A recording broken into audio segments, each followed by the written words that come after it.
on our own forces, on our Prime Minister. There have been diktats by the Congress party to show in a damage control mode that there should not be any statement that should be made. But here is the Congress President himself calling Operation Sindoor a chut-put war.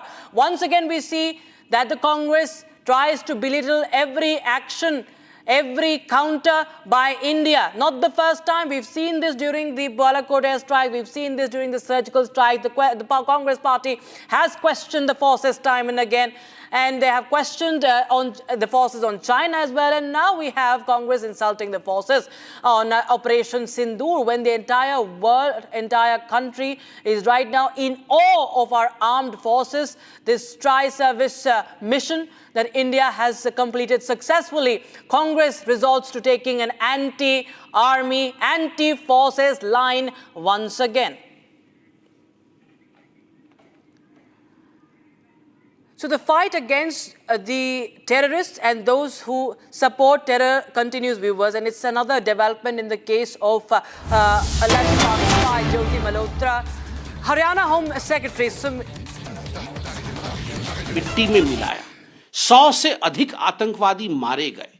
Retaliation के पश्चात 11 air base तबाह कर दिए गए और पाकिस्तान आज कराहते हुए नजर आ रहा है। ऐसे में जब आप कहते हैं कि ऑपरेशन सिंदूर कुछ नहीं, एक छोटी सी लड़ाई थी, ये कहीं ना कहीं अपने देश के साथ, अपने देश के सेना के अदम्य साहस के साथ यह धोखा है। राहुल गांधी 2 दिन से सबूत मांग रहे हैं, सबूत दो, सबूत दो। राहुल जी, आज केवल हम नहीं, आज पूरा विश्व और पाकिस्तान खुद सबूत दे रहा है। हमने डिजिटल सबूत रखे, डे 1 से सबूत पे सबूत रखा जा रहा है। पाकिस्तानियों ने खुद अपने आतंकवादियों के शवों के सबूत को आपके सामने रखा। आतंकवादी खुद खड़े थे आतंकवादियों को दफनाने के लिए। पूरे विश्व ने यह सबूत देखा है, उसके बावजूद आप सेना के अदम्य साहस का सबूत मांग रहे हैं आप। और यही कारण है कि आज राहुल गांधी, आप और आपके नेता पाकिस्तान के पोस्टर बॉय बने हुए हैं। और क्या राहुल गांधी ये सच नहीं है? 26/11 के बाद आप पार्टी मना रहे थे, ये तमाम अखबारों में लिखा गया था, हमने अखबारों में देखा है। और इसीलिए शायद आपको ऑपरेशन सिंदूर एक छोटी सी लड़ाई नजर आ रही है। आपके नेता पवन खेरा कहते हैं कि ऑपरेशन सिंदूर ये सिंदूर का सौदा है। जैसे आपने कहा था, खून की दलाली, हमारी बहनों के माथे के ऊपर से 26 ऐसी हमारी बहनें हैं जिनकी मांगे सुनी हो गई, और उसके बावजूद ये कहना कि ये सिंदूर का सौदा है, ये छोटी सी लड़ाई है, हमें सबूत चाहिए। यह दिखाता है कि आपकी मानसिकता कैसी है। आप देश के ऊपर भरोसा करते नहीं हैं, और इसी कारण आपका एक एक प्रेस कॉन्फ्रेंस आज तमाम पाकिस्तान में हिट हो रहा है। You are the hero of Pakistan Rahul Gandhi. आप और आपके नेता आज पाकिस्तान के हीरो हैं। हर न्यूज चैनल में आप चल रहे हैं। और केवल आज ही नहीं, जिस समय ऑपरेशन सिंदूर हुआ था उस समय भी पाक के डीजीएमओ ने प्रेस कॉन्फ्रेंस में आपके बयानों को दिखाया था, आपके नेताओं के बयानों को दिखाया था, और आपके नेताओं के बयानों को दिखाते हुए कहा था कि देखो, जो हम पाकिस्तानी कह रहे हैं वही सही है, इंडिया तो झूठ बोल रही है। आप पाकिस्तान को ऑक्सीजन देने का काम करते हैं, और शायद इसीलिए इसमें कोई संदेह नहीं है कि हाफिज सईद, जो कुख्यात आतंकवादी है, उसने एक बार एक इंटरव्यू में कहा था कि कांग्रेस एक अच्छी पार्टी है, हाफिज को राहुल पसंद है। और आज हम सब जानते हैं हाफिज को राहुल क्यों पसंद है।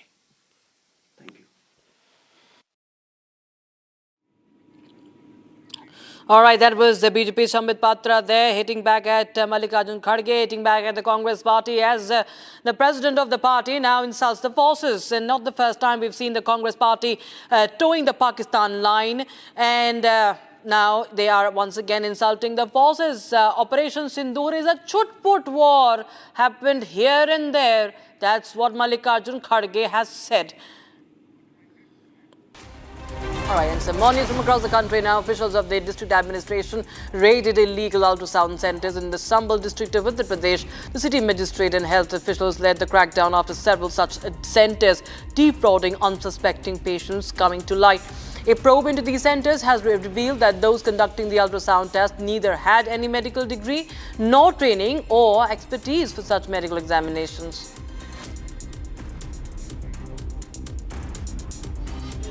जानकारी हुई थी कि दक्ष अल्ट्रासाउंड सेंटर एक है यहाँ पर। इसमें जो है अवैध तरीके से अल्ट्रासाउंड और पैथोलॉजी सेंटर का संचालन किया जा रहा है। तो संयुक्त चिकित्सालय से सीएमएस जो डॉक्टर सिंह साहब हैं, इनको लेके और पूरी टीम को लेके यहाँ हम लोग उपस्थित हुए। यहाँ जो लोग ऑपरेट कर रहे थे, जो रिसेप्शन पे बैठे थे, इनके पास भी कोई वाजिब जवाब नहीं था कि ये कैसे, न इनके पास लाइसेंस है, न कोई लाइसेंस शो हो रहा है पूरे लैब में।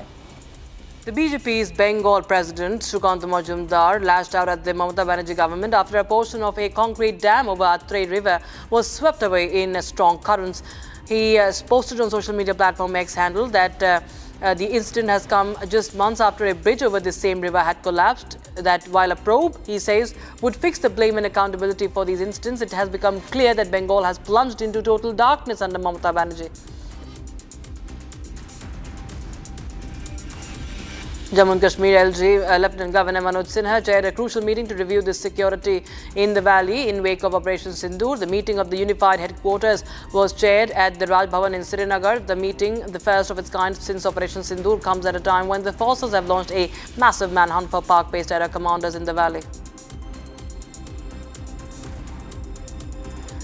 The Madhya Pradesh government ordered a probe against a Turkish drone-making firm operating in the state. State Minister Kailash Vijayvargiya says that the probe will focus on the firm's alleged links with anti-India activities. The minister said that national interest was paramount and the state would not tolerate any individual or entity threatening the country's security interests.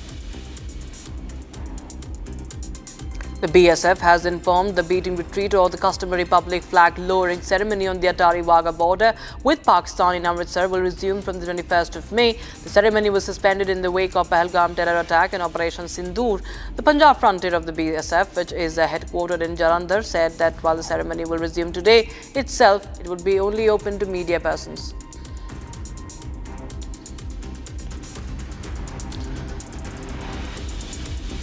Due to unrelenting showers in Bengaluru, the death toll due to unrelenting showers in Bengaluru rose to 3 after an elderly and a 12-year-old boy were electrocuted amid the heavy flooding in the BTM layout area. The incessant rainfall has wreaked havoc in Bengaluru, leaving public spaces and metro stations heavily waterlogged. In viral clips, rainwater was seen gushing into homes while earth movers were deployed to lift stranded civilians to safe zones.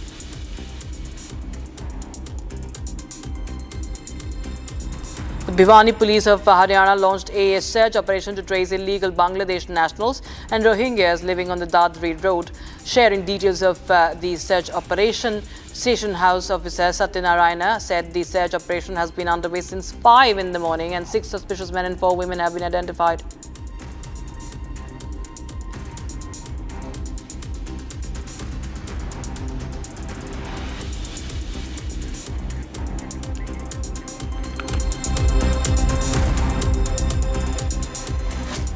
Now, an attempt to derail 2 passenger trains has been foiled in Uttar Pradesh's Hardoi district. Sharing details of the incident, the derailment was averted due to the alertness and swift action by local pilots. It was learned that wooden blocks tied to earthing wires were placed on the track in a bid to trigger derailment of the passenger train. Here's a report.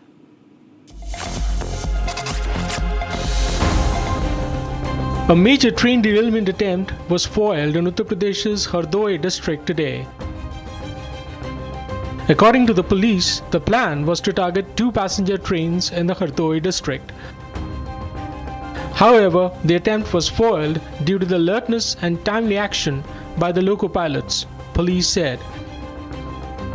The police added that unidentified persons put wooden blocks tied to earthing cables on the track between Dalal Nagar and Umartali stations at the kilometer marker 1129/14. However, the loco pilot of a Rajdhani Express bound for Lucknow spotted the wooden blocks and applied the emergency brakes on time. The loco pilot removed the wooden blocks while reporting the matter to the railway police.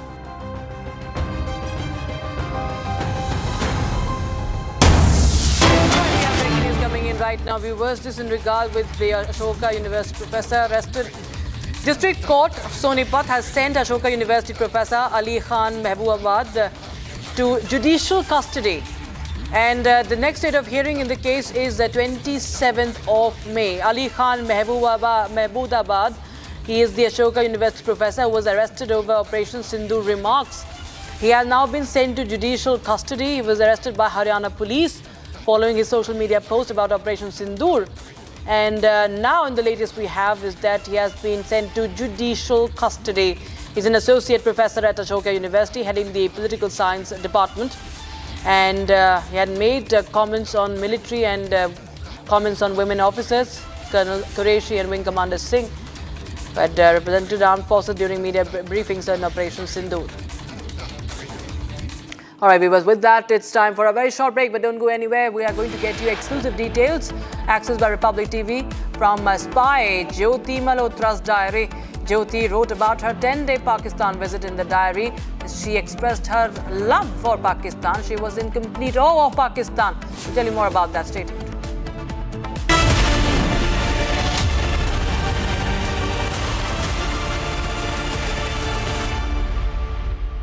विमल में गुलिस्तां की ये कुछ लजीज फरिश्ते जब साथ घुले तो जी ललचाए और दिल कहे कि स्वाद की इस जुबां में खुद को ऐसा डुबाऊं कि निकल ना पाऊं। विमल की जुबान कुछ है ही ऐसी, मानते हैं ना? विमल, बोलो जुबां केसरी। ये है सीक्रेट रेसिपी MDH का जीरा सिप जल जीरा मसाला। सिप सिप जीरा सिप MDH का जल जीरा सिप MDH का जल जीरा सिप।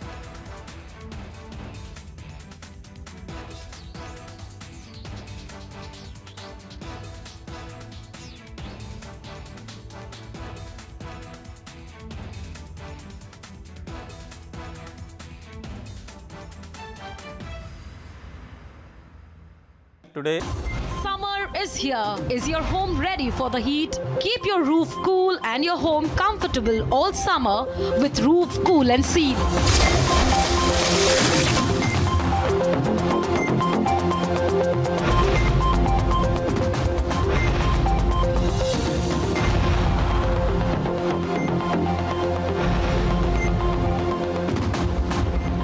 पसीना मत बहाओ, Berger roof cool and seal लगाओ।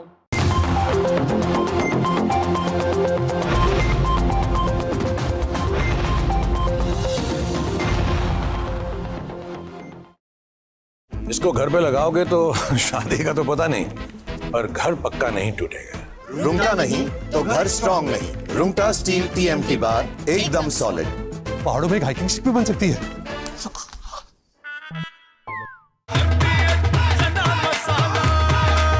अब छोलिया हो या लोबिया, सफेद चने या काले चने, सब कुछ मजेदार बने। Countrymen want to know what next in Op Sindoor. Will Pakistan, who is supposed to be under probation, put under probation by India, do anything again which could lead to more adverse circumstances? Well, the nation should know that Pakistan is a nation, the nature of the state of that country. From Asia's largest news headquarters, setting the agenda for Bharat.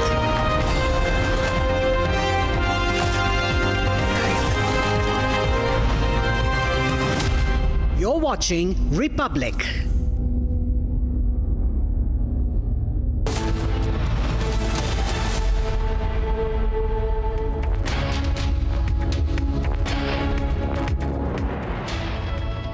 Welcome to Republic TV. Our top focus is going to be on the Congress critique of Operation Sindoor, and yet again they learn no lessons when they criticize the most successful operation that India has conducted. First up, a look at our top headlines. Congress chief Mallikarjun Kharge attacks Prime Minister Modi over PM's Kashmir itinerary. Congress chief says PM cancelled Kashmir visit as he had prior intel report Kharge also calls Operation Sindoor a small deal. Spy Jyoti Malhotra's diary access. Jyoti wrote about her 10-day Pakistani visit in the diary, lauding Pakistan.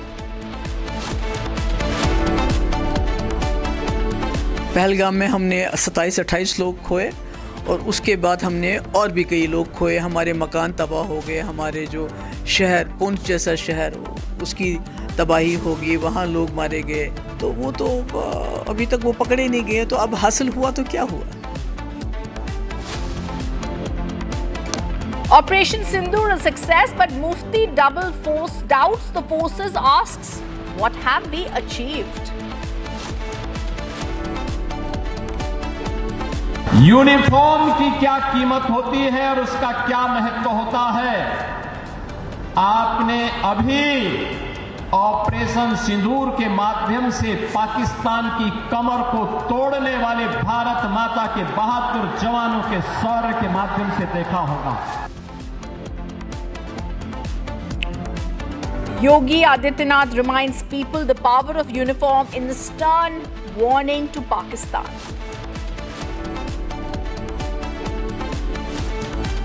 We are confronted with a jarring reality.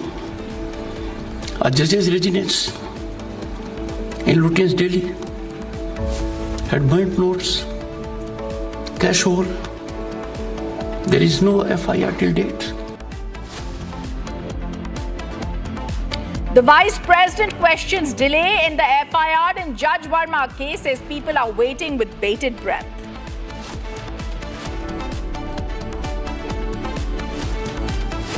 As India hammers Pakistan with precision, Republic reports from the line of control.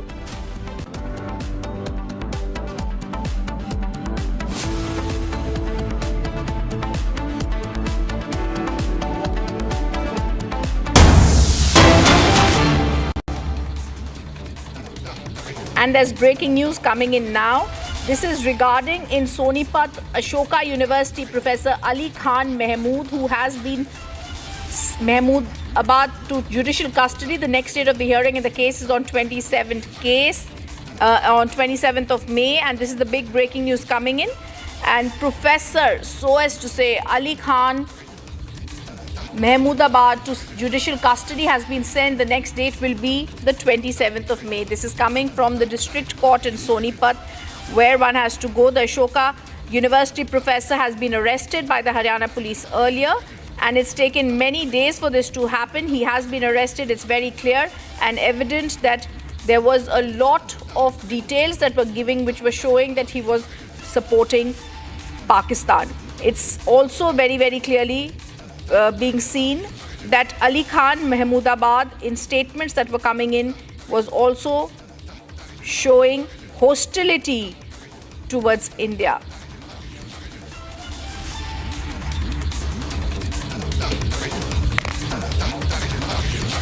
Big developments in the Jyoti Malhotra spy case. The spy, the Haryana Home Secretary, breaking news coming in, says all the angles are being probed from espionage to illegal immigration.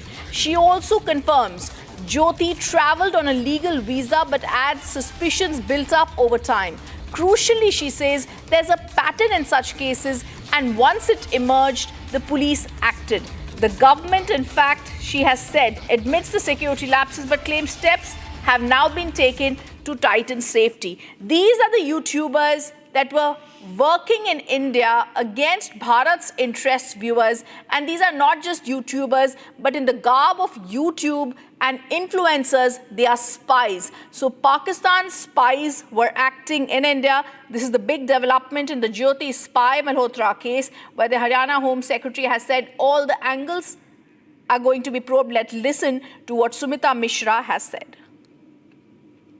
पाक संबंधित कुछ operatives का हरियाणा में arrest हुआ है, तो उस पर भी चर्चा हुई कि ये हमें जो अभी तक इसमें सफलता मिली है उसको हम कार्रवाई को पूर्ण ना समझें, और ये कार्रवाई एक निरंतर कार्रवाई है, क्योंकि इस पे अभी भी जो ऐसे कोई भी और व्यक्ति हैं जो और अन्य यूट्यूब चैनल्स हैं उनको भी खंगाला जा रहा है, और कई बार नए चैनल्स नए नाम से उत्पन्न हो जाते हैं, तो उस पर भी नज़र रखी जा रही है।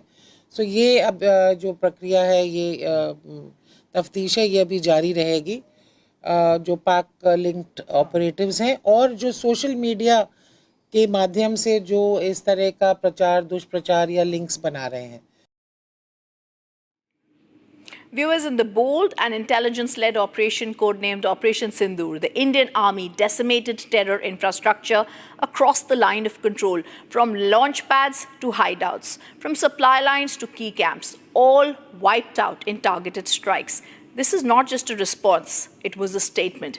And now, we take you to the ground where our reporters bring you exclusive visuals from the very front lines of this strategic assault.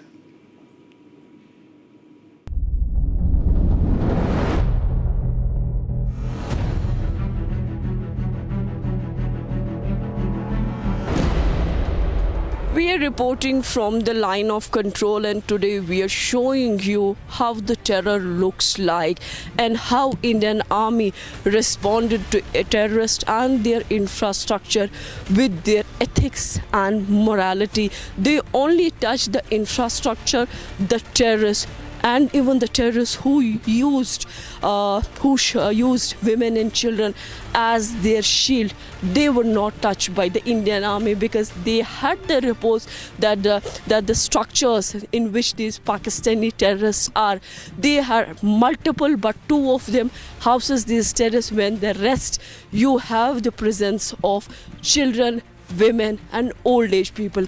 Indian Army destructed terror infrastructure along the line of control in Pakistan-occupied Jammu and Kashmir, but they didn't touch women and children. The thunder of the Indian artillery marked the beginning of Operation Sindoor. Massive firepower was unleashed on terror launch pads across the LoC. So these were the machines, you see the heavy artillery, the guns that was used. And this is a kind of a exercise, the drill that was carried by the Indian Army along the line of control. When we have witnessed that on 7th of May, then India and its army carried the huge terror infrastructure. They tried to destroy those infrastructures that were giving that were responsible for supporting the terror network in the Kashmir Valley. Those terrorists who carried this Pahalgam attack, in which some 26 civilians lost their lives and also the 7 got injured. The strike wasn't just about firepower, it was about precision. Heavy-duty targeting machinery was deployed to destroy deep enemy positions. We are showing you the kind of machinery that helped really these Jawans to unleash that destruction and terror across the line of control, because it was all about saving the lives of those who have nothing to do with Pakistan, and they were caught in between. In fact, the escalation of border started just after the Pahalgam attack. While our units pushed forward offensively, the skies were guarded with iron resolve. India's air defense systems stayed combat ready throughout the operation. Today we will show you that how the air defense system of India works, because this is a system that only helps you to defend the country. Even if any object is in the air, it can detect the moment. As you see, this is the air defense system. This is a long range and short range radars that constantly monitoring the airspace for any unidentified flying object, be it the drones, helicopters, aircrafts. All these radar inputs are fed into a centralized system that allows operators to track multiple aerial threats in real time. The system quickly distinguishes between friendly and hostile aircrafts using encrypted transponders, and advanced software analyzes flight patterns, altitudes and speed to assess whether an object poses a threat. Upon confrontation of a threat, the system can direct surface-to-air missiles or anti-aircraft guns to engage in order to have the minimum destruction on the ground. And this was the system that was used by the Indian Army along the line of control during the night of 7th of May when Operation Sindoor started. At the heart of the assault was a special strike unit, the L-17, a precision platform that delivered direct hits with the lethal accuracy. Back on the ground, our forces maintained high alert patrols across the LoC. Heavy weapons and modern launchers stood ready along the borders. Watch this ground report from the very edge of our border defenses. We will show you the kind of strike, the patrolling, the mortars and the artillery that was used by Indian Army to thwart the India-Pakistan Army's action here along the line of control. These are the visuals that we are weaving are coming from the critical forward areas here in the Kashmir Valley. As you see behind me lies a rugged, unforgiving terrain, but more importantly, a strategic front line in India's ongoing battle against cross-border terrorism. As you see the weapons that they are holding with the binoculars, that is giving a clear edge about the enemy movement. This place, just opposite of it, you can see the Pak's occupied Jammu and Kashmir, and it is a hotbed of infiltration attempts with Pakistan-based terrorists using treacherous routes to sneak across the line of control. In recent days, the Indian Army launched a precise and intelligence-driven operation, destroying key terror infrastructure, including launch pads, supply routes, terrorist hideouts across the line of control. And the technology that my VJ Mubashir is showing you, these are the advanced surveillance techniques, artillery mortars and the guided weapons. Our Jawans executed this strike with pinpoint accuracy, ensuring zero civilian casualties while sending a clear and powerful message. Eyes in the sky gave Indian troops the edge they needed. Here is how India used technology to stay several steps ahead. As we are showing you the technology that has really helped Indian Army in the recent operations. You see the surveillance, their surveillance that is being carried by the Indian Army, launched a targeted offense in the sectors like this where from we are reporting, and this kind of technologies helps in destroying Pakistan terrorist infrastructure along the line of control. This includes the terrorist launch pads, and the operation was meticulously planned and executed, demonstrating India's resolve to eliminate terrorism from the Jawans were equipped, as you see, with advanced weaponry, and the surveillance equipments carried out the mission with precision. The operation not only neutralized immense threat but also sent a strong message to those sheltering and aiding terrorism across the border. My VJ Mubashir is showing you the visuals. Here you see the Pakistan-Occupied Jammu and Kashmir. The surrounding area around the LoC were combed thoroughly to prevent any escape or regrouping of the terrorists. This is the area of the LC which is being completely covered by the Indian Army troops. You see the surveillance on ground, air surveillance, the drones are being there. You see the drone surveillance is there, and the modern machinery equipment that has really helped India to carry a pinpoint strike in this region. As far as this place is concerned, we have carried 2 strikes, and those strikes were very precise, pinpoint strikes where the Pakistani terrorists, around 10 to 12, were neutralized by the Indian Army during the Operation Sindoor. Inside the Indian bunkers, soldiers watched as Pakistani posts were blown to pieces. From this vantage point, terror camps were reduced to rubble.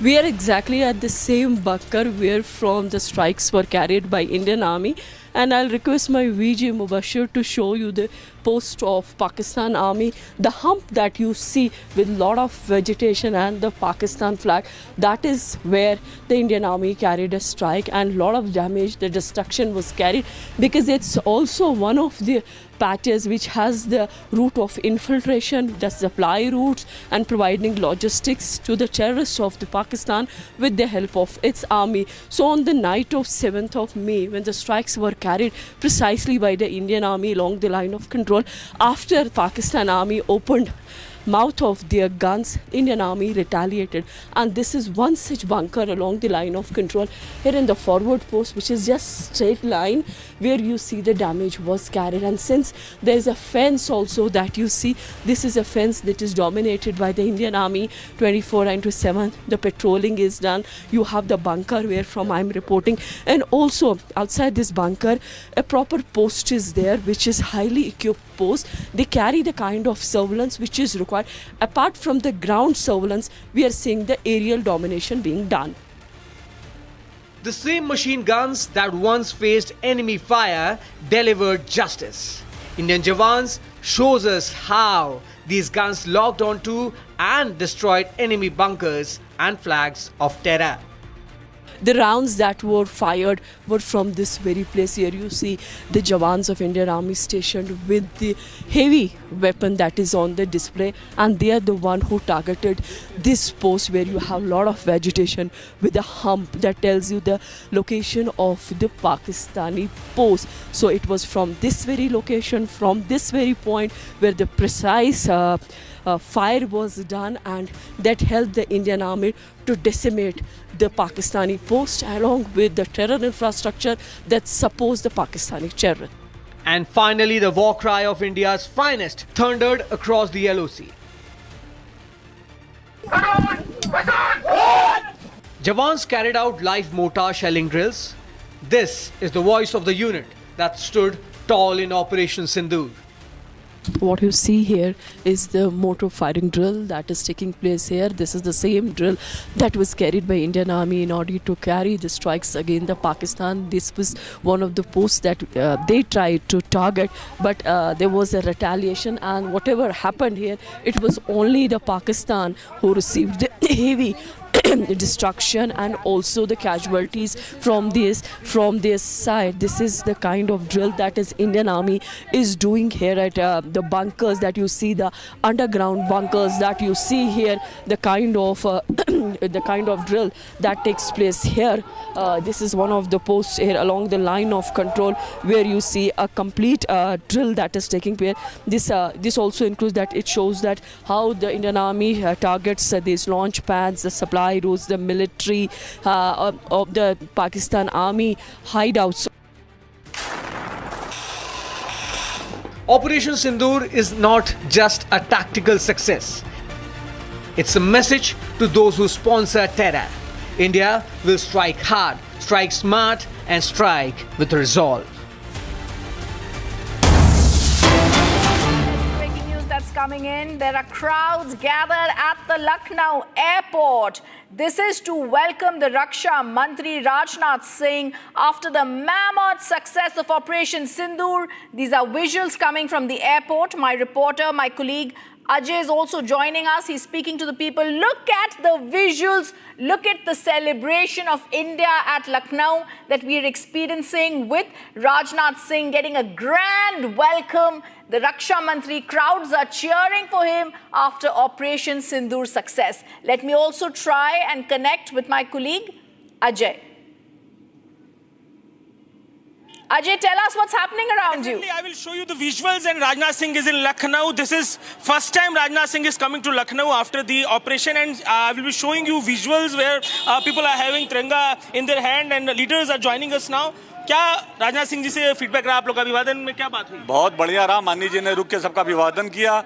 लगा कि इतना बड़े air strike के बाद माननीय जी लखनऊ आए। आप देख सकते हैं कि पूरे लखनऊ ने जोर शोर से उनका स्वागत किया, ढोल नगाड़े गाजे बाजे के साथ हम लोग ने स्वागत किया, और हम लोग चाहते हैं कि इसी तरीके लगातार अगर कोई हमारे भारत को छेड़ेगा तो हम उसको छोड़ेंगे नहीं। छेड़ेगा तो छोड़ेंगे नहीं। आप लोग बताएं क्या अभिवादन किया? हमने उनका अभी गाजे बाजे और तिरंगा फहरा करके जो अभिवादन किया और बहुत बहुत धन्यवाद किया जो उन्होंने ये अभी मिशन सफल सिंदूर चलाया था। सफल सिंदूर मिशन की बात करिए, अभिवादन क्या लखनऊ की जनता ने किया राजनाथ सिंह का? लखनऊ की जनता ने ये उनका आभार देने के लिए आज हम सब लोग यहाँ एकत्रित थे और आप ये देख सकते हैं ये प्यार उनके लिए है जो लखनऊ का पूरा उमड़ के आया था, जो राजनाथ जी के ये प्यार है। So I will be showing you more visuals as Rajnath Singh is going out of Lucknow airport and heading towards Lucknow city. You will be watching visuals where people are having Tiranga in their hands, and while Tiranga is in their hand, they are shouting again and again for Rajnath Singh. They are praising Rajnath Singh, they are praising BJP government and whatever they have done against the Pakistan in the Operation Sindoor.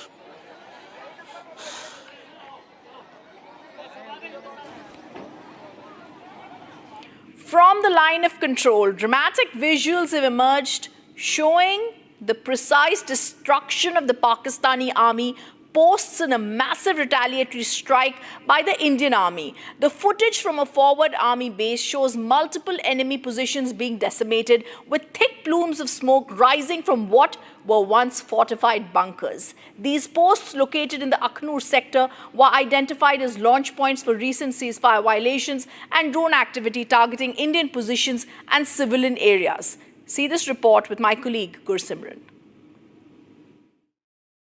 Akashteer sector on the line of control has been the focal point of the Indo-Pak conflict that we have seen, especially the Operation Sindoor, where India decimated the Pakistan in a true manner, as Pakistan was left with no option other than to beg for the ceasefire that they did. Right now we are in the Akashteer line of control, and from here all the posts of the Pakistan that were decimated by the Indian army, they are clearly visible, because this was the place where Pakistan tried to launch an attack on the Indian side. This was using the heavy artillery from the Pakistani side to target the positions of the India, but Indian side retaliated effectively to the source of fire. India's retaliation was completely focused on the military targets of the Pakistan.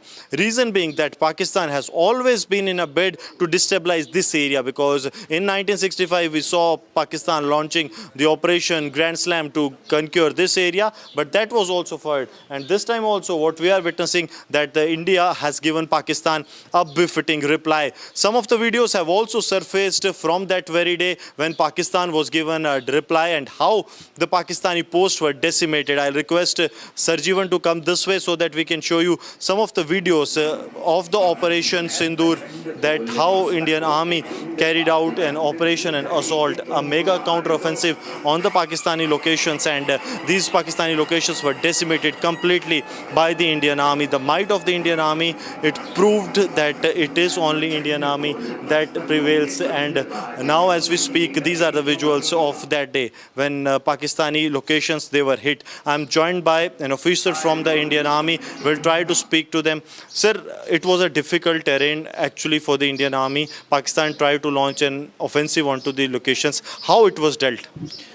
So first of all, good afternoon to all the viewers of the Republic TV.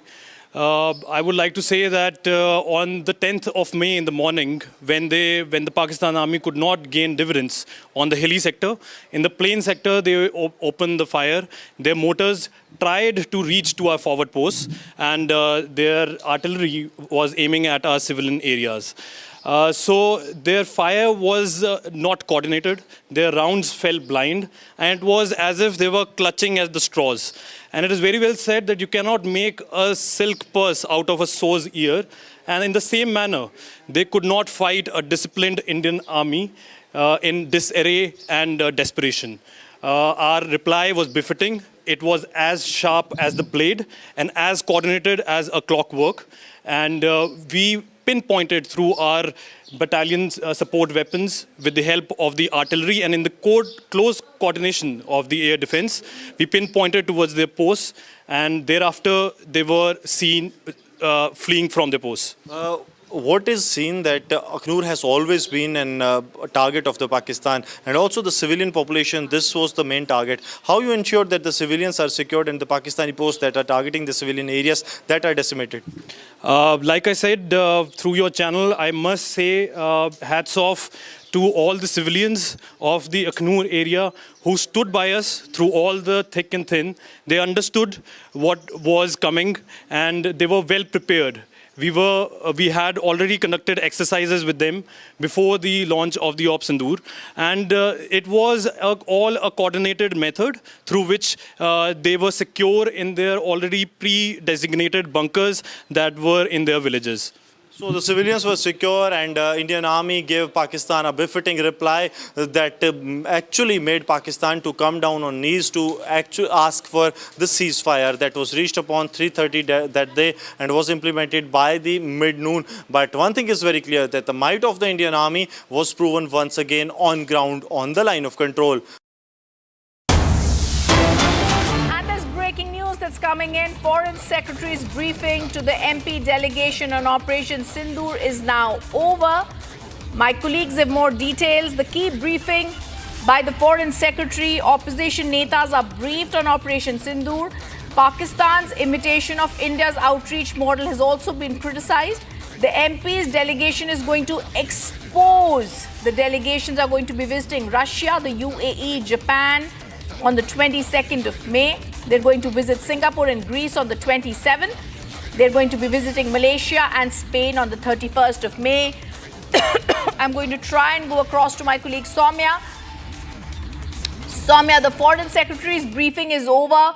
What are the key details that have been told to these delegations that are going to expose the Pakistani lies, fabrications, and explain the mammoth success of Operation Sindoor? Yes, well, Foreign Secretary Vikram Misri briefed three of the delegation groups that are supposed to represent India on the global level. A delegation group led by JDU's Sanjay Jha, another delegation group led by Shrikant Shinde, and the third one delegation group which is led by Kanimozi, DMK's Kanimozi. These three delegation groups were briefed today. Mind you, this is just one briefing that has happened today. Another is scheduled to take place on 23rd. Now we get into the details. Now we get into the details of this briefing that took place today inside the parliament. It is being told that the Foreign Secretary Vikram Misri briefed these delegation members, these MPs who are part of the delegation who are visiting other countries. They are being told about the success of Operation Sindoor and what led to the finalization of Operation Sindoor post the Pahalgam terror attack, which took 26 innocent lives. So there are attempts being made. The agendas were discussed in greater details. So these are the details that we are picking up at the moment. We bring in more details from Ranjit. We will be back after a short break. Keep watching Republic TV.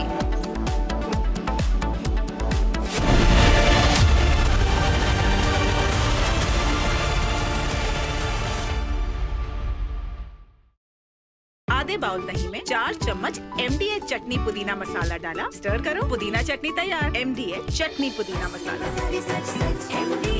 MDH।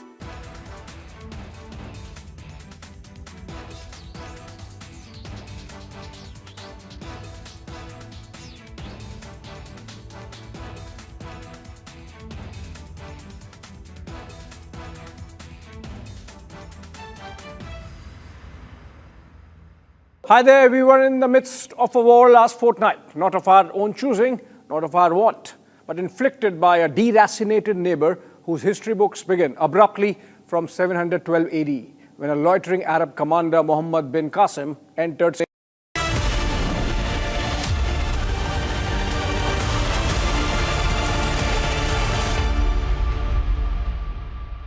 विमल में गुलिस्तां के ये कुछ लजीज फरिश्ते जब साथ घुले तो जी ललचाए और दिल कहे कि स्वाद की जुबान में खुद को ऐसे डुबाऊं कि निकल ना पाऊं। विमल की जुबान कुछ है ही ऐसी, मानते हैं? विमल, बोलो जुबान कैसी? MDH की देगी मिर्च, देगी मिर्च का तड़का, अंग अंग फड़का। MDH की देगी मिर्च. Today I am here standing for discussing and sharing one of my best stories of time. I am talking about 2001 when I was posted to Rashkar-e Rifles and we went to the counter-insurgency environment in Jammu and Kashmir. That time it used to be the thick of the moment, at the peak of the session it was going on. So I just want to share how a team was built up and how we encountered the first encounter. Cometh the hour, cometh the nation. Come on, Bharat, rise my countrymen and countrywomen. This is the moment. Unite, dream and deliver. Let's take forward India to make it a great economic and military power. Make resolution to make this India rise. Hail India, Hail Bharat, Jai Hind.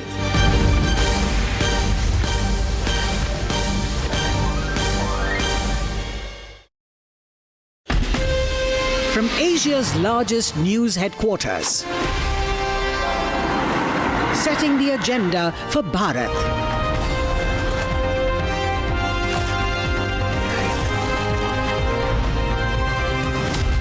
You're watching Republic.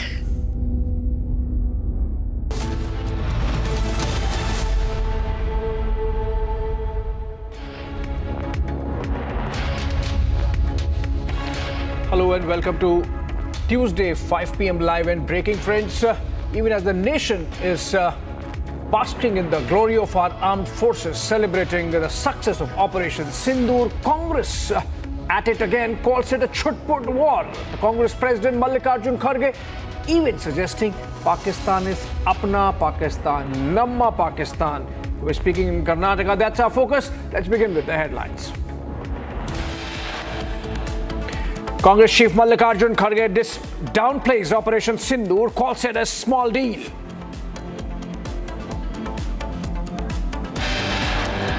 The principal opposition party continues to peddle fake news, says Prime Minister delayed Katra trip, having received intel on Pahalgam attack.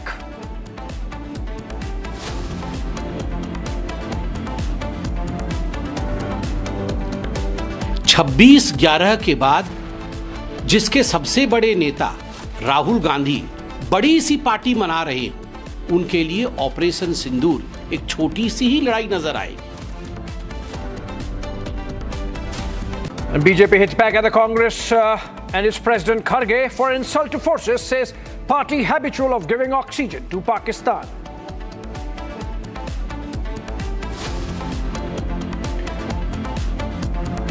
Spy Jyoti Malhotra's diary access. Jyoti wrote about her 10-day Pakistan visit, lauding Pakistan.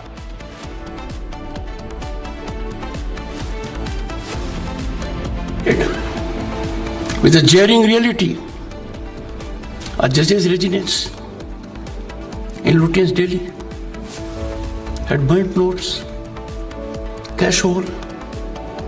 There is no FIR till date. Vice President questions delay in FIR in Justice Verma cash case, says people are waiting with bated breath.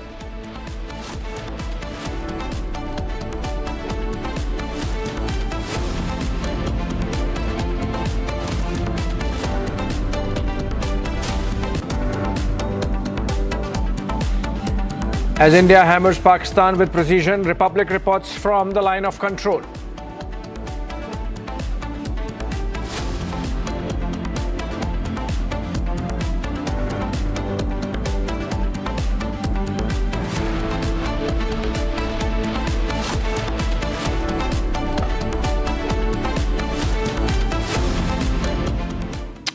Welcome back again. Congress President Mallikarjun Kharge has questioned Prime Minister Modi's Kashmir itinerary. Kharge said that Prime Minister was supposed to visit Kashmir on April 17, but he cancelled his visit because he had prior intel report. Not only this, he has also called Operation Sindoor a small war, a chutput battle. Meanwhile, BJP has slammed Kharge and said that Congress is peddling fake narrative against the government and Prime Minister. Listen to Kharge first and then the reaction coming in from the BJP. ಏನು ಹೇಳಬೇಕು ಅದನ್ನ ಹೇಳ್ಕೊಂಡು ಹೋದ್ರು. ಮತ್ತು ನಾನು ಒಂದು ಮಾತನ್ನ ಹೇಳಿದ್ದೇನೆ, ಇನ್ನೂವರೆಗೆ ಅದರ ಉತ್ತರವನ್ನ ಬಂದಿಲ್ಲ. ಮೋದಿ ಅವರು 17ನೇ ತಾರೀಕು ಕಾಶ್ಮೀರ್ಗೆ ಹೋಗೋರಿದ್ರು. ಆದ್ರೆ 17ನೇ ತಾರೀಕು ಕಾಶ್ಮೀರ್ಗೆ ನೀವು ಹೋಗಬೇಡಿ ಅಂತ ಹೇಳಿ ಅವರ ಬೆವುಗಾರಿಕೆ ಅಲ್ಲಿರ್ತಕ್ಕಂಥ ಇಂಟೆಲಿಜೆನ್ಸು ಅವರಿಗೆ ಹೇಳಿದ್ರು, ನೀವು ಹೋಗಬೇಡಿ, ಪಾಕಿಸ್ತಾನದಲ್ಲಿ ಇದು ಕಾಶ್ಮೀರ್ನಲ್ಲಿ ಗಲಾಟೆ ಆಗ್ತದೆ, ಅದಕ್ಕಾಗಿ ದಯವಿಟ್ಟು ನೀವು ಕ್ಯಾನ್ಸಲ್ ಮಾಡಿ ಅಂತ ಹೇಳಿ ಅಲ್ಲಿ ಕ್ಯಾನ್ಸಲ್ ಮಾಡಿಸಿದ್ರು. ಇದು ನಿಮಗೆ ಗೊತ್ತಿದ್ದಾಗ 17ನೇ ತಾರೀಕು ನೀವು ಕಾಶ್ಮೀರ್ಗೆ ಹೋಗ್ತಕ್ಕಂಥ ಪ್ರೋಗ್ರಾಮನ್ನ ಕ್ಯಾನ್ಸಲ್ ಮಾಡುವಾಗ ನೀವು ಯಾಕೆ ಈ ಟೂರಿಸ್ಟ್ ಅನ್ನ ಪೊಲೀಸರ ಮುಖಾಂತರ ಯಾಕೆ ಹೇಳಲಿಲ್ಲ? ನೀವು ಹೋಗ್ಬೇಡಿ, ಅಲ್ಲಿ ತೊಂದರೆ ಇದೆ ಅನ್ನತಕ್ಕಂಥ ಮಾತು ನೀವು ಹೇಳಲಿಲ್ಲ. ಇದು ನಿಮಗೆ ಗೊತ್ತಿದ್ದಾಗ 17ನೇ ತಾರೀಕು ನೀವು ಕಾಶ್ಮೀರ್ಗೆ ಹೋಗ್ತಕ್ಕಂಥ ಪ್ರೋಗ್ರಾಮನ್ನ ಕ್ಯಾನ್ಸಲ್ ಮಾಡುವಾಗ ನೀವು ಯಾಕೆ ಈ ಟೂರಿಸ್ಟ್ ಅನ್ನ ಪೊಲೀಸರ ಮುಖಾಂತರ ಯಾಕೆ ಹೇಳಲಿಲ್ಲ? ನೀವು ಹೋಗ್ಬೇಡಿ, ಅಲ್ಲಿ ತೊಂದರೆ ಇದೆ ಅನ್ನತಕ್ಕಂಥ ಮಾತು ನೀವು ಹೇಳಲಿಲ್ಲ. ಹೇಳಿದ್ರೆ 26 ಪ್ರಾಣಗಳನ್ನ ಉಳಿತೀವು ಮತ್ತು ನಮ್ಮ ಈಗೇನು ನಾವು ಹೆಚ್ಚು ಕಡಿಮೆ ಚುಟ್ಪುಟ್ಟು ಯುದ್ಧಗಳು ನಡೆದಿವೆ ಅಥವಾ ನಮ್ಮ ಪಾಕಿಸ್ತಾನ ವಿರುದ್ಧ ನಾವೇನು ಘರ್ಷಣೆ ಮಾಡ್ತಾ ಇದ್ದೇವೆ, ಪಾಕಿಸ್ತಾನ ಕೆಲಸ ಅಂತೂ ಯಾವಾಗಲೂ ಬರೇ ನಮ್ಮ ಭಾರತ ದೇಶ ಮೇಲೆ ಗೂಬಿ ಕೂಡಿಸ್ತಕ್ಕಂಥದ್ದು.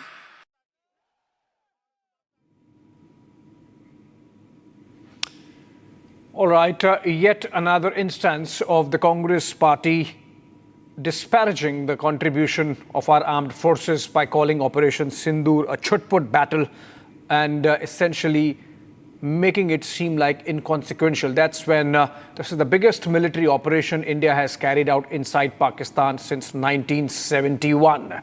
Colonel Santpal Raghav, defense expert, joins us live. And Colonel Raghav, you think the Congress party, which was the ruling party in 1971 when India and its armed forces inflicted such humiliating defeat on Pakistan, now is disparaging the forces just because it is in opposition? Or you think that the Congress is targeting the Prime Minister from the shoulders of our armed forces? You see, Mr. Kharge has lauded the response that the Indian army has given a befitting reply to the Pakistan a few days back. It is a political gimmick. Certainly, India has showcases its muscular and the precision strikes. The DG Air Defense, General Sumer, has categorically told to the media. It's a growing response of India's air defense power. Now we are capable for striking Pakistan in every length and breadth of the country, and indigenous technology for precision strike. That's number one. That's the military capabilities. And today, it is a focal point in the military as well as the diplomatical landscape. Operation Sindoor. Moreover, the government has sent its delegations, MPs and the diplomats to each part of the world to make the aware of the people for counter-terrorism. That's number one. And number two, this operation lead to domestic security measures have been taken. People have been arrested. Those who are a traitor, those who are leaking the informations. And people, it has a national commitment. And it has a multi-focused approach for the country defense. That is number one. And casting all the technology and all showcasing India's might of the airspace. Okay, thank you so much, Colonel Raghav, there with that insight. And we move on for now. That's our story under focus, in fact, for the rest of the evening, including a debate at 8:30 p.m. What's with the Congress party and its unstoppable disparaging of our forces, having called the Chief of Army Staff once Gali Ka Gunda, to now disparaging, playing down the significance of Operation Sindoor. Moving on for now, Foreign Secretary's briefing to 7 MP delegations on Operation Sindoor is now over, just got over. That happened in the Parliament, and these are the delegations that would travel around the world to carry India's message on why we had to carry out Operation Sindoor, what kind of cost we have inflicted on Pakistan, and the reason that the world community should align itself with India and make sure that Pakistan pays the price of its indulgence with terror. My colleague has more details on the specifics of the briefing. We're joined in by Soumya, in fact. Okay, we are trying to connect with Soumya. She was there outside the Parliament, and these are all the members of Parliament who would be traveling around the world, 7 delegations in all. And we have some details about where all they would travel. Before Soumya joins live, I can share the details group-wise, and even these delegations have been not without controversy, with the opposition trying to pick and choose while the government was going by merit. So, for example, there is the first group which would travel to Bahrain, Kuwait, Kingdom of Saudi Arabia and Algeria. The second group would travel to France, Italy, Denmark, United Kingdom, Belgium and Germany. A third group would travel to Japan, Republic of the Korea, Singapore, Indonesia and Malaysia. And a fourth group would travel to UAE, Democratic Republic of Congo, Sierra Leone, Liberia. And the fifth group would travel to Guyana, Panama, Colombia, Brazil, USA. The sixth group would travel to Russia, Slovenia, Greece, Latvia, Spain. And the last, 7th group would travel to Qatar, South Africa, Ethiopia and Egypt.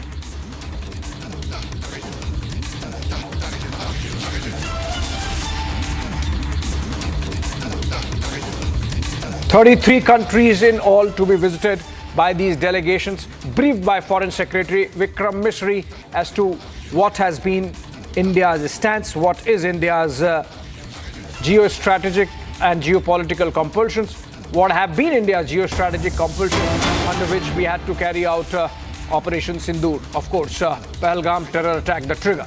Moving on. And the visuals that we bring to you now is a testament of the fact that Indian Army went all out against Pakistan and took down their key terror launch pads, carrying in fresh pictures of Pakistani posts and terrorist camps across the LoC, which were destroyed by the Indian Army.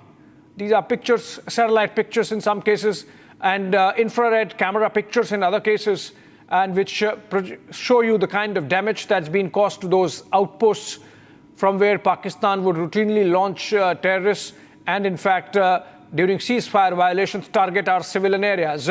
Destroyed in a boom, destroyed Pak terror launch pads. These are pictures exclusive to Republic. And we'll try and get Gursimran on this. These are pictures coming in from the line of control.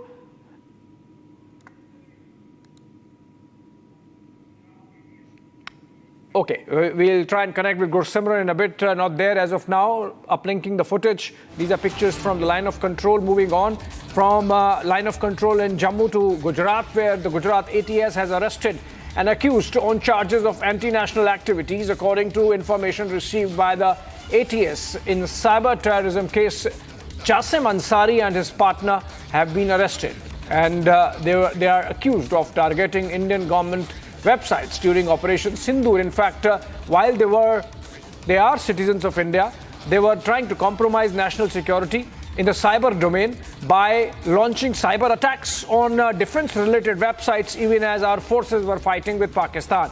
The accused allegedly joined anti-India groups during Operation Sindoor and attempted to hack various government websites, including the Aadhaar card portal. All right, on this we have Gopi live. Gopi Shah reports on many issues related to Gujarat. Gopi, what more can you share how did the Gujarat ATS get to these cyber terrorists, and what are the charges against them?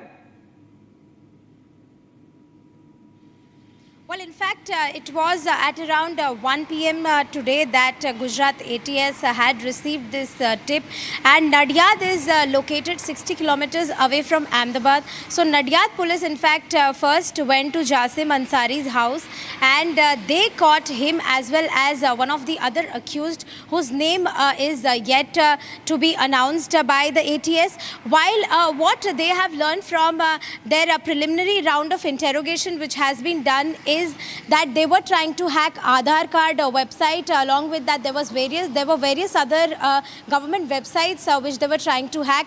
Well, in fact, what we have also got to know is that they are 10th pass students, and in fact, they have learned this entire hacking procedure through various portals which are available online. So this is the preliminary information which we are getting as of now. Investigation underway.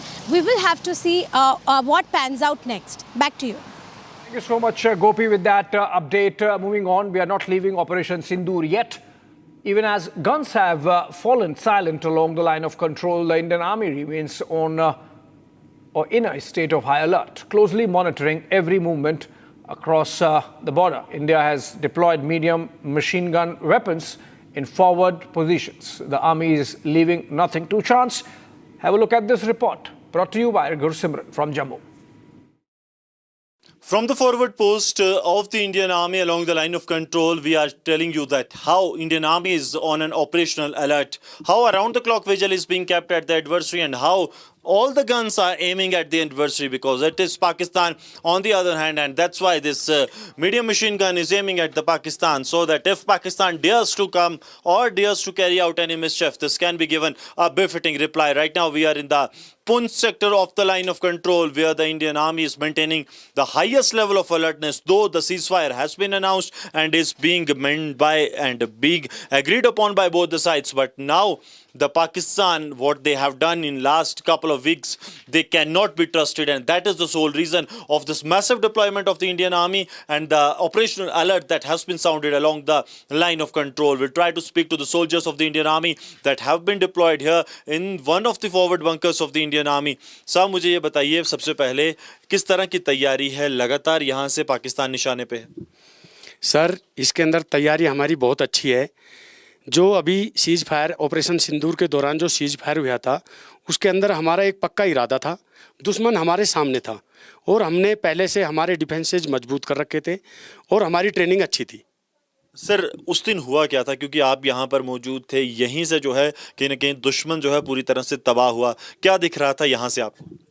Sir, जिस दिन 7 मई को रात को तकरीबन 1:30-35 पर जब cease fire का उल्लंघन हो गया, तो सबसे पहले सीज फायर का उल्लंघन किया था पाकिस्तान ने। तो पाकिस्तान का जैसे ही फायर हमारे ऊपर आया, तो हमने उस फायर को कुछ सेकंडों के लिए जज़ब किया और पाकिस्तान पर फायर जज़ब करने के बाद में हमने भारी मात्रा पर फायर डाला और उसके बंकर और उसकी कैजुअल्टी भारी तादाद में की। भारी तादाद में कैजुअलिटीज हुई हैं. That this is what the soldier of the Indian army is saying, because this is the same area, this is the Poonch line of control. This general area of Pir Panjal is the area where majority of the operation strikes were launched on the Pakistani terror launch pads. 6 out of 9 were launched from this very area, which shows that this was actually the focal point of the entire strikes on the Pakistani terror infrastructure. But the mistake that Pakistani army did, that they retaliated back to save the terrorists, in support of the terrorists, and that is when they were given a befitting reply. And now as we speak from the line of control, the situation is that the Pakistan is on the knees, abiding by the ceasefire, but the brave hearts of the Indian army, they are maintaining a full level of alertness here on the ground zero. These are the proofs of the Pakistan targeting the innocent civilians along the line of control in the Poonch sector. These shells of the mortar fired by the Pakistan, they were aimed to kill the innocent civilians of the Pir Panjal, because Pakistan do not want any kind of a peace to prevail, and that is the sole reason that these mortar shells that have been pounded from the Pakistan were aimed at the civilian areas. This is everything which Pakistan could do to target the civilians, but they failed, and they failed miserably. And that was when the Indian army decided that it's the payback time for the Pakistan. And Pakistan was paid, and they were paid brutally. Pakistan was left with no other option than to surrender before the Indian side. And how they did it? By seeking for the ceasefire from the Indian side. These are the shells that have been fired from the Pakistan side. Some of them landed at the positions close to the Indian army. Some of them landed in the civilian areas. There have been large-scale civilian casualties in the Poonch district. But what was the reply that was given to the Pakistan is more important. I'll request Sarjeevan to come this way. This is the fate that Pakistan has met for their unprovoked targeting of the civilian areas and the military infrastructure. These are the 8 posts of the Pakistan side that have completely been decimated. And what has been their fate? From a normal post into these big banks that were heard in the Pakistan post and the Pakistani flag, and now it's being decimated. This has happened to the Pakistani side. Many of the mortar shells that was sent from the Pakistan didn't even exploded. These are the 12 mortar shells that have been fired by Pakistan during Operation Sindoor. But unfortunate for the Pakistan that they even did not got exploded into the Indian territory. And now what Indian army is doing, that they are exploding these shells that have been fired by the Pakistani side. Because one thing was very clear, that Pakistan dare not to take head-on with the Indian army. The might of the Indian army forced Pakistan to target the civilian areas. And when they did so, it was a complete retaliation by the Indian side, and Pakistan was decimated completely.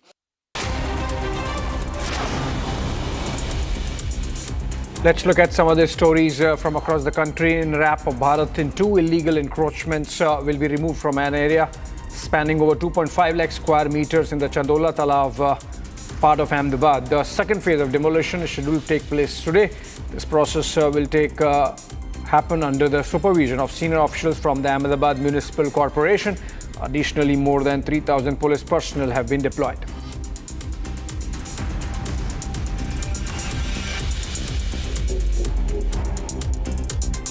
First phase में 1.5 लाख जितना square metre की जगह खाली करवाई गई थी corporation के द्वारा, और हमने बंदोबस्त दिया था ताकि कोई लॉ एंड ऑर्डर और जान हानि ना हो। और फेज़ 2 आज से प्रारंभ हुआ है, और आज भी पर्याप्त संख्या में सीपी सर ने बंदोबस्त दिया है और सब सीनियर अधिकारी स्थल पे मौजूद हैं। और मुझे उम्मीद है कि जनता भी हमारे साथ सहयोग दे रही है और बहुत शांति से ये जो दबान हटाने का कामगिरी है पूरी होगी। Bhiwani police are running a combing operation to narrow down on illegal Bangladeshi nationals and Rohingyas residing on the Dadri road. Station House Officer Satyanarayan informed that a checking of Aadhaar cards is being conducted. They're being verified online. Some people are under suspension, including 6 males and 4 females. The police will be looking through their documents thoroughly, and if required, further action will be taken. SHO Satyanarayan ensured that every illegal immigrant will be caught and deported.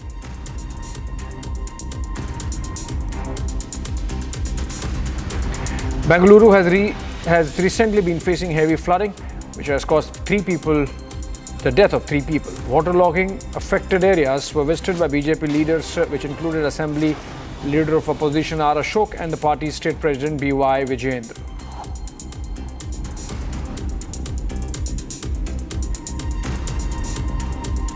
BJP's National General Secretary Tarun Chugh took part in the Tiranga Yatra, which was led today in Amritsar.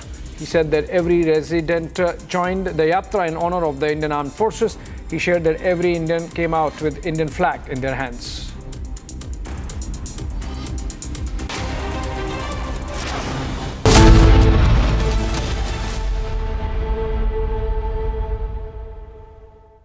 दादी के हाथों का जादू और खुशबू से महकता घर, माँ की मुस्कुराहट और खाने की सुगंध। MDH गरम मसाला, क्योंकि हर रिश्ता है स्वाद से जुड़ा।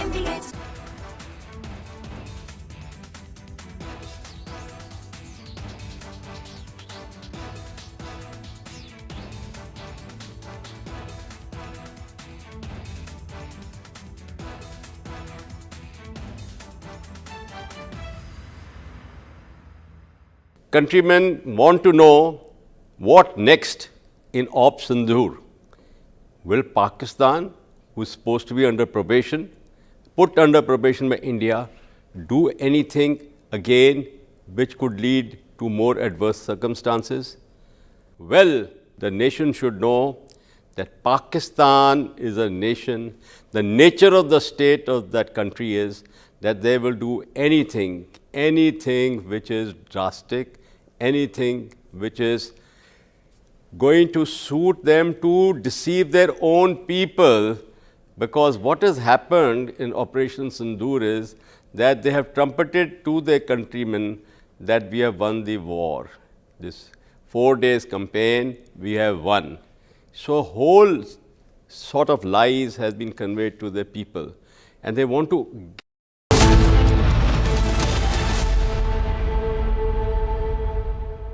In Operation Sindoor, India's air defense system has played a key role.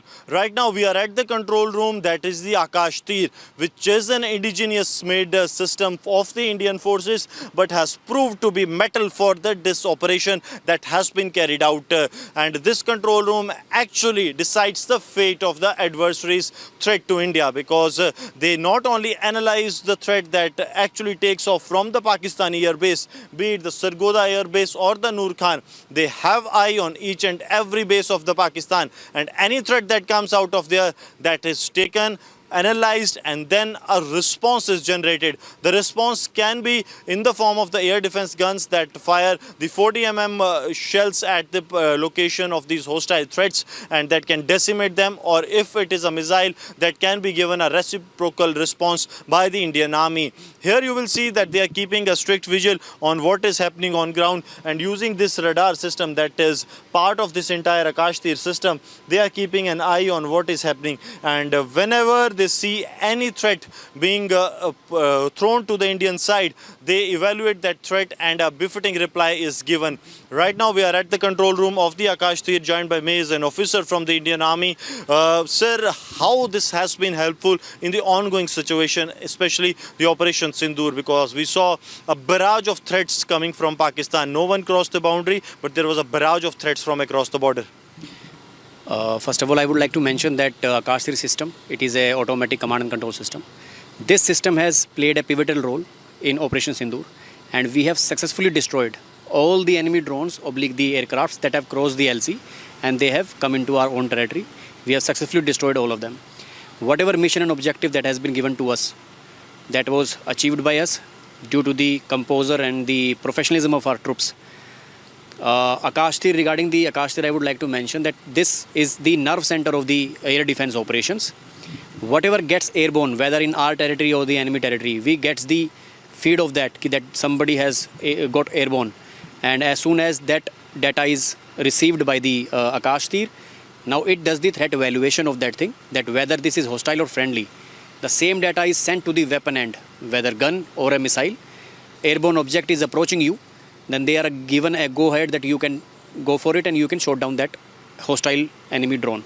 And we have been successful in destroying 100% of the enemy drones that have taken airborne from the enemy. So you said 100% of the threats have been neutralized, but what we have seen that since now there is a peace prevailing on the borders, but are you on the alert mode like you have been during the initial days of the operation?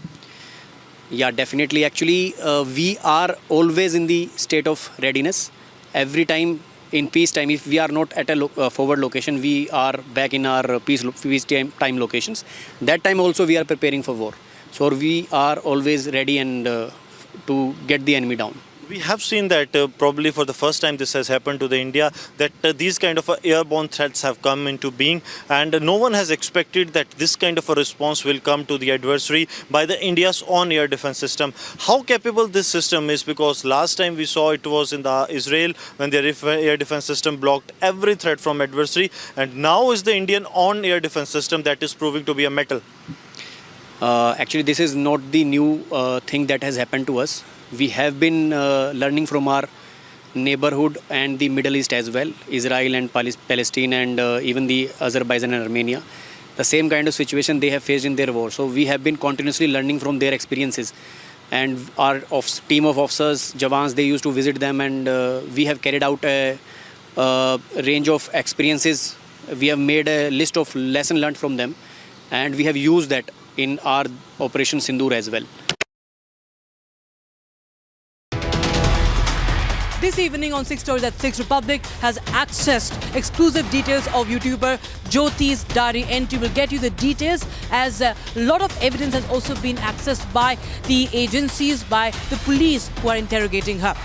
Not just that, on the show we are going to tell you how Jagdeep Dhankar, the Vice President, has raised pertinent questions on the Judge Cash scandal case that has shook the entire nation. And also, Mallikarjun Kharge, the Congress President, has once again raised questions on Prime Minister Modi's trip to Kashmir, saying that he had the intel. Not just that, he has raised questions on our armed forces, saying that Operation Sindoor was a chut-put war, a small war. All that and more with me, Rakhta Mishra, at 6 p.m.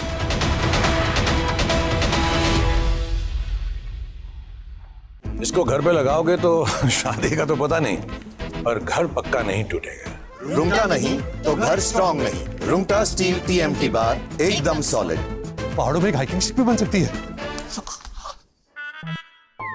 MDH की हल्दी मिर्ची धनिया करे कमाल, ये रंग दे, ये खुशबू दे, ये तीखा, ये कम पड़े, क्या निराला MDH masala. Hi there, we were in the midst of a war last fortnight, not of our own choosing, not of our want, but inflicted by a deracinated neighbor whose history books begin abruptly from 712 AD, when a loitering Arab commander, Muhammad bin Qasim, entered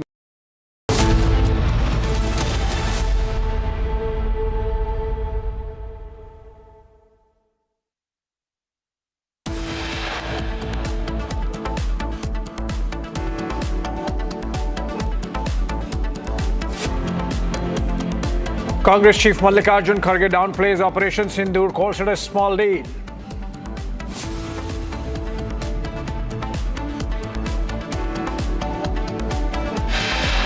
The grand old party continues to peddle fake news, says Prime Minister delayed Qatar trip, having received intel on Pahalgam attack.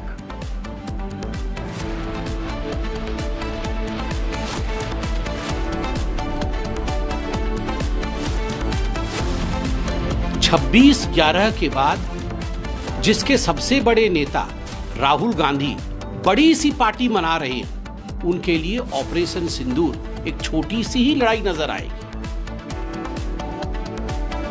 BJP hits back at Congress President Kharge for insult to forces, says party habitual of giving oxygen to Pakistan.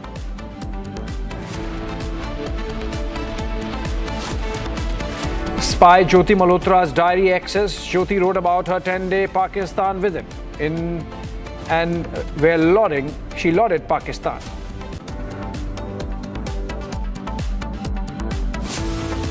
We are confronted with a jarring reality. A judge's residence in Lutyens, Delhi had burnt notes, cash hole. There is no FIR till date.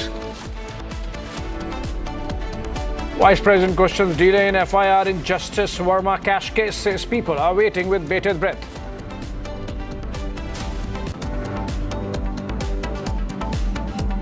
And as India hammers Pakistan with precision, Republic reports from the line of control.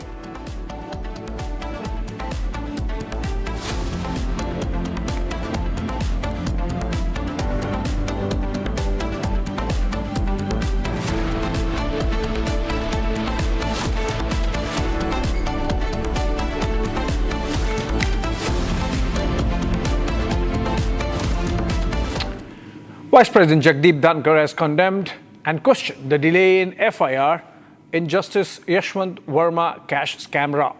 He has questioned the systemic silence and raised concerns over the probe by a panel of 3 judges. He has also asserted that there has been a delay in the matter and an investigation must be conducted with expedition or expedited. He also has said that in a democracy, every institution must be held accountable. Listen in.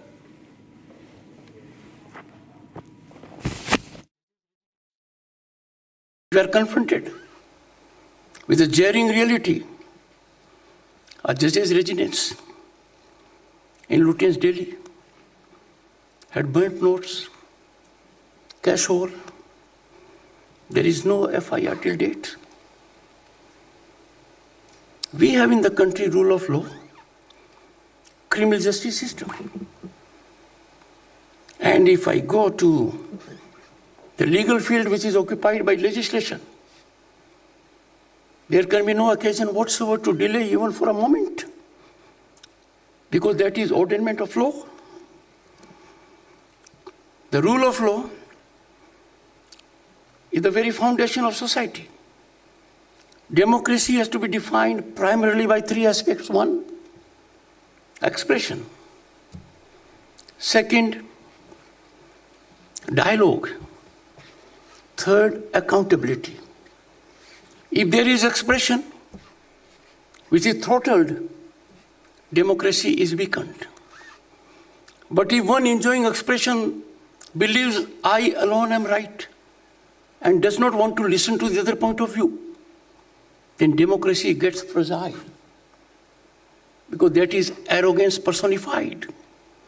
The other point of view has to be understood. And similarly, accountability. The surest way to degenerate an individual or bring down an institution is to keep it away from probe, keep it away from scrutiny, which means the institute becomes, the individual becomes law unto oneself. And therefore, if we have to really nurture democracy, ensure that democracy blossoms, it is inescapable that we hold every institution accountable and every individual accountable and in accordance with law. The entire nation was worried. An incident took place on the night intervening 14th and 15th of March. A nation of 1.4 billion did not come to know about it till after a week. Just imagine how many such other incidents may have taken place of which we are not in the know of it. Because every such transgression of integrity impacts common man, impacts those who believe in rule of law, in merit, and therefore we have to be unsparing about it. The motto of the Supreme Court, which you must have seen a number of times, I saw it every time. Yato dharm tato jay. Where there is dharma, there is victory. Or satyamev jayate. Truth has to triumph in this case. Yesterday, Vice President Jagdeep Dhankad has said that in-house probe does not have legal sanctity. How do you look at this? It seems to be a position which is correct, because ultimately, where does it lead you to? See, ultimately, when you have, let us say, criminal investigation under the yesteryear's CRPC and today's BNS, that investigation ultimately counts and will be able to be used in a criminal trial. An in-house committee, which seems to be really in the nature of a fact-finding committee and would have almost no bearing in any proceedings which ultimately go up to any kind of prosecution or possibly even civil. So therefore, when you say in-house committee, what is the purpose it subserves is probably something to be considered. I suppose one purpose you could consider to have, which is to decide whether to go further or not. But the question of what happens in such a case where you have criminal actions happening and you have investigations, so-called investigations, because they are so-called. They are not real investigations under the law. And once they are not real investigations, they can't be utilized in the court of law. Therefore, they can't be utilized towards any active prosecution, oblique conviction, as the case may be, or acquittal, whichever way it may happen. So the point is, you really, it doesn't serve much purpose. But I would go back to, for example, Lalita Kumari's case, where Lalita Kumari, the Supreme Court ultimately held that in certain cases you must have preliminary inquiries. So that kind of purpose is one part. But to say that in-house committee serves any great other purpose possibly is not well-founded. And I think Justice Jagdeep Dhankad's statement is very, very appropriate in the circumstances, because 2 months have passed. The committee has come to a finding. It is given a finding which is a scathing finding, whichever way it is. Now what happens with it? We are still awaiting some further outcome to happen and for some other rainy day to come down. Foreign Secretary's briefing to 7 MP delegation on Operation Sindoor is now over. There are details that are coming in on the specifics of that briefing. We're also being told that there are 3 delegations that have already been briefed. There are also key briefings by Foreign Secretary. Opposition has been briefed on Operation Sindoor. These are the visuals that are coming in Foreign Secretary briefings that have happened, and let me go across to a reaction that's coming in from Salman Khurshid. किसी किस्म का हस्तक्षेप कहीं नहीं था, कहीं मध्यस्थता नहीं थी, लेकिन जब विश्व में ऐसी चीज होती है तो अलग अलग लोग प्रयास करते हैं कि कुछ संदेश दें, कुछ कहें, कुछ पहुंचाएं, लेकिन जो कुछ भी हुआ है वो दोनों देशों के बीच में ही हुआ है। जब हमने जब जो एस्केलेट हुआ था मामला तो हमारे बीच का था, जब खत्म हुआ, समाप्त हुआ तो हमारे बीच का समाप्त हुआ। पाकिस्तान DGMO की ओर से पहल हुई, उन्होंने ये कहा कि इसको हम समाप्त करें। हमने कहा कि आप समाप्त करने को तैयार हैं तो कर दीजिए, 5 बजे समाप्त हो जाए। जो देश में राजनीति है, जो देश में हमारा अधिकार है, दायित्व है, वो अलग है। देश के बारे में बाहर जाकर जो बोलना है वो अलग। हमारा दल निकलेगा UAE और वेस्ट अफ्रीका के लिए। माननीय मोदी जी के नेतृत्व में ये डेलीगेशन, सातों के साथ डेलीगेशन अलग अलग देशों में जा रहे हैं, हमारे देश का, भारत का स्टैंड बताने, और यहाँ पर MEA के माध्यम से हर एक देश पर ब्रीफिंग की गई और उसी तरीके से हमारा स्टैंड टेररिज्म पे क्या है, किस प्रकार से इतने सालों तक भारत जो टेररिज्म के खिलाफ लड़ रहा है उसके बारे में यहाँ पर ब्रीफिंग की गई। मुझे लगता है कि वो बहुत यूज़फुल थी। इसका इस्तेमाल जो है जहाँ जहाँ हम लोग जाएंगे वहाँ होगा। And there's breaking news that's coming in. The BJP has sharpened its attack on the Congress after the party's president Mallikarjun Kharge undermined the success of Operation Sindoor. He called it a chutput war. The BJP has accused the Congress of providing oxygen to Pakistan.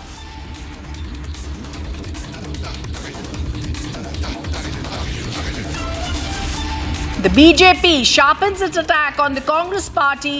Kharge and the BJP is now saying Congress is giving oxygen to Pakistan. Congress labels the Operation Sindoor as inconsequential and says it was a chutput war. The big breaking news now coming in as the Congress now fires at the valor of Indian forces.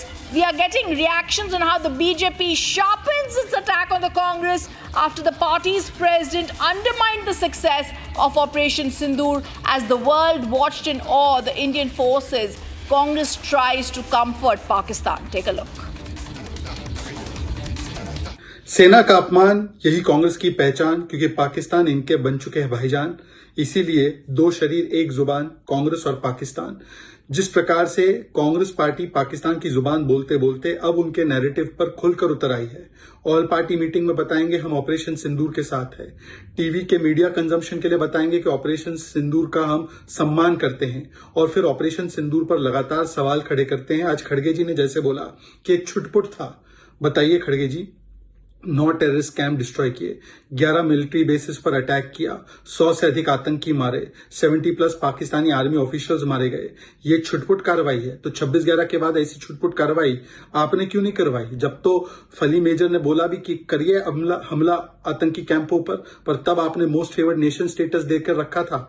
ये आपकी उस समय पर राजनीतिक इच्छा शक्ति का परिचय था। पर सेना का अपमान देखिए इनके DNA में है। सड़क का गुंडा बोलना, किस प्रकार से सबूत मांगना सर्जिकल स्ट्राइक का, बालाकोट एयर स्ट्राइक का, और अब जिस प्रकार से ऑपरेशन सिंदूर पर भी सबूत मांगे गए। कल ही तो इनके एक नेता कांग्रेस के कर्नाटका के MLA मंजुनाथ ने बोला कि 3-4 प्लेन केवल शो ऑफ करने गए।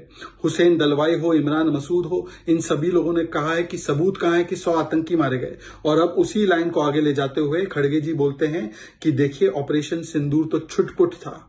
यही मानसिकता है इनके। एक नेता सिद्धरमैया बोलते हैं कि हमला मत कीजिए, अटैक मत कीजिए।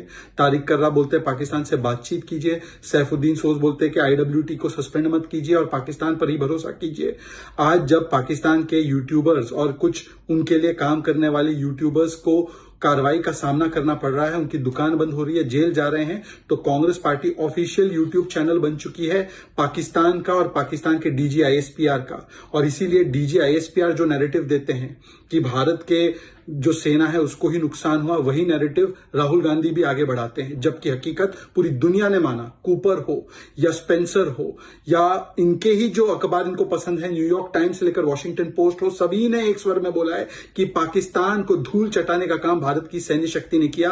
पर देखिए, जब पूरी दुनिया में भारत की सैन्य शक्ति और हमारे एयर डिफेंस सिस्टम्स और हमारे एयर अटैकिंग कैपेबिलिटीज की वाहवाही प्रशंसा हो रही है, तो चाइनीज गुड्स कैसे बिके, चाइनीज रेडार ठीक से काम कर रहे थे, चाइनीज मिसाइल और चाइनीज जेट अच्छे काम कर रहे थे, इसको बताने के लिए एक शायद चाइनीज सेलिंग एजेंट, जो चाइनीज के जो गुड सेलिंग एजेंट है, उसकी तरह आज एक बात कर रहे हैं कांग्रेस पार्टी के तमाम नेता। कांग्रेस पार्टी कह रही है, खरगे जी कह रहे हैं कि ऑपरेशन सिंदूर एक छोटी सी लड़ाई है।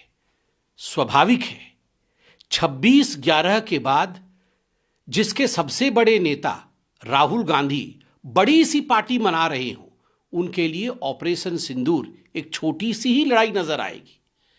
क्या राहुल गांधी और खरगे जी ये समझ नहीं पा रहे हैं कि ऑपरेशन सिंदूर में घर के अंदर घुस के, पाकिस्तान के अंदर घुस के भारत की सेना ने अदम्य साहस के परिचय के साथ 9 आतंकी अड्डों को ध्वस्त किया, मिट्टी में मिलाया, 100 से अधिक आतंकवादी मारे गए।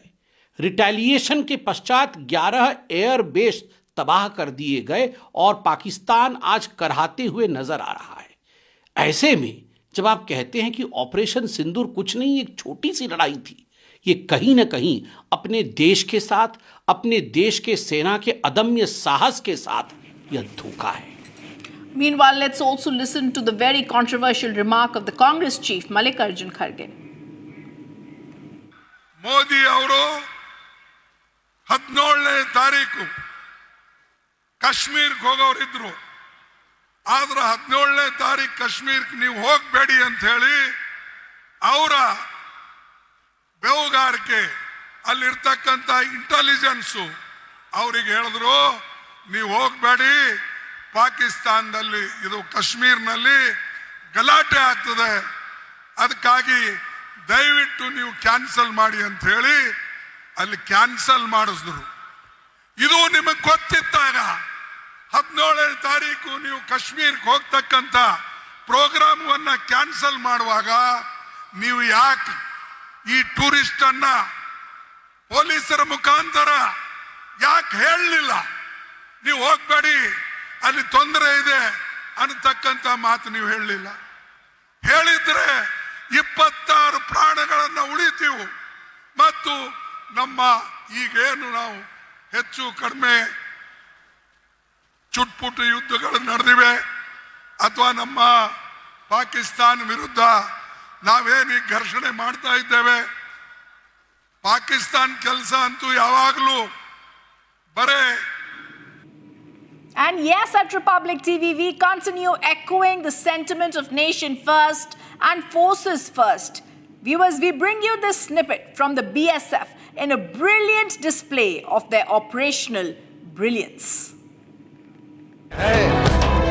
विश्व की पुकार है, ये भागवत का सार है कि युद्ध ही तो वीर का प्रमाण है। कौरवों की भीड़ हो या पांडवों का नीड़ हो, जो लड़ सका है वो ही तो महान है। विश्व की पुकार है, ये भागवत का सार है कि युद्ध ही तो वीर का प्रमाण है। कौरवों की भीड़ हो या पांडवों का नीड़ हो, जो लड़ सका है वो ही तो महान है।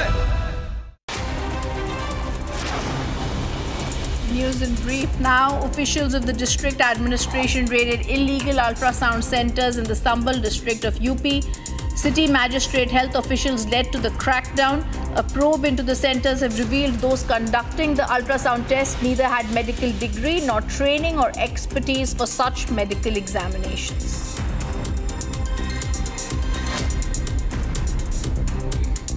ये सूत्रों से जानकारी हुई थी कि दक्ष अल्ट्रासाउंड सेंटर एक है यहाँ पर, इसमें जो अवैध तरीके से अल्ट्रासाउंड और पैथोलॉजी सेंटर का संचालन किया जा रहा है। तो संयुक्त चिकित्सालय से CMS जो डॉक्टर सिंह साहब हैं, इनको लेके और पूरी टीम को लेके यहाँ हम लोग उपस्थित हुए।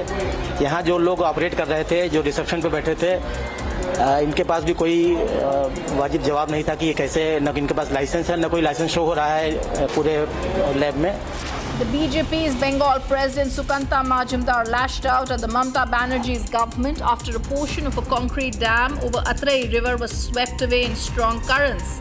In a post on his X handle, the Union Minister pointed out the incident came just months after a bridge over the same river collapsed. He said while a probe would fix the blame and accountability for these incidents, it's become clear Bengal has plunged into total darkness under the Mamata government.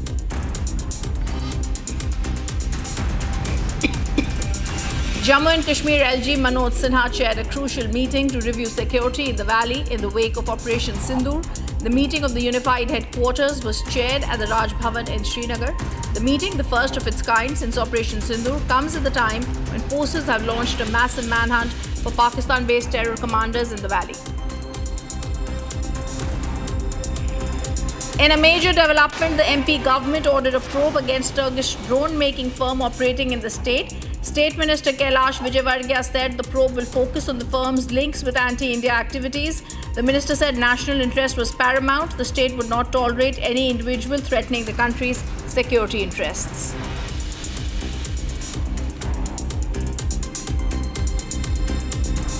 The BSF informed the beating retreat of the customary public flag lowering ceremony on the Atari-Wagah border with Pakistan in Amritsar will resume from 21st May. The ceremony was suspended in the wake of the Pahalgam attack and the Operation Sindoor. Punjab Frontier of the BSF, which is headquartered in Jalandhar, said while the ceremony will resume today itself, it would be open to media persons only. The toll from the unrelenting showers in Bengaluru rose to 3 after an elderly and a 12-year-old boy were electrocuted among the heavy flooding in the BTM layout area. The incessant rainfall has wreaked havoc in Bengaluru, leaving public spaces and metro stations heavily waterlogged. In viral clips, rainwater was seen gushing into homes while earth movers were deployed to lift stranded civilians to safe zones. And the Bhiwani Police of Haryana launched a search operation to trace illegal Bangladesh nationals and Rohingyas living on Dadri Road. Sharing details of the search operation, Station House Officer Satyanarayan said search operation has been underway since 5 in the morning. 6 suspicious men and women have been identified.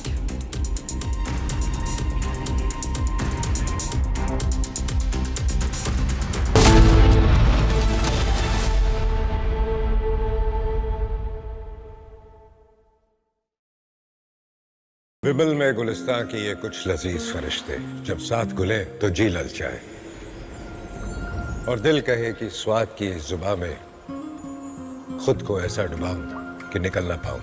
विमल की जुबान कुछ है ही ऐसी, मानते हैं ना? विमल, बोलो जुबां Kesari.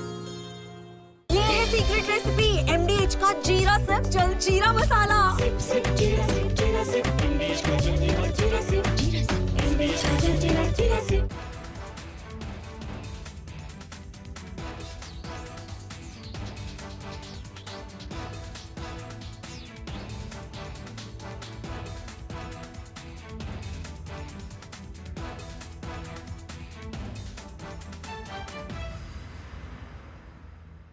Today I am here standing for discussing and sharing one of my best stories of time. I am talking about 2001 when I was posted to Rashtriya Rifles and we went to the counter-insurgency environment in Jammu and Kashmir. That time it used to be the thick of the moment or the peak of the session it was going on. So I just want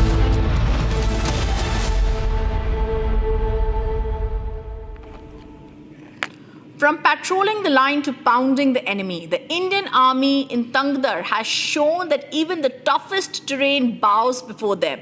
The message from the difficult forward post is clear. India watches, waits, and when needed, hammers with unmatched force.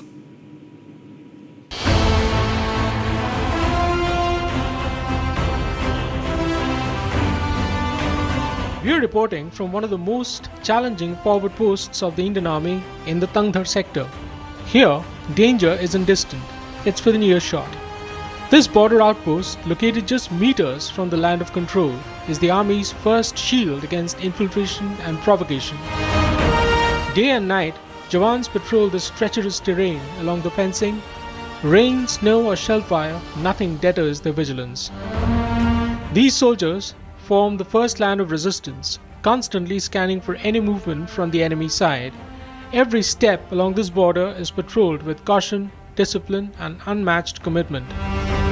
Divash, how was it on the 6th and 7th intervening night? We were waiting for the action, we were ready, and as you asked earlier that whether we were prepared or not. So in army it's a regular drill, we can go there.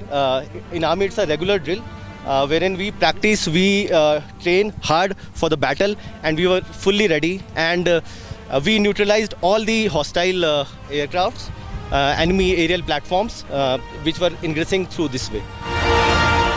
High above, from the topmost observation post in the Tangdar Ridge, Indian forces fixed targets with precision. Just 400 meters away, terror camps were identified and destroyed. From this vantage point, the army could track, target and neutralize threats before they even crossed the fence. The fog of the mountains did not cloud their vision, it sharpened it. Now I'm at the most important location, forward post along the line of control, and behind me is the drill, the patrolling, and how our Jawans have taken their position. They are stationed at several vantage of this forward post. It's become very much important because 400 meters from this forward post is the Lipa Valley, and almost 7 terror launch pads are there on the other side. And how from the night of 7 there were intense shelling, artillery, mortar shelling from the side of Pakistan, from the side of POK, Pakistan-Occupied Kashmir, and heavy retaliation was responded from our side to the POK. Right now this is a drill which we can clearly see that this is how our brave hearts, our Jawan had been positioned that night as well, and has been responding eye to eye to the POK, and also the retaliation was so strong that all the terror launch pads in the POK were completely devastated. So these are the visuals right now which have a huge impact, and this is a drill how the Jawans are actually stationed right now, and this is how the Operation Sindoor was also conducted. This entire forward post is the extreme of the utmost important forward post, and therefore you can clearly see that how we are also wearing the heavy bulletproof jacket and this headgear. Back in the bunker, where the shelling from the other side was heaviest, Jawan showed us how they held the ground. With incoming fire from across POK, our Jawans stayed calm, coordinated and covered. These bunkers weren't just shelters, they were strongholds and shields. Each Jawan here not only fought back, but ensured the safety of his brothers in arms. Right now, this is one of the bunkers which I'm showing here because this is the topmost and the toughest location of the forward post. This is the post from where Muzaffarabad is just 400 meters. So we are right now almost 11,000 feet above the ground, and the Pakistan fence could clearly be seen from here. The POK range could clearly be seen from here. The bunkers which the army have constructed for themselves look like this because it's the topmost position. There was heavy shelling of mortar and artillery from the side of Pakistan on the 6th and 7th of intervening night, and also there was a heavy retaliation which was given from our side because first we conducted Operation Sindoor and then Pakistan guided artillery and mortar shelling, but to that response the heavy retaliation was given from the side of this post by our army Jawans. Then came the retaliation. From the mortar drills to the actual offensive, this was no random firing. It was targeted, timed and fierce. Jawans launched mortar fire on enemy positions, followed by a resounding war cry that echoed through the valley. It wasn't just a shout, it was a roar of courage, unity and triumph. इस वक्त जो तस्वीरों में नजर आ रहा है ये हमारे जवानों की पोजीशन है जो कि पीओके से जिस तरह से हमारे द्वारा लॉन्च के टेरर पैड्स को जब पूरी तरह ध्वस्त किया गया उसके बाद जो पीओके से उनकी तरफ से जो मोटार शेलिंग हुई इसके रिस्पांस में जो जवानों ने अपनी पोजीशनिंग ली हुई है इस फॉरवर्ड पोस्ट पे उसके ये जवाब है और जवाब में किस तरीके से ये पूरी ड्रिल जो है लगातार दिखाई जा रही है। उस वक्त ये रियल टाइम किस तरह से हुआ होगा, उसने ऑपरेशन सिंदूर को सक्सेसफुली कंडक्ट हुआ। लेकिन ये जवानों की पोजीशन है और ये पूरी तरह से एक ड्रिल और एक्सरसाइज है जिसके माध्यम से दिखाया जा रहा है कि हमारी पोजीशन क्या थी, हमारे जवानों की स्टेशनिंग क्या थी, और वहाँ से अटैक होने के बाद यहाँ से जो रिटालिएशन है वो किस तरीके से हुआ।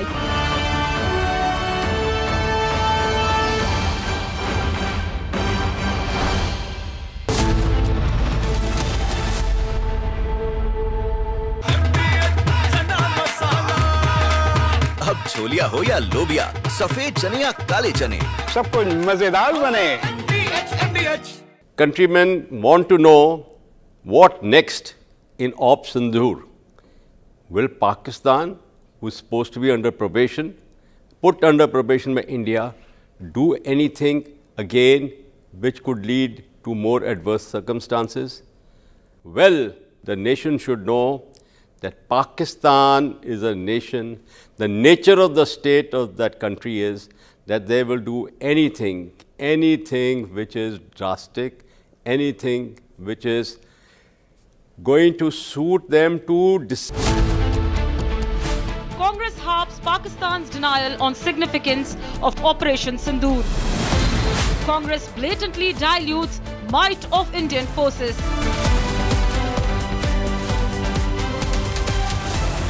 Arnab and nationalists countered the Chutput Club, debating tonight at 8:30 p.m.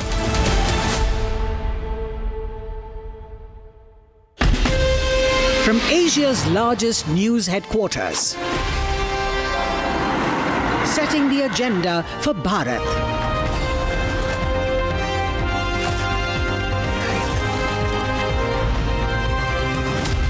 You're watching Republic.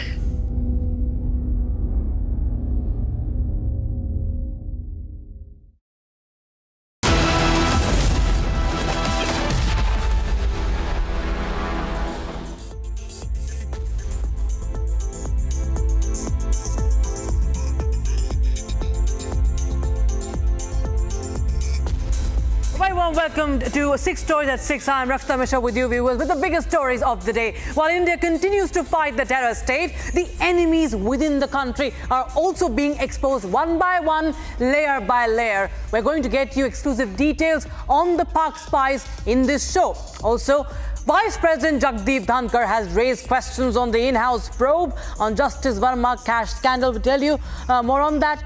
Now, India is celebrating the heroics of our forces, viewers. The entire world is talking about Operation Sindoor, but the Congress is at it again. The Congress calls it a Chutput war, trivializing the mega operation, the valor of our forces. We'll tell you the details on that.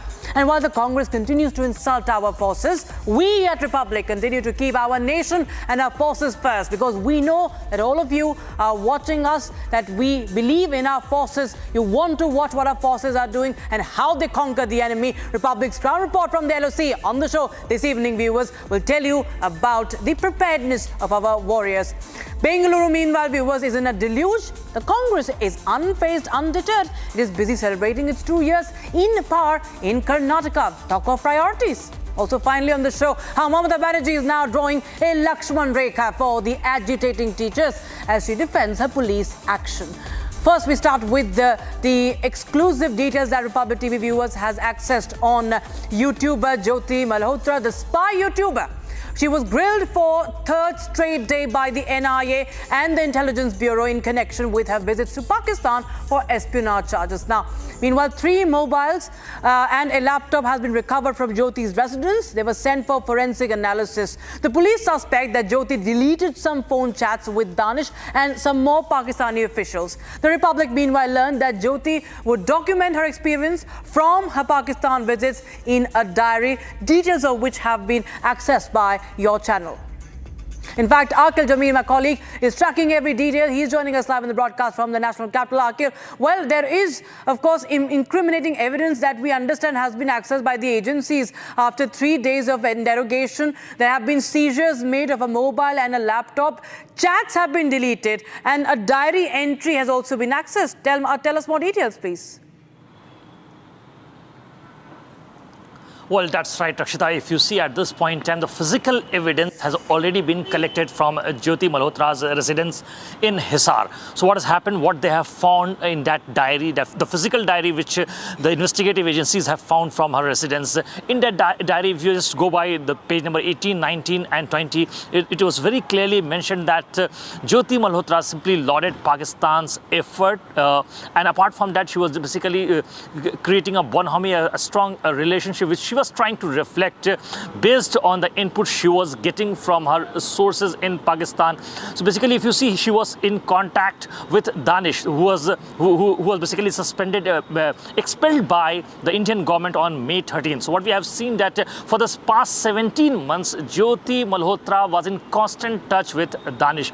Apart from Danish, she was also in touch with other officials, including Ali Rahman. Apart from that, if you see, the third official from the Pakistan she was in touch with was Shahzad as well. So these are three key individuals with whom Jyoti Malhotra was in touch, and she was sharing some inputs. So at this point in time, if you just get to know the details from our sources in the intelligence wing and the Hisar police, they are saying that they are basically trying to decode the messages, because if you see, once she got to know that now she's in trouble, the trouble has mounted for her, Jyoti Malhotra deleted all those text messages and the call details. So the CDR details have been recovered by the Hisar police, and it has already been sent to the forensic department. And it takes approximately 48 hours to get the report of the forensic department. So by late evening, we can expect that report to come out. So once those details will come out, then only we'll get to know that what actually transpired at that point in time between Danish and Jyoti Malhotra, and what were the basically content in that in those chats which transpired for a very long time, for approximately 17 months between Jyoti Malhotra and Danish. Right, Akhil, thanks so much for joining us with those details coming in on that story. Now shift our focus to Jagdeep Dhankar, viewers, who is raising some pertinent questions as far as the judge caste scandal is concerned. After a strong critique of the judicial overreach in a previous address, Vice President Jagdeep Dhankar has now questioned the delay in the registration of an FIR in the Justice Verma charged cash recovery case. Now, we'll tell you the questions that have been now, that have been raised by Mr. Dhankar. And if we see, first of all, he has said that incident occurred on the night, of course, this is a fact, he has reported, incident occurred on the night of 14th to 15th of March. We can move ahead with the graphics, please. Incident occurred on the night of 14th to 15th of March, a nation of 1.4 billion informed only after 1 week. So that's the question even Republic has been, of course, raising, that why did this was discovered after such a long time, raises serious concerns on the transparency. No matter who he is, he could be the judge. One has to be transparent, and why this news broke so later. Possible pattern of hidden transgressions. So he's talking about the hidden transgressions. Who was shielding who? Why was there, there was not a transparent, probe? Each cover-up weakens trust in the rule of law. There are, of course, questions being raised on judiciary. And also, he says, when there is dharma, there is victory. So he believes in dharma, and he says that there should be a thorough probe, a scientific probe. In fact, he has also said, very importantly, that why in 2 months there has been no FIR. He has also questioned the in-house inquiry, that it's just a waste of time. That is what Jagdeep Dhankar has said. He has cast aspersions on the validity of the ongoing in-house inquiry, remember, by a 3-judge panel in the case recovery case. In fact, my colleague Gopi has spoken to Senior Supreme Court Advocate Pinky Anand on this. Take a listen in. Yesterday, Vice President Jagdeep Dhankar has said that in-house probe does not have legal sanctity. How do you look at this? It seems to be a position which is correct, because ultimately, where does it lead you to? See, ultimately, when you have, let us say, criminal investigation under the yesteryear's CRPC and today's BNS, that investigation ultimately counts and will be able to be used in a criminal trial. An in-house committee, which seems to be really in the nature of a fact-finding committee and would have almost no bearing in any proceedings which ultimately go up to any kind of prosecution or possibly even civil. So therefore, when you say in-house committee, what is the purpose it subserves? Is probably something to be considered. I suppose one purpose you could consider it to have, which is to decide whether to go further or not. But the question of what happens in such a case where you have criminal actions happening and you have investigations, so-called investigations, because they are so-called. They are not real investigations under the law. And once they are not real investigations, they can't be utilized in the court of law. Therefore, they can't be utilized towards any active prosecution or conviction as the case may be, or acquittal, whichever way it may happen. So the point is, you really, it doesn't serve much purpose. But I would go back to, for example, Lalita Kumari's case, where Lalita Kumari, the Supreme Court ultimately held that in certain cases you must have preliminary inquiries. So that kind of purpose is one part. But to say that in-house committee serves any great other purpose possibly is not well founded. And I think Justice Jagdeep Dhankar's statement is very, very appropriate in the circumstances, because 2 months had passed, the committee has come to a finding. It is given a finding which is a scathing finding, whichever way it is. Now what happens with it? We are still awaiting some further outcome to happen and for some other rainy day to come down. All right, we have Mr. Anil Tiwari, who's the president of the Allahabad High Court Bar Association. Mr. Tiwari, well, you have been at the forefront as far as the protests are concerned in this case. And now we have we have Jagdeep Dhankar, the vice president himself. He has raised many pertinent questions. He has said, who are the bigger sharks? He has raised questions on the inquiry.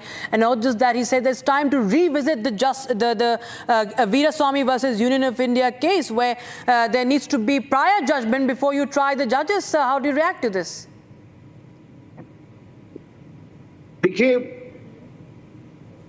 As you are aware, that we from the day one, my demand was clarity and transparency, accountability. Dhankar Sahab has rightly said that accountability is the foundation of the democracy.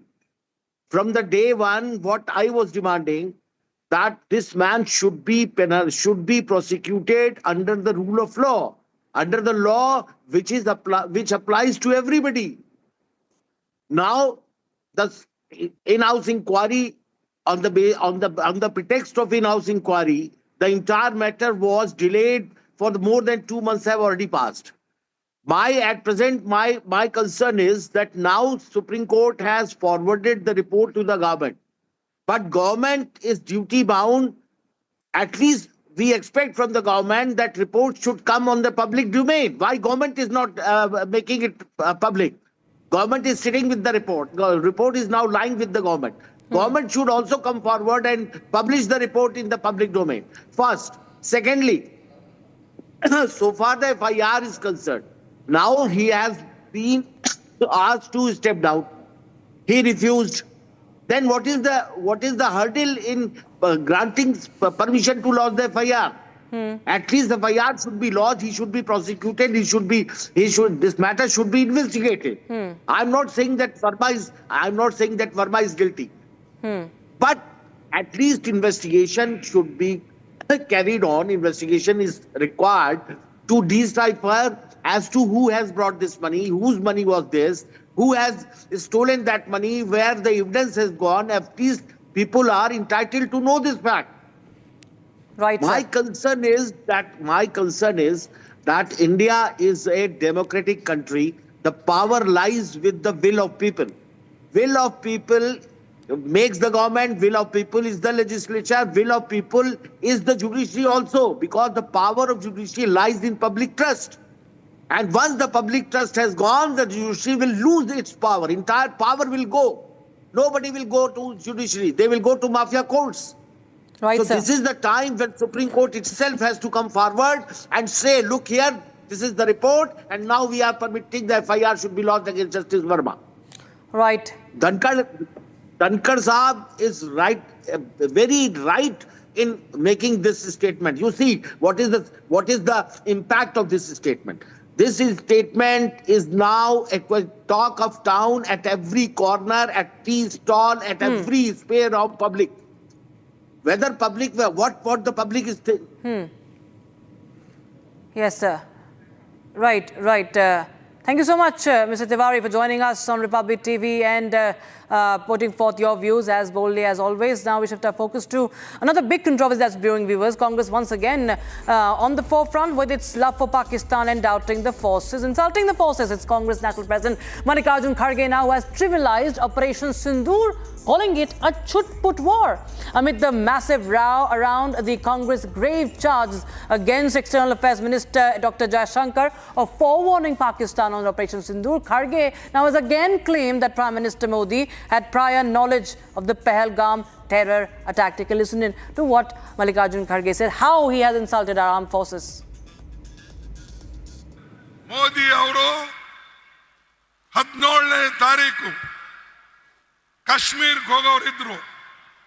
ಆದ್ರೆ 17ನೇ ತಾರೀಕು ಕಾಶ್ಮೀರಕ್ಕೆ ನೀವು ಹೋಗಬೇಡಿ ಅಂತ ಹೇಳಿ ಅವರ ಬೆವುಗಾರಿಕೆ ಅಲ್ಲಿರ್ತಕ್ಕಂಥ intelligence ಅವರಿಗೆ ಹೇಳಿದ್ರು, ನೀವು ಹೋಗಬೇಡಿ, ಪಾಕಿಸ್ತಾನದಲ್ಲಿ ಇದು ಕಾಶ್ಮೀರ್ನಲ್ಲಿ ಗಲಾಟೆ ಆಗ್ತದೆ, ಅದಕ್ಕಾಗಿ ದಯವಿಟ್ಟು ನೀವು ಕ್ಯಾನ್ಸಲ್ ಮಾಡಿ ಅಂತ ಹೇಳಿ ಅಲ್ಲಿ ಕ್ಯಾನ್ಸಲ್ ಮಾಡಿಸಿದ್ರು. ಇದು ನಿಮಗೆ ಗೊತ್ತಿದ್ದಾಗ 17ನೇ ತಾರೀಕು ನೀವು ಕಾಶ್ಮೀರಕ್ಕೆ ಹೋಗ್ತಕ್ಕಂಥ ಪ್ರೋಗ್ರಾಮವನ್ನ ಕ್ಯಾನ್ಸಲ್ ಮಾಡುವಾಗ ನೀವು ಯಾಕೆ ಈ ಟೂರಿಸ್ಟ್ ಅನ್ನ ಪೊಲೀಸರ ಮುಖಾಂತರ ಯಾಕೆ ಹೇಳಲಿಲ್ಲ?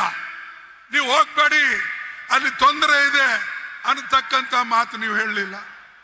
ಹೇಳಿದ್ರೆ 26 ಪ್ರಾಣಗಳನ್ನ ಉಳಿತೀವಿ ಮತ್ತು ನಮ್ಮ ಈಗೇನು ನಾವು ಹೆಚ್ಚು ಕಡಿಮೆ ಚುಟ್ಪುಟ್ಟು ಯುದ್ಧಗಳು ನಡೆದಿವೆ ಅಥವಾ ನಮ್ಮ ಪಾಕಿಸ್ತಾನ ವಿರುದ್ಧ ನಾವೇನು ಘರ್ಷಣೆ ಮಾಡ್ತಾ ಇದ್ದೇವೆ, ಪಾಕಿಸ್ತಾನ ಕೆಲಸ ಅಂತೂ ಯಾವಾಗಲೂ ಬರೇ. Now, you can see how that Congress continues to doubt the forces, insult the forces, but Republic TV continues to show you, viewers, how they continue to, in fact, send ripples and send shivers down the spine of the enemies. From patrolling the line of control to pounding the enemy, the Indian Army on the front lines has shown that even the toughest terrain bows before them. Bringing you a report from Tangdhar, the LoC village. The message from the difficult forward post, viewers, is very clear that India watches, India waits, and when needed, it hammers with unmatched force. In fact, viewers, today, Brigadier Mudit Mahajan, commander of Poonch Brigade, has reiterated that Operation Sindoor is not over. It is only suspended for the time being. It is a warning to Pakistan, viewers. Here's a report from Ground Zero.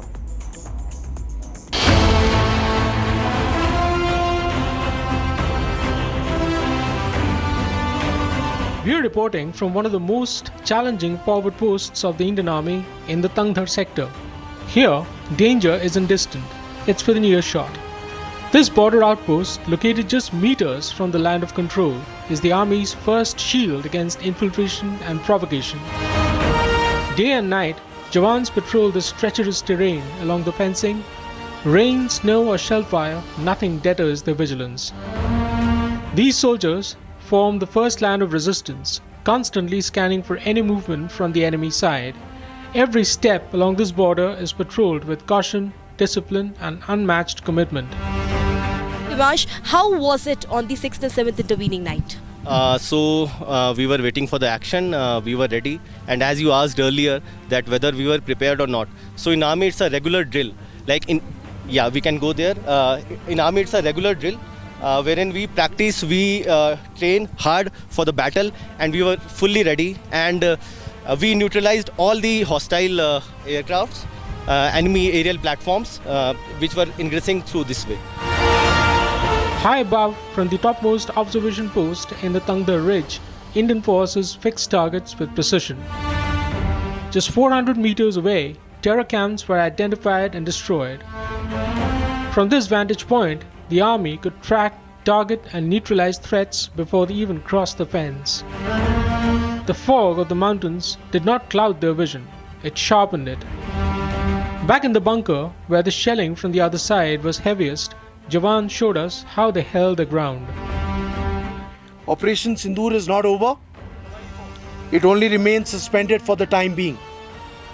And therefore, the Indian Army remains alert, ready, and if challenged again, we will respond yet again not with words, but with fire and resolve of the nation. With incoming fire from across POK, our jawans stayed calm, coordinated and covered. These bunkers weren't just shelters, they were strongholds and shields. Each jawan here not only fought back, but ensured the safety of his brothers in arms. Right now, this is one of the bunkers which I'm showing here because this is the topmost and the toughest location of the forward post. This is the post from where Muzaffarabad is just 400 meters. So we are right now almost 11,000 feet above the ground, and the Pakistan fence could clearly be seen from here. The POK range could clearly be seen from here. The bunkers which the army have constructed for themselves look like this because it's a topmost position. There was heavy shelling of mortar and artillery from the side of Pakistan. Then came the retaliation. From the mortar drills to the actual offensive, this was no random firing. It was targeted, timed and fierce. Jawans launched mortar fire on enemy positions, followed by a resounding war cry that echoed through the valley. It wasn't just a shout, it was a roar of courage, unity and triumph. इस वक्त जो तस्वीरों में नजर आ रहा है ये हमारे जवानों की पोजीशन है जो कि पीओके से जिस तरह से हमारे द्वारा लॉन्च के टेरर पैड्स को जब पूरी तरह ध्वस्त किया गया उसके बाद जो पीओके से उनकी तरफ से जो motor shelling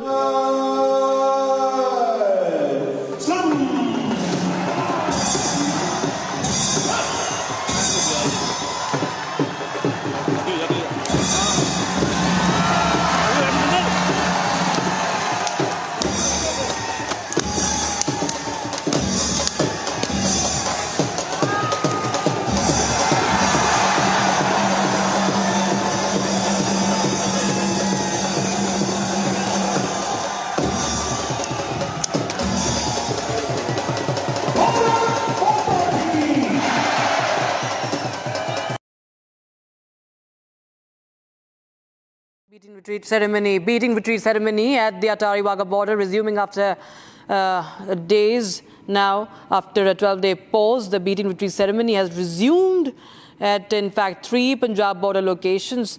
And this is, of course, this was halted previously amid the rising tensions between India and Pakistan.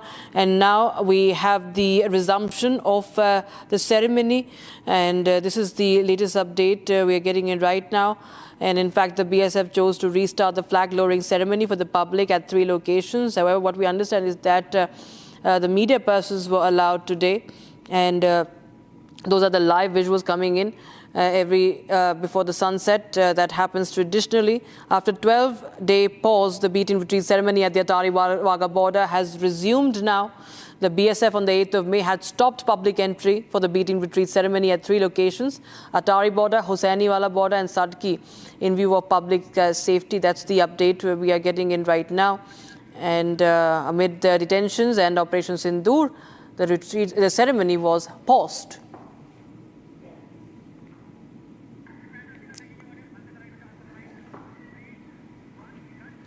All right, shifting focus to Bengaluru, viewers. Now, Bengaluru and monsoon misery has become synonymous. And every year when it rains, it exposes the civic apathy under the Congress rule and the Congress government now, viewers.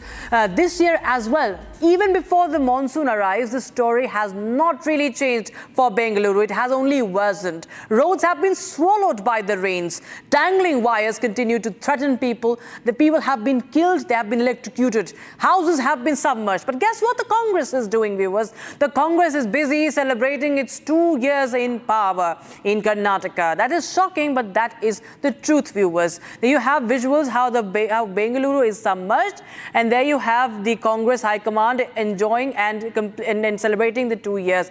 Now we have S. Prakash of the BJP joining us on the broadcast. Mr. Prakash, well, we are wondering what the priorities of the government are, the Congress government is, because we see that people are dying, and even before monsoon begins, this is the state of affairs in Bengaluru while the Congress party is busy celebrating 2 years. What are they celebrating?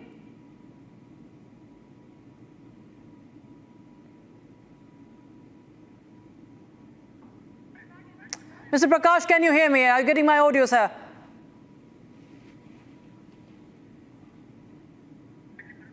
All right, we'll try and connect with S. Prakash, but remember, viewers, 3 people have died BBMP is busy passing the buck, and civic apathy on full display as Congress leaders continue to celebrate their 2 years in power, while the common man in a metro city like Bengaluru is suffering. You have the visuals, they say it all.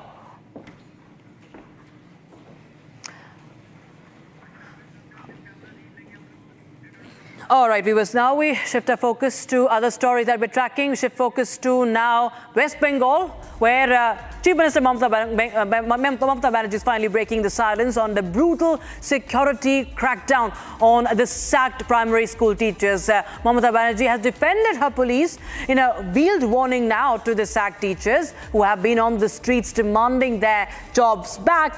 Mamata Banerjee says that there is a Lakshman Rekha that the protesters should respect. Here's a report.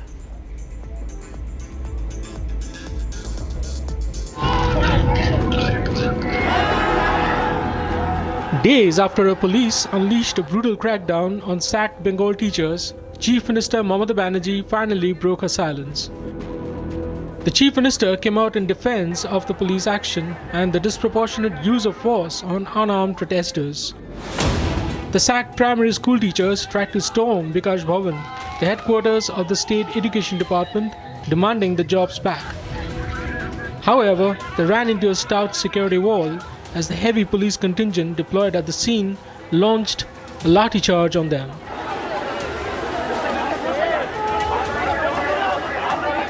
Several protesting teachers were injured in the melee. The teachers have been up in arms against the Mamata government after the Supreme Court upheld the Calcutta High Court order cancelling the jobs in connection with the SSC recruitment scam. Speaking to reporters in Kolkata, the Chief Minister said while she was not against protests, there is a clear Lakshman Rekha that the protesters need to respect. মানবিকতাকে শ্রদ্ধা করলে তাকে ভালোবাসা যায়, তাকে সম্মান করা যায়। আমি আন্দোলনের বিপক্ষে নই, কিন্তু আন্দোলন করারও একটা লক্ষ্মণ রেখা আছে। আমার যেমন অধিকার নেই কাউকে বাধা দেওয়ার, অন্যেরও অধিকার নেই আমাকে বাধা দেওয়ার। Addressing a press conference earlier, Javed Shamim, ADG Law and Order, Kolkata Police, claimed that the police was forced to launch a lathi charge after the protesting teachers ignored repeated warnings to stand down. As the pressure mounts on Mamata to reinstate the sacked teachers, muzzling of dissent appears to be the only recourse left for her.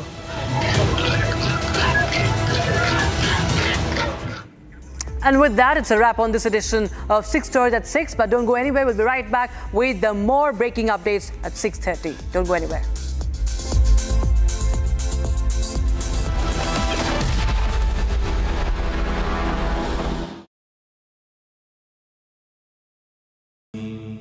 Amity has been ranked India's #1 private university for the 11th year by India Today, a testimony to Amity's world-class education whilst imbibing values and sanskars in students. MDH की हल्दी मिर्ची धनिया करे कमाल, ये रंग दे, ये खुशबू दे, ये तीखा, ये कम पड़े, क्या निराला MDH masala.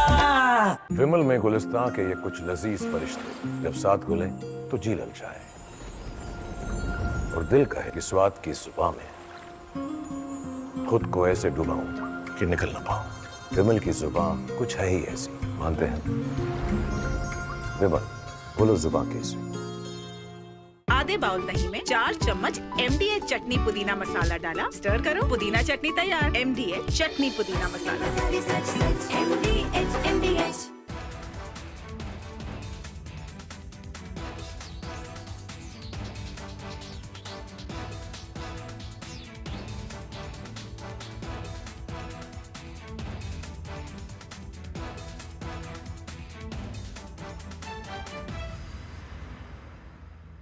Hi there, we were in the midst of a war last fortnight, not of our own choosing, not of our want, but inflicted by a deracinated neighbor whose history books begin abruptly from 712 AD, when a loitering Arab commander, Muhammad bin Qasim, entered Sindh, thus beginning a gradual Islamization of the land at the point of sword. Pahalgam terror attack was not the first, is not going to be the last time afraid.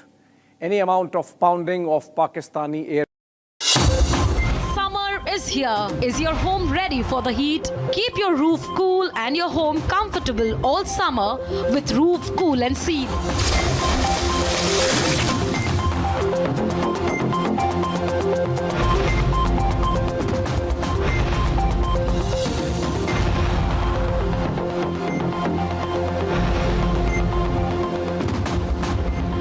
पसीना मत बहाओ, Berger roof cool and seal लगाओ।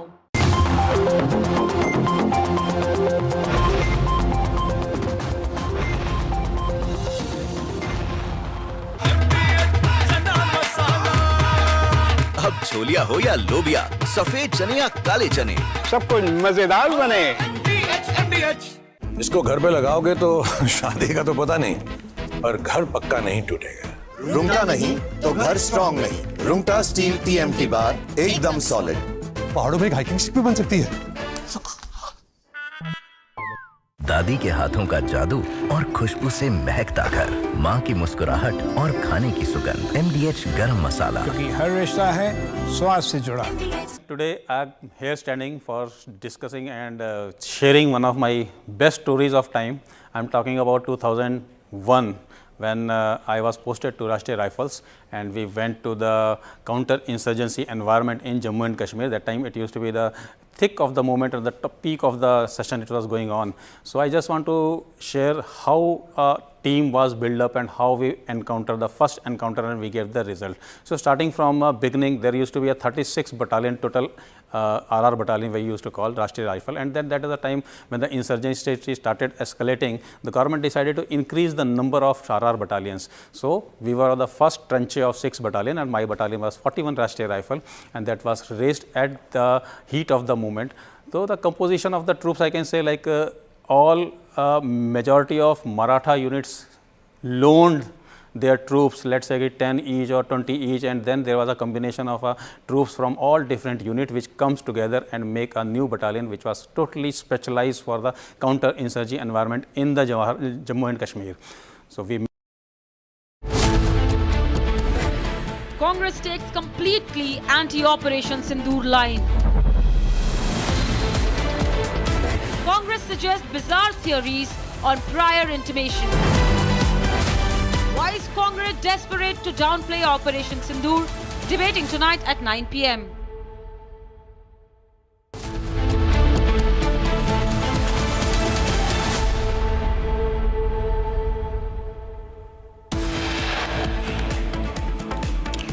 Congress Chief Mallikarjun Kharge downplays Operation Sindoor, calls it a small deal.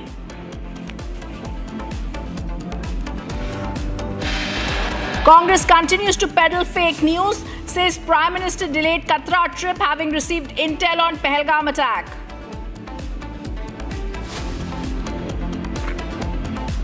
छब्बीस 11 के बाद जिसके सबसे बड़े नेता राहुल गांधी बड़ी सी पार्टी मना रहे हैं, उनके लिए ऑपरेशन सिंदूर एक छोटी सी ही लड़ाई नजर आई। The BJP hits back at Congress President Kharge for insults to forces, says party is habitual of giving oxygen to Pakistan.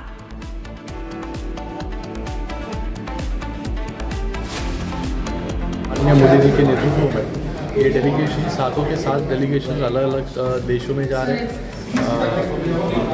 हमारे देश का, भारत का स्टैंड बताने। Foreign Secretary Vikram Misri briefs 7 MP delegation on execution and outcome of Operation Sindoor. Confronted with a jarring reality, a judge's residence in Lutyens, Delhi had burnt notes, cash haul. There is no FIR till date. Vice President questions delay in FIR in Judge Verma case, says people are waiting with bated breath for justice. As India hammers Pakistan with precision, Republic reports from the line of control.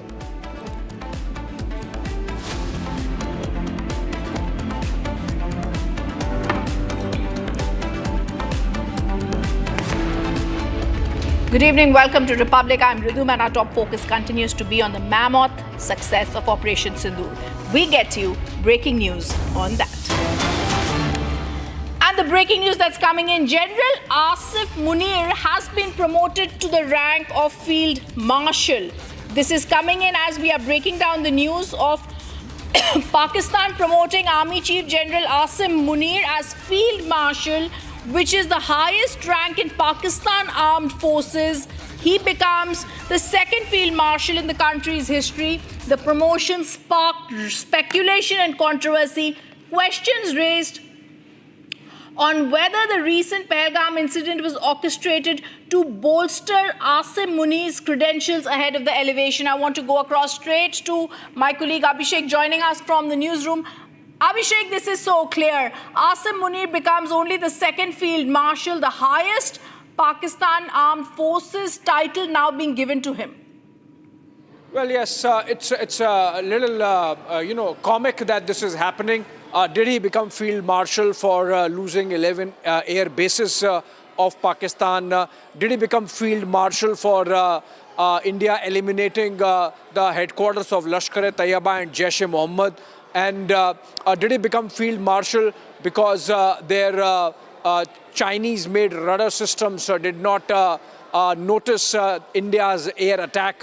Did he become Field Marshal because their air defense systems were sleeping when India carried out its air strikes as part of Operation Sindoor?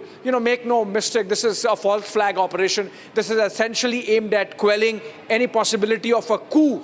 Reports of which were there that was brewing within Rawalpindi, and many of the Pakistani generals were uncomfortable with the fact that Asif Munir has gotten himself ensconced in the chair as Pakistan Army Chief till 2027. Remember, he was to retire 3 days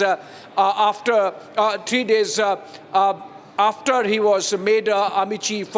And so this gives an impression that making him Field Marshal is essentially General Asif Munir tightening the grip further. Also remember that had it not been for Pahalgam and after that India's response by way of Operation Sindoor, there was already a situation brewing where Asif Munir's longevity was being questioned. He was given an extension last year, and that was not being liked by a lot of people in Pakistan, least of all the civilian government, but more specifically the Pakistani second rung of leadership below General Asif Munir. So this giving Field Marshal medal to himself effectively with 5-star rank, just like General Ayub had done in 1965. Just a minute, I'm going to interrupt you. I'm going to go across, Abhishek, for just a minute as I interrupt you. And we're going to take questions to Group Captain UK Devnath who's patched with us on the phone line. Is this the biggest mockery that can come? Is he, sir, the Field Marshal of terrorism? Mullah General Asif Munir promotes himself to rank of Field Marshal of Pakistan. It's ironic, he's second only to Ayub Khan. Ayub Khan in 1965, after they were battered in war by India, did this. And now 60 years later, Asif Munir rewards himself with the same after a humiliating defeat in Operation Sindoor. Oh, yes, definitely. There is no doubt that Pakistan has made itself a laughing stock all over the world. Especially all over the world, the military community will be laughing at Pakistan.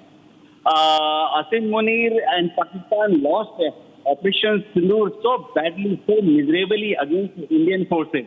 And after that, Pakistan, ISI, DG, ISPR and Pakistan Army has been able to project to their countrymen and to their leadership, PMLN leadership, that they have done a great service by defending the skies and grounds and sea of Pakistan from India.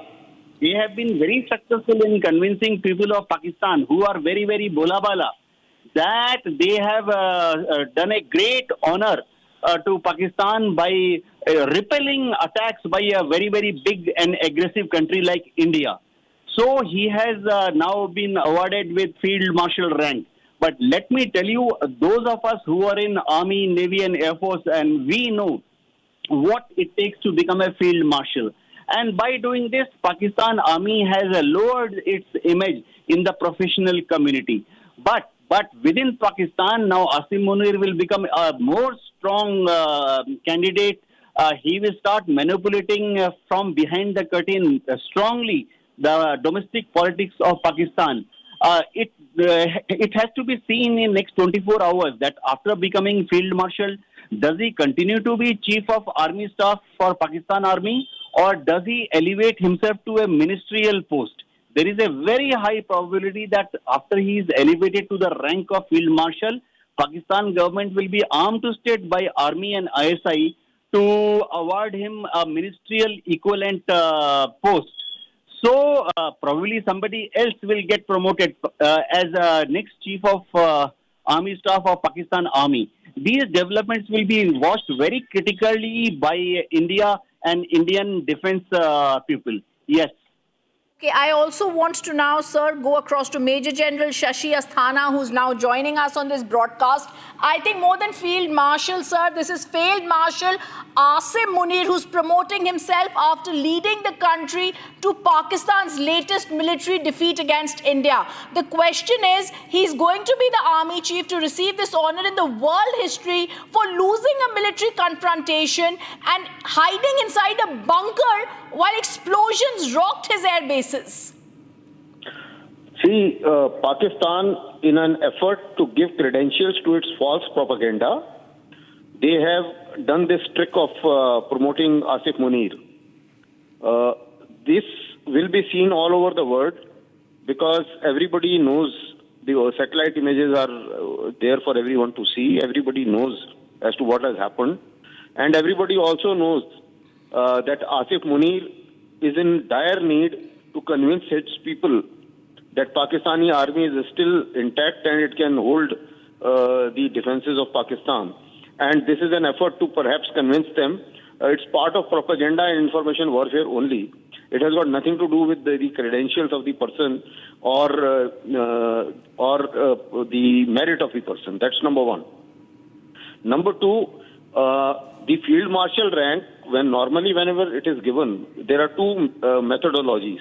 One is you retire him and make him Field Marshal. That's right. And you make another chief. The other one is during Second World War, that was during war, people were made Field Marshals like Montgomery, Rommel and everybody. And they were in active service. Now it is not very clear from the news which has come so far whether he will be in active service or he will not be in active service. So whether it is a plot to remove him or it is a plot to award him or get another chief, that may perhaps get uncovered a little later. What is more important is that as far as Pakistan cabinet is concerned or the civilian leadership is concerned, they are in any case, they are robotics. So Asif Munir, even earlier, even when he was not Field Marshal, yes, he was moving them around in the manner in which he wanted, and I think that would continue anyway. Now it will be nice to see a little later whether he is looking at taking over the country or not, because earlier in Dawn newspaper long back, after 1971, they said their army has won and they have brought down 41 aircrafts of India, and after that 93,000 people surrendered. We don't know whether after this Pakistan will get distributed into a couple of pieces or not. That is yet to see. Back to you. I absolutely agree, and I also want to take this question, sir, to you about Asif Munir and how he's got this promotion. In less than 2 minutes, we're also going to be joined by other panelists, but I want to ask you here, Major General Shashi Asthana, you've explained how this is, but how does someone explain this position in Pakistan that Asif Munir has to be promoted after losing 10 plus air bases and air strikes by IF, that also deep inside Pakistan? This is days after 13 Pakistan Air Force bases and radar stations, including meters away from the general headquarters in Rawalpindi, have been hit. See, if anybody puts him in his shoes and imagines as to how he can overcome the embarrassment of what has been done, The only way is arm twist the civil government and get awarded and get praised. Now, if you read the Dawn newspaper, basically he's being praised for all the cowardice which he has done, and it has been, and it is not new in Pakistan. Let me tell you, in 47-48 war, there was a major in Skardu. Okay, I just want to, sir, for 1 minute, take one more question to Major Samarpal Toor, also joining us, defense expert here.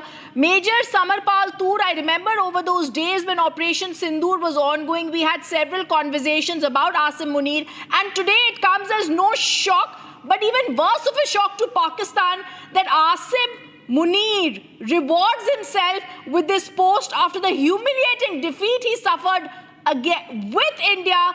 After India won Operation Sindoor, he gets himself to be the second Field Marshal of Pakistan. Rhythm, this is sheer desperation of him staying in power, and this confirms that Asif Munir is there to stay. He is not leaving. He is not retiring anytime soon, and it will be his directives that the Pakistan government is going to follow. It is his statements that the government of Pakistan is going to recite and dictate. So basically, he has confirmed his position for a long haul. And you never know that, the Pahalgam, now it seems, if you connect the dots, has been orchestrated by him and the terrorist tanzeems under his guidance, so that he could, assure or get some importance and his extension, which he was most likely fighting for. And this is what it is. I mean, the audience definitely are going to be shocked, not only in India, but even in Pakistan and around the globe. And this is uncalled for, unwarranted, unethical, and this is not what a democracy does. And it is sheer sign of being evident that now Pakistan is definitely heading towards a dictatorship. I completely agree with you, Major Samarpal Toor. Thank you for being with us on this. It is something that we'll actually take up with you later in the day today, and this is the big story that we'll be focusing on. Moving on, viewers, to the other top focus that we are tracking today. There's breaking news coming in. Jammu and Kashmir LG Manoj Sinha chaired a unified headquarters meeting at Raj Bhavan in Srinagar to review the current security scenario and assess the preparedness for the upcoming Shri Amarnath Ji Yatra. During the meeting, the LG lauded the efforts of the armed forces, security agencies and J&K police for the successful execution of Operation Sindoor. I'm joined by my colleague Zeenat to give us more details on this, and those pictures that I'm going to show you.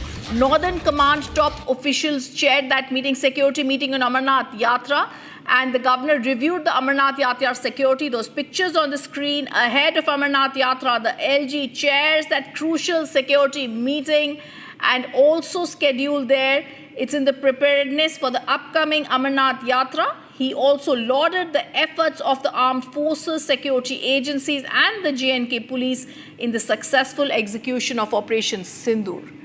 Let me go across to Zeenat. Zeenat, give us more details of this meeting that has been chaired by the LG. See, this was a meeting that was chaired by LG Manoj Sinha here in Srinagar, and the meeting was attended by the security top corps and also the administration and the intelligence chief of Jammu and Kashmir. We've been seeing Manoj Sinha congratulating forces for neutralizing the threat on the ground for Operation Sindoor and for conducting the regular anti-terror operations in order to neutralize the threat on ground. In fact, the directions were given to the security forces and the intelligence officers to increase the inputs from the sources on the ground and to carry a strike against the terrorists and the terror bells.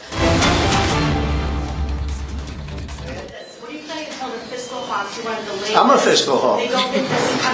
I'm a bigger fiscal hawk. There's nobody like me as a fiscal hawk. Massey said it adds more deficit than Biden did, and this bill kind of... Because we have to fix the country. Do you think that Thomas Massey is correct in saying that this is adding Biden levels? No, I don't think Thomas Massey understands government. I think he's a grandstander, frankly.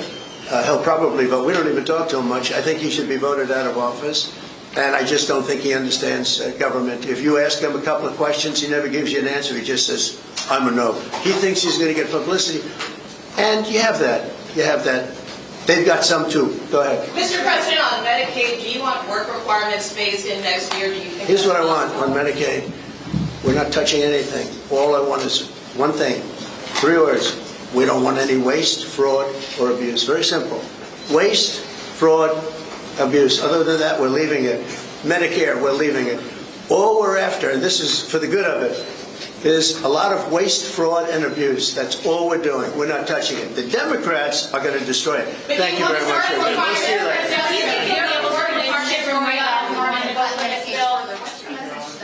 That was Donald Trump there giving a briefing. We're getting more details on that later. Even as guns have fallen silent along the line of control, the Indian Army remains on high alert, closely monitoring every movement across the border. India has deployed medium machine gun weapons in forward positions. The Army is leaving nothing to chance. From the forward post of the Indian Army along the line of control, we are telling you that how Indian Army is on an operational alert, how around-the-clock vigil is being kept at the adversary, and how all the guns are aiming at the adversary, because it is Pakistan on the other hand, and that's why this medium machine gun is aiming at the Pakistan, so that if Pakistan dares to come or dares to carry out any mischief, this can be given a befitting reply. Right now we are in the Poonch sector of the line of control, where the Indian Army is maintaining the highest level of alertness, though the ceasefire has been announced and is being meant by and being agreed upon by both the sides. But now the Pakistan, what they have done in last couple of weeks, they cannot be trusted, and that is the sole reason of this massive deployment of the Indian Army and the operational alert that has been sounded along the line of control. We'll try to speak to the soldiers of the Indian Army that have been deployed here in one of the forward bunkers of the Indian Army. साहब मुझे ये बताइए सबसे पहले किस तरह की तैयारी है लगातार यहाँ से पाकिस्तान निशाने पे? सर इसके अंदर तैयारी हमारी बहुत अच्छी है। जो अभी सीज फायर ऑपरेशन सिंदूर के दौरान जो सीज फायर हुआ था, उसके अंदर हमारा एक पक्का इरादा था, दुश्मन हमारे सामने था और हमने पहले से हमारे डिफेंसेज मजबूत कर रखे थे और हमारी ट्रेनिंग अच्छी थी। सर उस दिन हुआ क्या था, क्योंकि आप यहाँ पर मौजूद थे, यहीं से जो है कहीं न कहीं दुश्मन जो है पूरी तरह से तबाह हुआ, क्या दिख रहा था यहाँ से आपको? सर जिस दिन 7 मई को रात को तकरीबन 1:30-35 पर जब सीज फायर का उल्लंघन हुआ, तो सबसे पहले सीज फायर का उल्लंघन किया था पाकिस्तान ने। तो पाकिस्तान का जैसे ही फायर हमारे ऊपर आया, तो हमने उस फायर को कुछ सेकंडों के लिए जज़ब किया और पाकिस्तान पर फायर जज़ब करने के बाद में हमने भारी मात्रा पर फायर डाला और उसके बंकर और उसकी कैजुअल्टी भारी तादाद में की। भारी तादाद में कैजुअलिटीज हुई हैं. That this is what the soldier of the Indian army is saying, because this is the same area, this is the Poonch line of control. This general area of Pir Panjal is the area where majority of the operation strikes were launched on the Pakistani terror launch pads. 6 out of 9 were launched from this very area, which shows that this was actually the focal point of the entire strikes on the Pakistani terror infrastructure. But the mistake that Pakistani army did, that they retaliated back to save the terrorists, in support of the terrorists, and that is when they were given a befitting reply. And now as we speak from the line of control, the situation is that the Pakistan is on the knees, abiding by the ceasefire, but the brave hearts of the Indian army, they are maintaining a full level of alertness here on the ground zero. These are the proofs of the Pakistan targeting the innocent civilians along the line of control in the Poonch sector. These shells of the mortar fired by the Pakistan, they were aimed to kill the innocent civilians of the Pir Panjal, because Pakistan do not want any kind of a peace to prevail, and that is the sole reason that these mortar shells that have been pounded from the Pakistan were aimed at the civilian areas. This is everything which Pakistan could do to target the civilians, but they failed, and they failed miserably. And that was when the Indian army decided that it's the payback time for the Pakistan. And Pakistan was paid, and they were paid brutally. Pakistan was left with no other option than to surrender before the Indian side. And how they did it, by seeking for the ceasefire from the Indian side. These are the shells that have been fired from the Pakistan side. Some of them landed at the positions close to the Indian army. Some of them landed in the civilian areas. There have been large-scale civilian casualties in the Poonch district. But what was the reply that was given to the Pakistan is more important. I'll request Sarjeevan to come this way. This is the fate that Pakistan has met for their unprovoked targeting of the civilian areas and the military infrastructure. These are the 8 posts of the Pakistan side that have completely been decimated. And what has been their fate? From a normal post into these big banks that were heard in the Pakistan post and the Pakistani flag, and now it's being decimated. This has happened to the Pakistani side.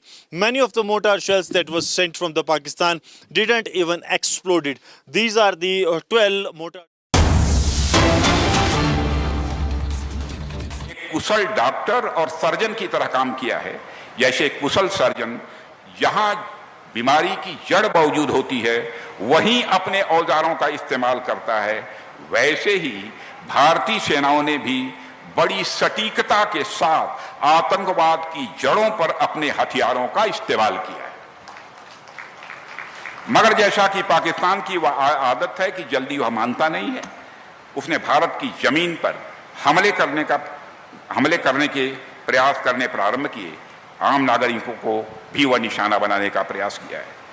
मंदिर, गुरुद्वारों और गिरजाघरों पर को निशाना बनाया गया। उसके जवाब में भारतीय सेनाओं ने जो कार्रवाई की है उसने पाकिस्तान की फौज को घुटनों पर लाकर खड़ा कर दिया है। हमारी जवाबी कार्रवाई इस बात का जब हो रही थी, इस बात का पूरा ध्यान रखा गया कि पाकिस्तान के आतंकवादी ठिकानों पर ही प्रहार किया जाए, जहां सिविलियंस रहते हैं वहां पर किसी भी प्रकार का अटैक नहीं होना चाहिए। एक कुशल सर्जन की भांति भारतीय सेनाओं ने ऑपरेशन किया है और इसके लिए मैं उन्हें बहुत बहुत बधाई देता हूं और उनका मैं समझता हूं तालियां बजाकर सेना के जवानों का अभिनंदन किया जाना चाहिए।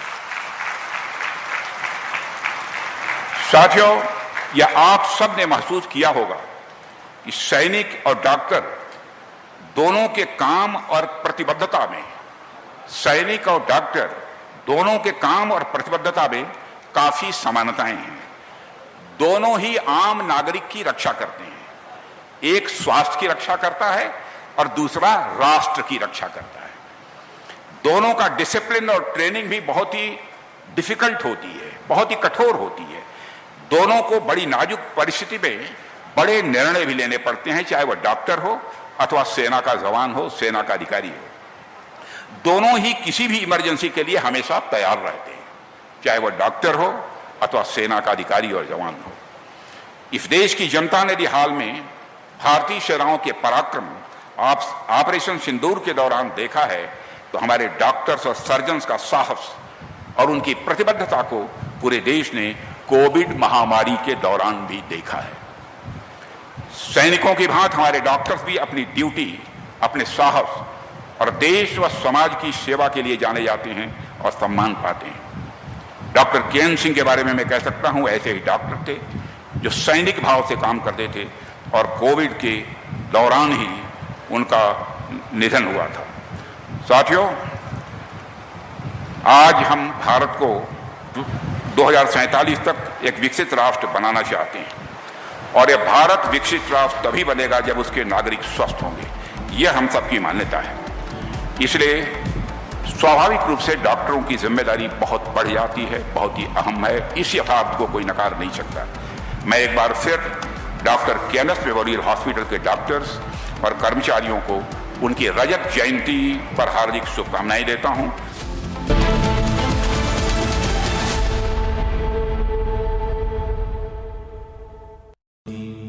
Amity has been ranked India's #1 private university for the 11th year by India Today, a testimony to Amity's world-class education whilst imbibing values and sanskars in students. MDH की हल्दी मिर्ची धनिया करे कमाल, ये रंग दे, ये खुशबू दे, ये तीखा, ये कम पड़े, क्या निराला MDH masala.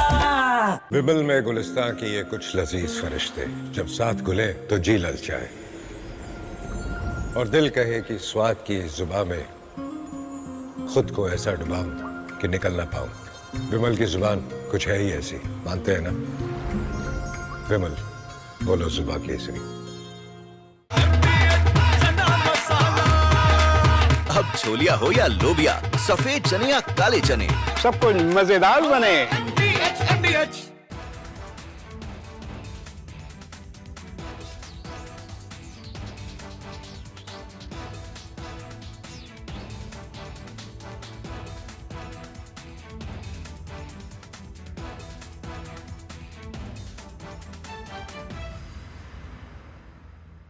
Countrymen want to know what next in Operation Sindoor. Will Pakistan, who is supposed to be under probation, put under probation by India, do anything again which could lead to more adverse circumstances? Well, the nation should know that Pakistan is a nation. The nature of the state of that country is that they will do anything which is drastic, anything which is going to suit them to deceive their own. Summer is here. Is your home ready for the heat? Keep your roof cool and your home comfortable all summer with Roof Cool and Seal.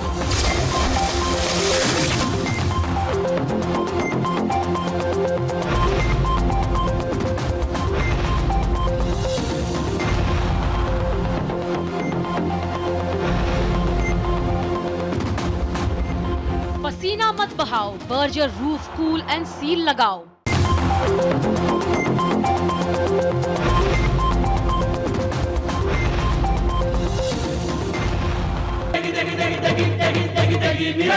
MDH की देगी मिर्च, देगी मिर्च का तड़का, अंग अंग फड़का। MDH की देगी मिर्च। इसको घर पे लगाओगे तो शादी का तो पता नहीं, पर घर पक्का नहीं टूटेगा। रुंगटा नहीं तो घर स्ट्रॉन्ग नहीं। रुंगटा स्टील TMT बार एकदम सॉलिड। पहाड़ों में हाइकिंग शिप भी बन सकती है। आधे बाउल दही में 4 चम्मच MDH चटनी पुदीना मसाला डाला, स्टर करो, पुदीना चटनी तैयार। MDH चटनी पुदीना मसाला। Hi there, we were in the midst of a war last fortnight, not of our own choosing, not of our want, but inflicted by a deracinated neighbor whose history books begin abruptly from 712 AD, when a loitering Arab commander, Muhammad bin Qasim, entered Sindh, thus beginning a gradual Islamization of the land at the point of sword. Pahalgam terror attack was not the first, is not going to be the last, I am afraid. Any amount of pounding of Pakistani air bases is not going to change that psyche.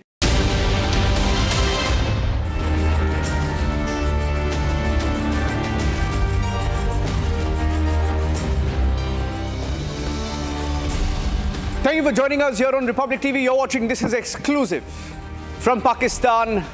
As we give it back, we have the full story as we report from the front lines on the show this evening. But first up, breaking videos from Balochistan. Here are the headlines first up.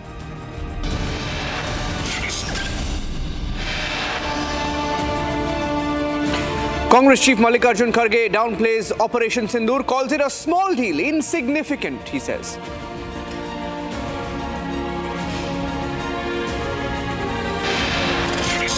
छब्बीस 11 के बाद जिसके सबसे बड़े नेता राहुल गांधी बड़ी सी party मना रहे हैं, उनके लिए ऑपरेशन सिंदूर एक छोटी सी ही लड़ाई नजर आई।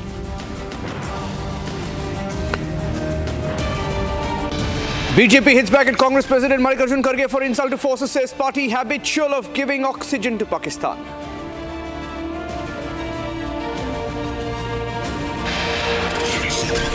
Pakistan cabinet approves a proposal to promote the Army Chief General Asim Munir to the rank of Field Marshal. Mullah Munir promoted.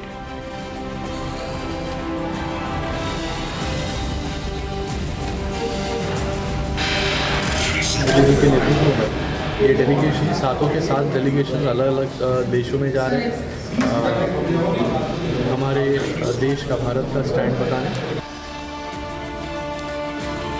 Foreign Secretary Vikram Misri briefs MP delegations on execution outcome of Operation Sindoor.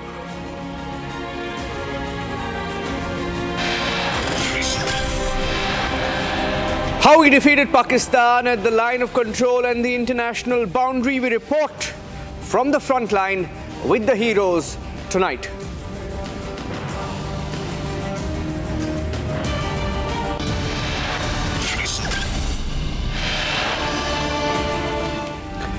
Getting in breaking news first up from Balochistan. More videos of how the Baloch rebels are fighting back the Pakistani army. Let's go straight across to the breaking news update now coming in. The videos that are coming into our newsrooms this evening. From Balochistan, the BLA or the Baloch Liberation Army has released another video of an IED attack on a Pakistani armored vehicle in Balochistan. Now the blast captured on camera shows the moment of impact as the vehicle is hit. That's a video that has been released by the Baloch Liberation Army. Impact seen in this video.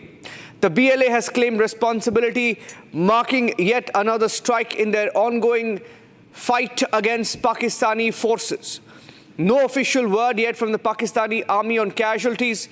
We're getting in more details as the Baloch Liberation Army puts out more videos. Yesterday, there was a 34-minute video of the Baloch Liberation Army and the hijack of the Jafar Express. So they are detailing every attack and they're putting out the proof for everyone to see. And this is the latest video that is coming. As the Baloch Liberation Army claims multiple attacks, the BLF has claimed responsibility for multiple attacks across Balochistan, denouncing Pakistan military's false narrative. In fact, a few hours ago, the BLA and BLF, both the Baloch Liberation Army, the Baloch Liberation Front, had claimed responsibility for the attacks across different districts of Balochistan, including Kalat, Gwadar, Panjgur, Avaran, and Buleda. And this is the latest video that has come in from the BLA, released a few hours back, of the attack on the Pakistan army.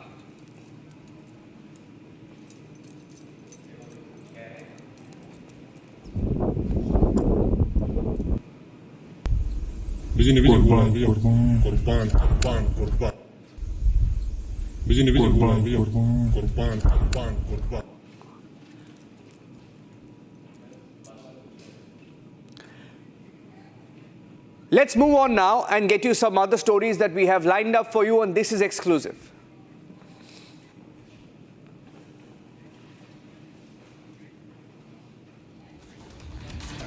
Last evening on the show, we brought you the details of how we fought back Pakistan. How the Akash systems fired, the air defense systems at the border, the artillery shelling the units that fought back Pakistan and taught them a lesson as they targeted our civilians. Republic continues to report from the front line. Today, these are some exclusive reports we are bringing you on how India defeated Pakistan in Operation Sindoor.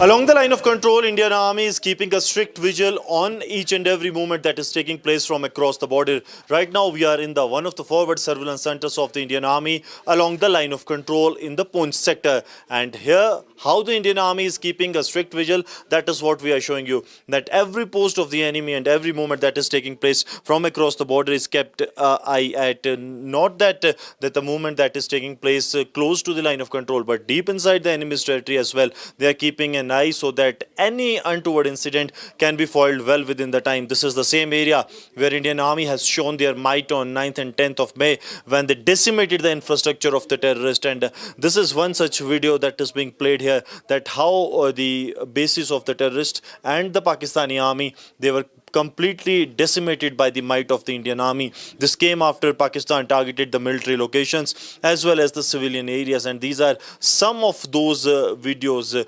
these surveillance centers of the Pakistan that have been destroyed, and also their military bases. Everything has been decimated in the Indian Army strike that has taken place on 9th and 10th of May.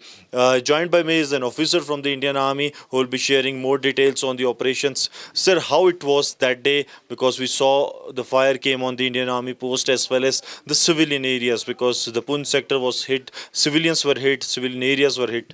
Yeah, absolutely.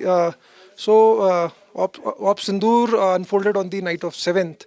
And there was a peculiar thing, true to the spirit of the Pakistan army, what we noticed, that there was very indiscriminate fire apart from what we received on our post. We also received very heavy fire onto the civilians. Now this is very unethical, this is immoral, and in fact these two words are also, they are very belittled by the kind of actions that were carried out by the Pakistani army.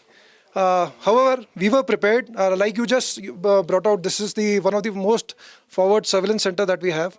And the last 2 years, Indian Army has been taking a lot of transformations, a lot of technology has come. So here, what we just showed you was that AI-infused surveillance technology that we have.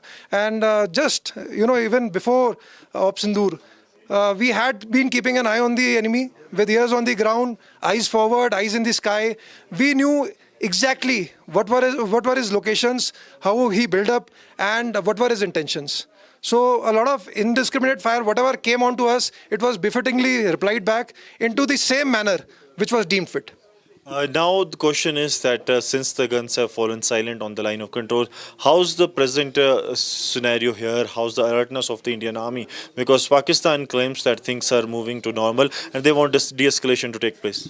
Yeah, see, the present location that we are in, we are 24/7 into operations. As de-escalation, escalation doesn't make any change as far as our deployment goes or as our activity goes. So activities are going to continue, and knowing Pakistan Army, I don't think so they are going to back off with their nefarious designs. So we are committed and we remain prepared as to whatever actions that are there ahead of us. So committed to peace is the Indian Army that is all 24/7 ready to any of the threats that is being posed by the adversary. And one important thing that they have told us that like these cameras that you see, these are the AI-infused cameras. So they not only detect what is happening, they also detect the magnitude of which and the kind of a response that is needed to cater any threat that is being posed by the adversary, because this is one of the posts of the adversary that you are saying, and every single minute what is happening is being noted here, so that the adversaries befitting reply can be given to their nefarious designs which they have been resorting to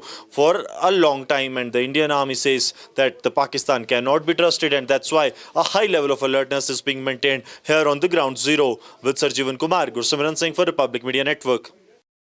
From the forward post of the Indian Army along the line of control, we are telling you that how Indian Army is on an operational alert, how around-the-clock vigil is being kept at the adversary, and how all the guns are aiming at the adversary, because it is Pakistan on the other hand, and that's why this medium machine gun is aiming at the Pakistan, so that if Pakistan dares to come or dares to carry out any mischief, this can be given a befitting reply. Right now we are in the Punch sector of the line of control, where the Indian Army is maintaining the highest level of alertness, though the ceasefire has been announced and is being meant by and being agreed upon by both the sides. But now the Pakistan, what they have done in last couple of weeks, they cannot be trusted, and that is the sole reason of this massive deployment of the Indian Army and the operational alert that has been sounded along the line of control. We'll try to speak to the soldiers of the Indian Army that have been deployed here in one of the forward bunkers of the Indian Army. साहब मुझे ये बताइए सबसे पहले किस तरह की तैयारी है, लगातार यहाँ से पाकिस्तान निशाने पे है? सर, इसके अंदर तैयारी हमारी बहुत अच्छी है। जो अभी सीज फायर ऑपरेशन सिंदूर के दौरान जो सीज फायर हुआ था, उसके अंदर हमारा एक पक्का इरादा था, दुश्मन हमारे सामने था और हमने पहले से हमारे डिफेंसेज मजबूत कर रखे थे और हमारी ट्रेनिंग अच्छी थी। सर, उस दिन हुआ क्या था, क्योंकि आप यहाँ पर मौजूद थे, यहीं से जो है कहीं ना कहीं दुश्मन जो है पूरी तरह से तबाह हुआ, क्या दिख रहा था यहाँ से आपको?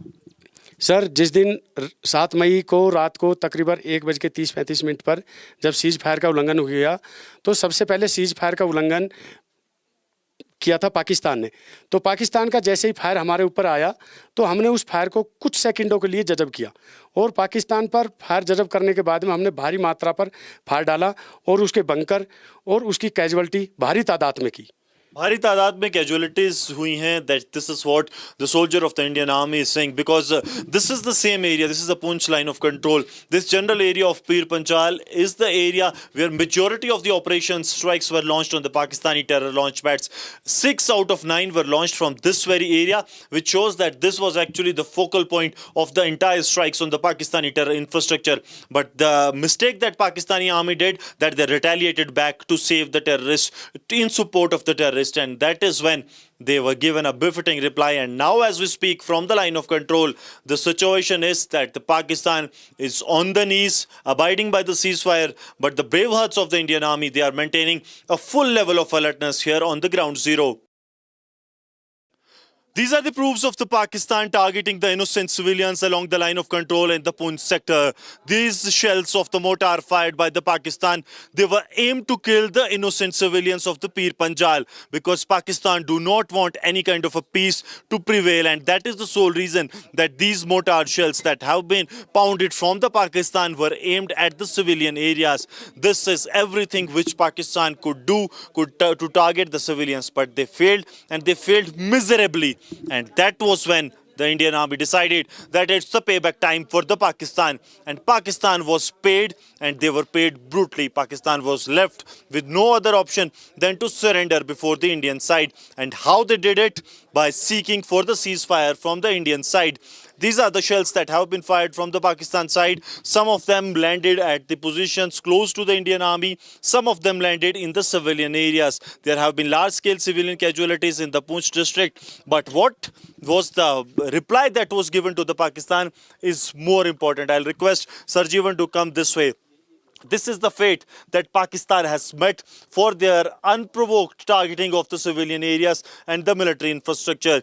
These are the 8 posts of the Pakistan side that have completely been decimated. And what has been their fate? From a normal post into these big banks that were heard in the Pakistan post and the Pakistani flag, and now it's being decimated. This has happened to the Pakistani side. Many of the mortar shells that was sent from the Pakistan didn't even exploded. These are the 12 mortar shells that have been fired by Pakistan during Operation Sindoor.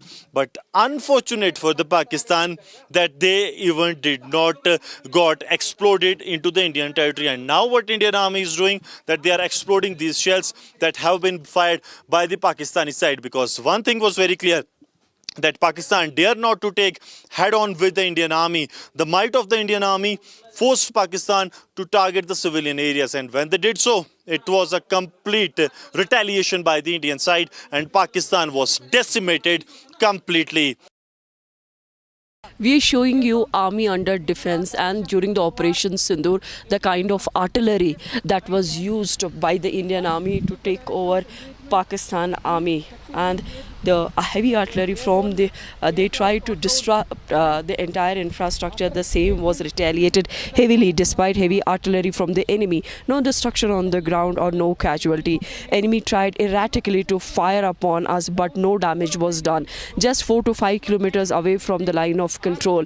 Infrastructure development helped and showed 0 casualty. We are prepared to give punch. That is the main line of the army, and the drill that you see is of the heavy artillery, because just 3 days after Pahalgam, enemy resorted to ceasefire violation in the sector which my Vijay Mubashir is showing you. Response was retaliated. Lot of damage was done to the post of the Pakistan Army, and this is all was possible because of the kind of artillery that was used by the Indian Army. Artillery is a final argument when it comes to dealing with the enemy. With Vijay Mubashir Hussain, I'm Zina Zishan Fasil for Republic along the line of control. Right now we are reporting from the forward post, showcasing the caliber of the light artillery gun which is right now at the forward post, and how each and every terror camp of the enemy side was thwarted from this artillery gun. Behind me is the caliber of the infantry and also of the artillery which we are right now showcasing here, as this is not only the artillery which works, also there's an entire infused advanced technology which has been used during Operation Sindoor. So Operation Sindoor, there's a commanding officer, gun officer at post, and also the command is given, and after that there's a technology infusion also here, after which the shells are loaded and guided at the particular target from where there has a particular communication. So we can clearly say there's a detection, there's an identification, there's a communication, and then there's a targeting of the enemy locations through which these artillery guns have responded, and each and every shell of Pakistan which was guided here could not make any casualty in our forward post. However,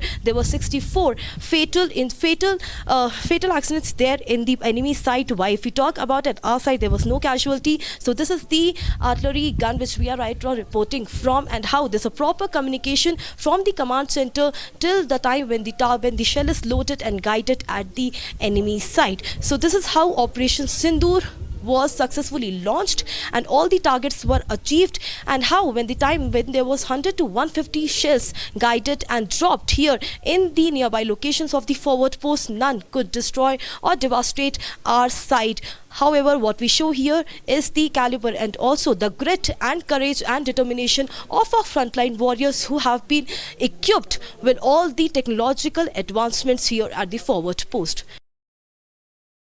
At the time of the heavy caliber shelling from the side of the enemy on the 7th, 8th and 9th continuous nights, we saw that how heavy caliber shelling was posed from the side of the enemy at our several forward posts, and equal retaliation and response was given by our Indian Army, our warriors, to the enemies, and that's the reason why none of the casualties have been reported from the forward post along the line of control where I am reporting from. Each and every shells of Pakistan was completely thwarted, and it all happened because of the sink and because there was an inaccurate and erratic shelling from the side of the Pakistan, which helped our post to retaliate and resort to each and every heavy caliber shelling. Right now, which portion of this forward post I'm trying to showcase is the jungle area, is the area where there is a dense terrain. We can clearly showcase you dense forest around this forward post, and at the time of the ceasefire violation, several times between 6th and 7th of intervening night till 10th of May, several times small 4-5 groups of terrorists, they tried to infiltrate in our country through these areas, but they were completely thwarted. The counter-terrorist grit and the surveillance grit of Indian Army ensured that none of the terrorists could enter our Indian soil.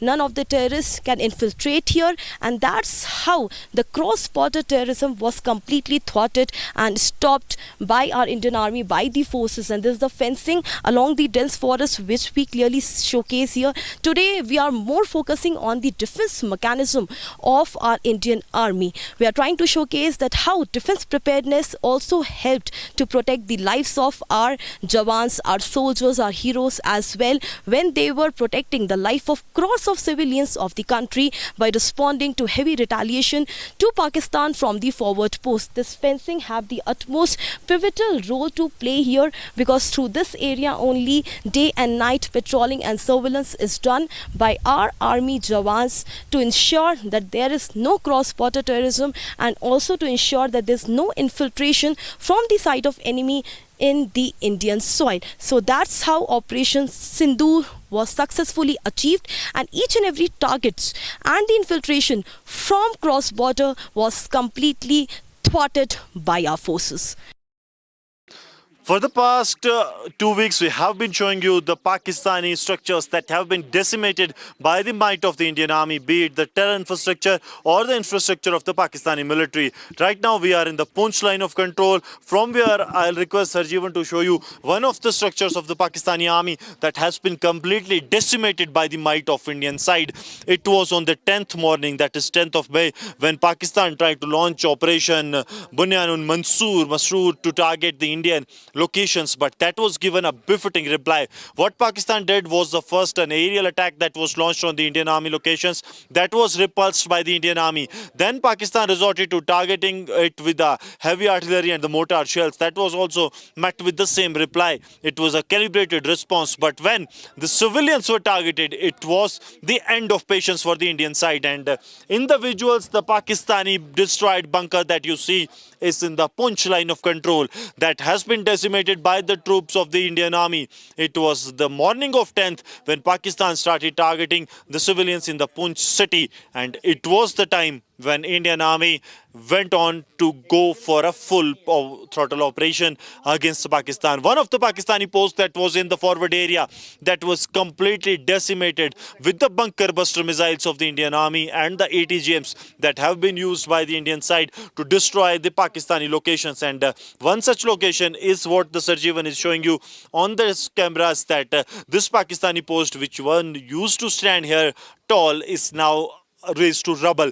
And the situation is like this, that the Pakistan do not dare to come again to this post even for the maintenance. This shows that they are still in fear.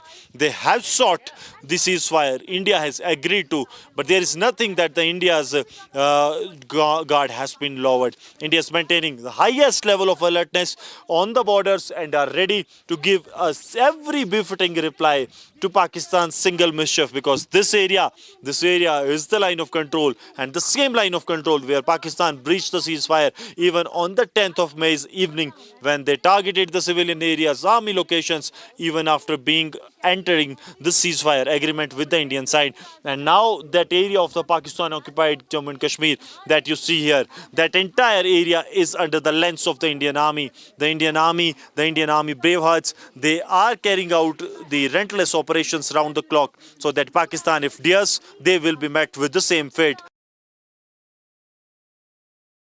India taught a tough lesson to Pakistan through Operation Sindoor, and Operation Sindoor was a surprise to Pakistan. However, after the Pahalgam attack, they continuously tried to post fire through small guns at this forward post where I'm reporting from. This is one of the toughest forward posts along the line of control where I'm reporting from, and this place where I'm standing is the tunnel bunker, which can also be seen as the defense preparedness from the side of the Indian Army. After the Pahalgam attack, such tunnel bunkers were made for the safeguarding of the Indian Army Jawans, for our frontline warriors. When the shelling was dropped from the side of Pakistan, through this tunnel bunker, the front warriors also navigated and went through the different location, and also this tunnel bunker helped them to move from one location to another. So this is the tunnel bunker for safeguarding our own frontline warriors as well.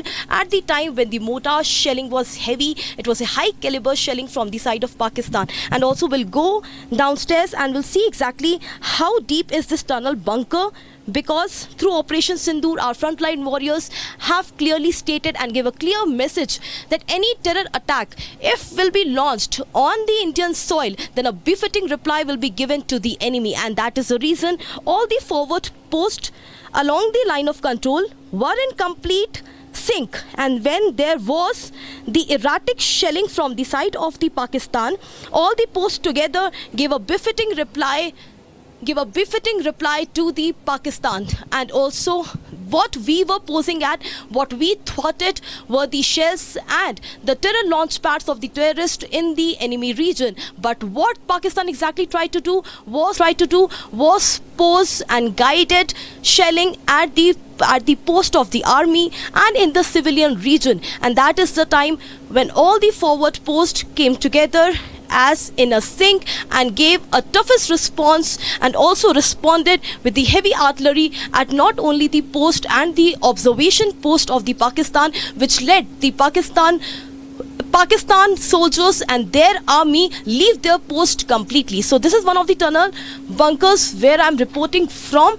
And also Operation Sindoor, one of the successful operations. This is the most successful operation, and also after Pahalgam terror attack only, the country has already decided to give a firm response to Pakistan, and also the preparedness had already started at all the forward posts by our soldiers, by our warriors, that how the befitting response will be given. On the 6th and 7th of intervening night, however, when Operation Sindoor was launched, after that, all the targets from our side were completely achieved. We thwarted and destroyed all the terrorist camps, and after that, also the heavy retaliation was given to Pakistan when they resorted and targeted our forward post.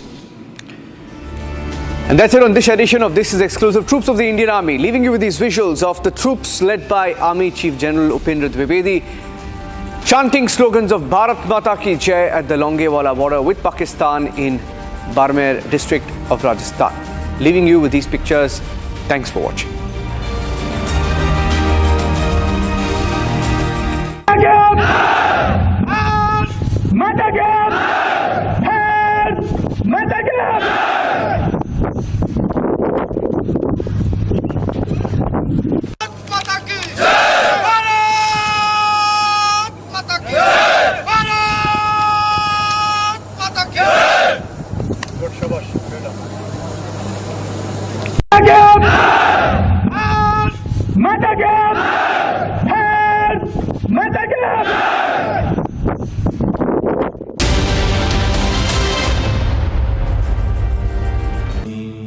Amity has been ranked India's #1 private university for the 11th year by India Today, a testimony to Amity's world-class education whilst imbibing values and sanskars in students. पैसा लगाना है तो century club prime पे लगाओ, डूबेगा नहीं, जलेगा भी नहीं, कोई खा नहीं जाएगा, धोखा नहीं देगा, ऊपर नीचे भी नहीं होगा, सेफ रहेगा, सिक्योर्ड मिनिमम 30 साल का रिटर्न देगा।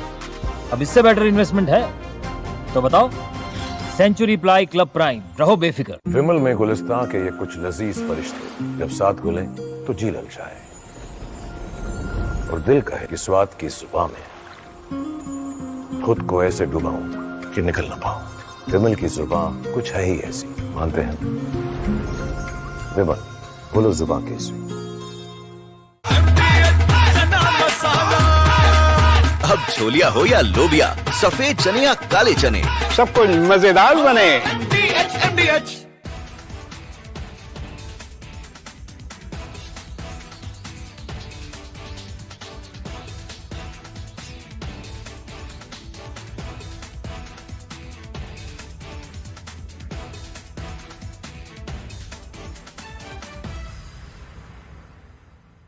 Today I'm here standing for discussing and sharing one of my best stories of time. I'm talking about 2001 when I was posted to Rashtriya Rifles and we went to the counter-insurgency environment in Jammu and Kashmir. That time it used to be the thick of the moment or the peak of the session it was going on. So I just want to share how a team was built up and how we encountered the first encounter and we gave the result. So starting from beginning, there used to be a 36 battalion total RR battalion we used to call Rashtriya Rifle, and then that is the time when the insurgency started escalating. The government decided to increase the number of RR battalions. So we were the first tranche of 6 battalion and my battalion was 41 Rashtriya Rifle, and that was raised at the heat of the movement. So the composition of the troops, I can say like all. Congress takes completely anti-Operation Sindoor line. Congress suggests bizarre theories on prior intimation. Why is Congress desperate to downplay Operation Sindoor? Debating tonight at 9 p.m.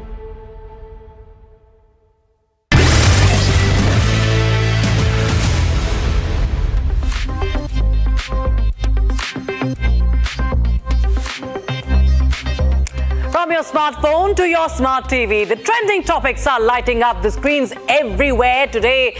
Trump is having a hearty laugh on what Putin had to say about the First Lady of the United States. Meanwhile, on the other side of the world, the BJP has launched a scathing, blistering attack on Rahul Gandhi via social media with a rather apt poster showing where exactly his loyalties lie.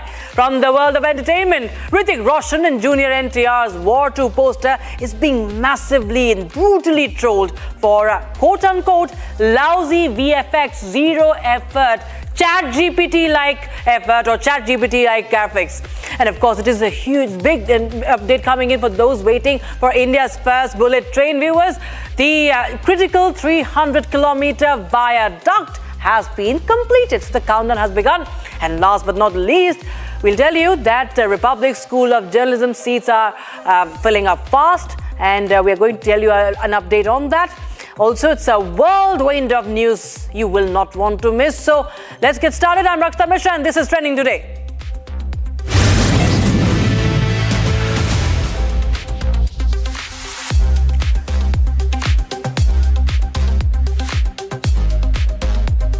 Now, Trump and Putin spoke for about 2 hours ending the war in Ukraine with Russia open to talks. Now later, the conversation took an amusing turn when the Russian leader praised First Lady of the United States, Melania Trump. Now during a White House event, Trump shared the light-hearted conversation, the exchange between him and Putin, revealing the Russian president's comment that they like Melania better. The unexpected remark brought laughter from the audience while Trump was sharing this. So take a listen into what the United States president said about this humorous exchange with Putin. I heard Putin just said they respect your wife a lot. I said, what about me? No, they like Melania better. That wasn't good. I don't know if that was good. I'm okay with it. I'm okay. If you look at just what I heard, Putin just said they respect your wife a lot. I said, what about me? No, they like Melania better. That wasn't good. I don't know if that was good. I'm okay with it. I'm okay.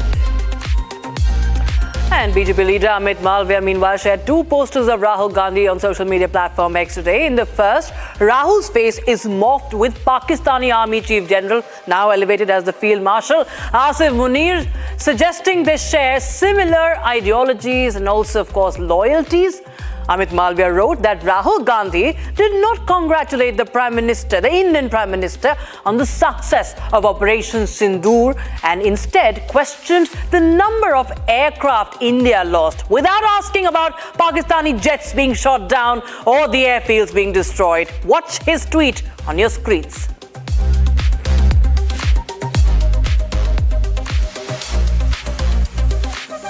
Now, in the second poster, Malviya likens Rahul Gandhi to Mir Jafar, who was a Mughal general who collaborated with the Britishers.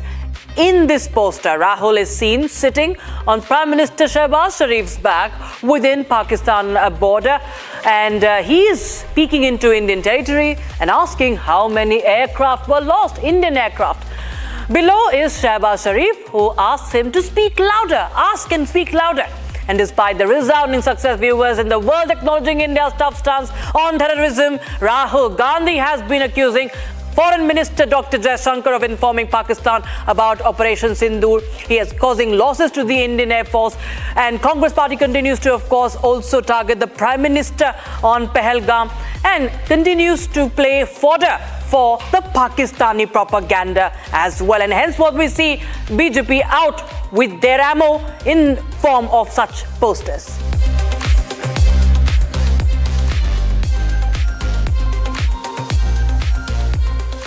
And let's check out what are the hot trends happening this evening on social media.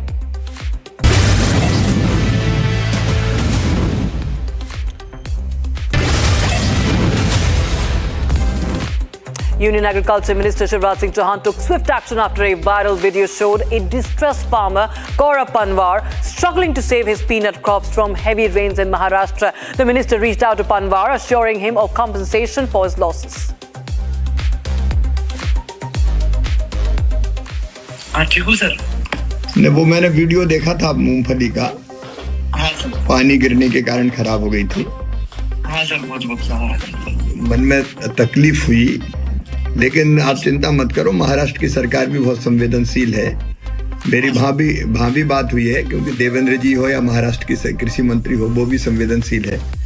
मेरी चर्चा हुई वहाँ collector से भी, तो जो नुकसान मंडी में हुआ है उसकी भरपाई आपको की जाएगी, ताकि मूंगफली का जो नुकसान हुआ है उससे तुम्हें परेशानी ना हो, परिवार को परेशानी ना हो।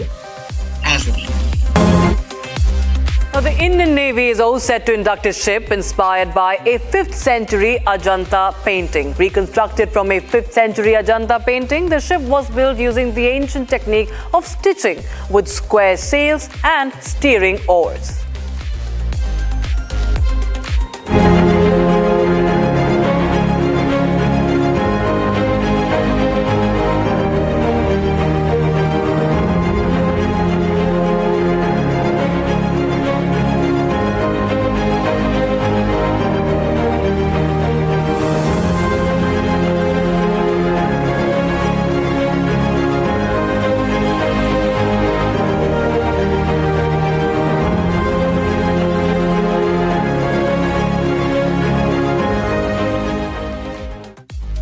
And now, viewers, watch the unwavering spirit of India's defence forces through stunning visuals of the BSF and military prowess. Witness the might and majesty of nation's first line of defence, the BSF. विश्व की पुकार है ये भागवत का सार है कि युद्ध ही तो वीर का प्रमाण है कौरवों की भीड़ हो या पांडवों का नीड़ हो जो लड़ सका है वो ही तो महान है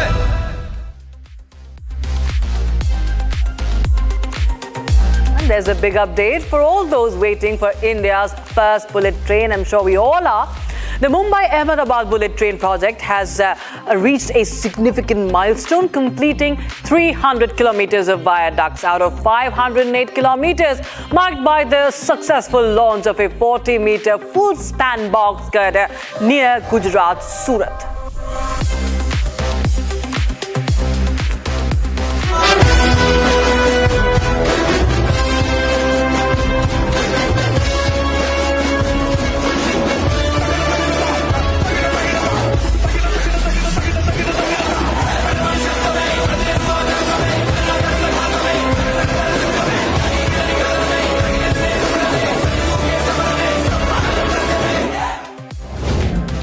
Meanwhile, the beat-in-retreat ceremony has resumed at Wagha-Tari border and other two borders along Punjab after 12-day suspension. The ceremony is being held exclusively for media personnel. If we talk about today, while the public will be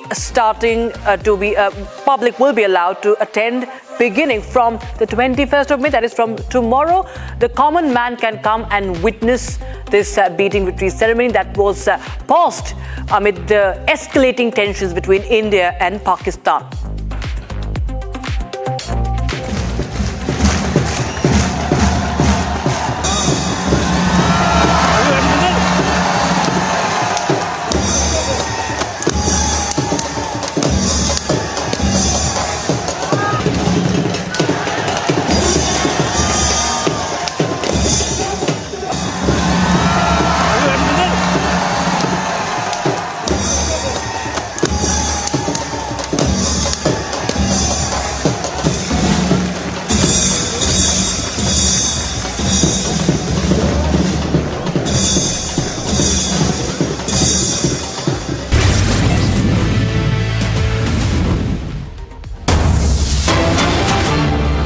By a breaking news coming in right now. This is about a building collapse that has happened in Thane. I believe we'll just get you more details. This is about a building. We have visuals also coming in from that building structure that has collapsed. And this is a 4-story building collapsed in Thane. And casualties have been feared. We are learning about casualties. You can look at the scale of devastation from the videos that are coming in. There you have this happened in the afternoon, viewers. A slab has collapsed, trapping residents as well. At least one person has lost his life. At least what we know. We're getting in more information as we speak. And this is coming in from Kalyan East. And there are more. We are waiting for more updates coming in right now as we speak. And this is a horrific collapse that has been reported from Kalyan. That's the big breaking news we're getting in right now. And at least 6 people have lost their lives. 6 people have been injured. And the rescue operation is still underway as we speak. This is a visual coming in from Kalyan East. 6 killed in this building collapse, horrific building collapse. And this is a Saptashinging building that is 35 years old. It's 35-year-old building. Repair work had begun recently, and after a slab of the building fell, relief work was started by the fire department, the TDRF, local public representatives, police forces, social workers. And it has gone on for hours, the rescue operation, viewers. The investigation of the accident has begun.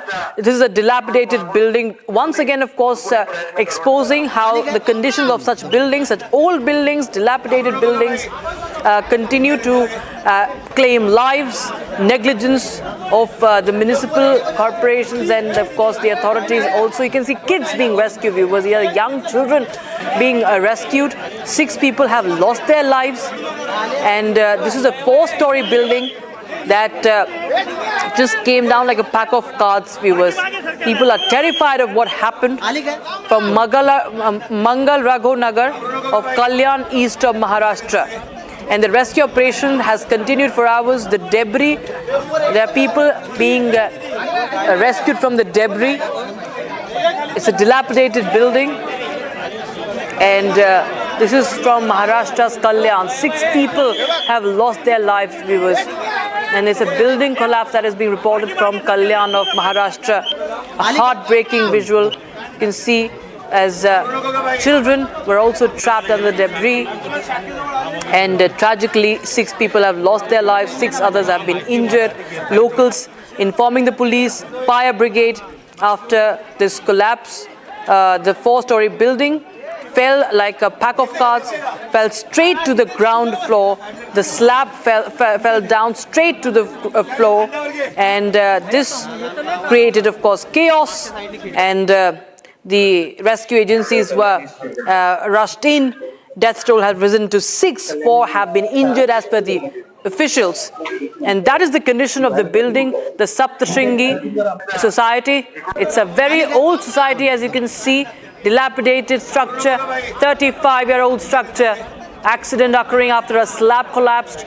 And you can see the rescue operations, the visuals of the rescue operation, rescuing the child, rescuing the girls, and of course adults also losing their lives. It's at least 6 people have lost their lives, and people, even what we know is that a 1.5-year-old child was also one of those who have lost their life, what we understand. And even the elderly have also lost their lives. It's a 4-hour-long rescue operation that has taken place, viewers. And right now the investigation has begun, but once again exposes how such structures, such old structures, cause danger. My colleague Alisha Nair joins us live in the broadcast from the newsroom. Alisha, this is a very old building, this society, Saptashringi Society, 35-year-old, dilapidated structure. A slab falls down, 6 people lose their lives.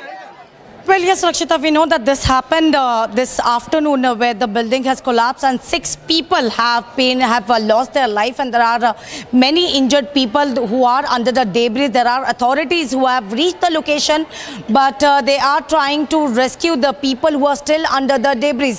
This, of course, calls for a question for the authorities, because here the authorities are clearly saying that there was a negligence. Of course, it was a dilapidated building which caused 6 people life, and now there will be a detailed report that has been called in, but of course the rescue operation is still underway, where the municipal corporation and the fire brigade team, which is already has reached the location. They are trying to take out the people, because there are many families who have been looking after their members who are still under the debris because of the building that has been collapsed in Kalyan, which is in the Thane district. There was some, reconstruction, repair work that was going on, Alisha, what we learn of. Tell us more updates, what really happened and what was happening, what really caused this structure and the slab to fall down. Well, according to the authorities and the official statement that we have got, it says that the accident that happened when the slab of the 2nd floor of the 4-story building suddenly fell directly on the ground like a card and fell straight to the ground floor. And after this incident, there was a chaos in the entire area, where the locals immediately informed the police and the fire brigade team, where the fire brigade team and police has reached the location. But who will take the accountability of 6 people who have been killed in this incident? Because of course the authority will ask for the audit report and all the formalities will be done. But what about those people who have lost their life, and there are more injured people, because many of the people are still inside the debris, and the rescue operation is still underway. But we have to check, because it was a dilapidated building, which as per the local authorities, which they have been saying that it was an old building, but there was no prior notice that was given to the people as well. Of course, there has to be an audit that which goes through the municipal corporation, which has not been done, and now which has caused the life of 6 people so far. 4 people have been injured, and the rescue operation is still underway.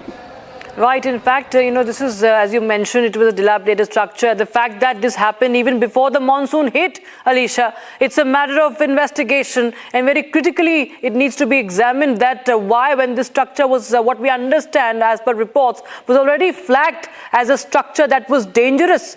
And there were so many families that were living already. Raises many questions on the authorities that why no prior action was taken.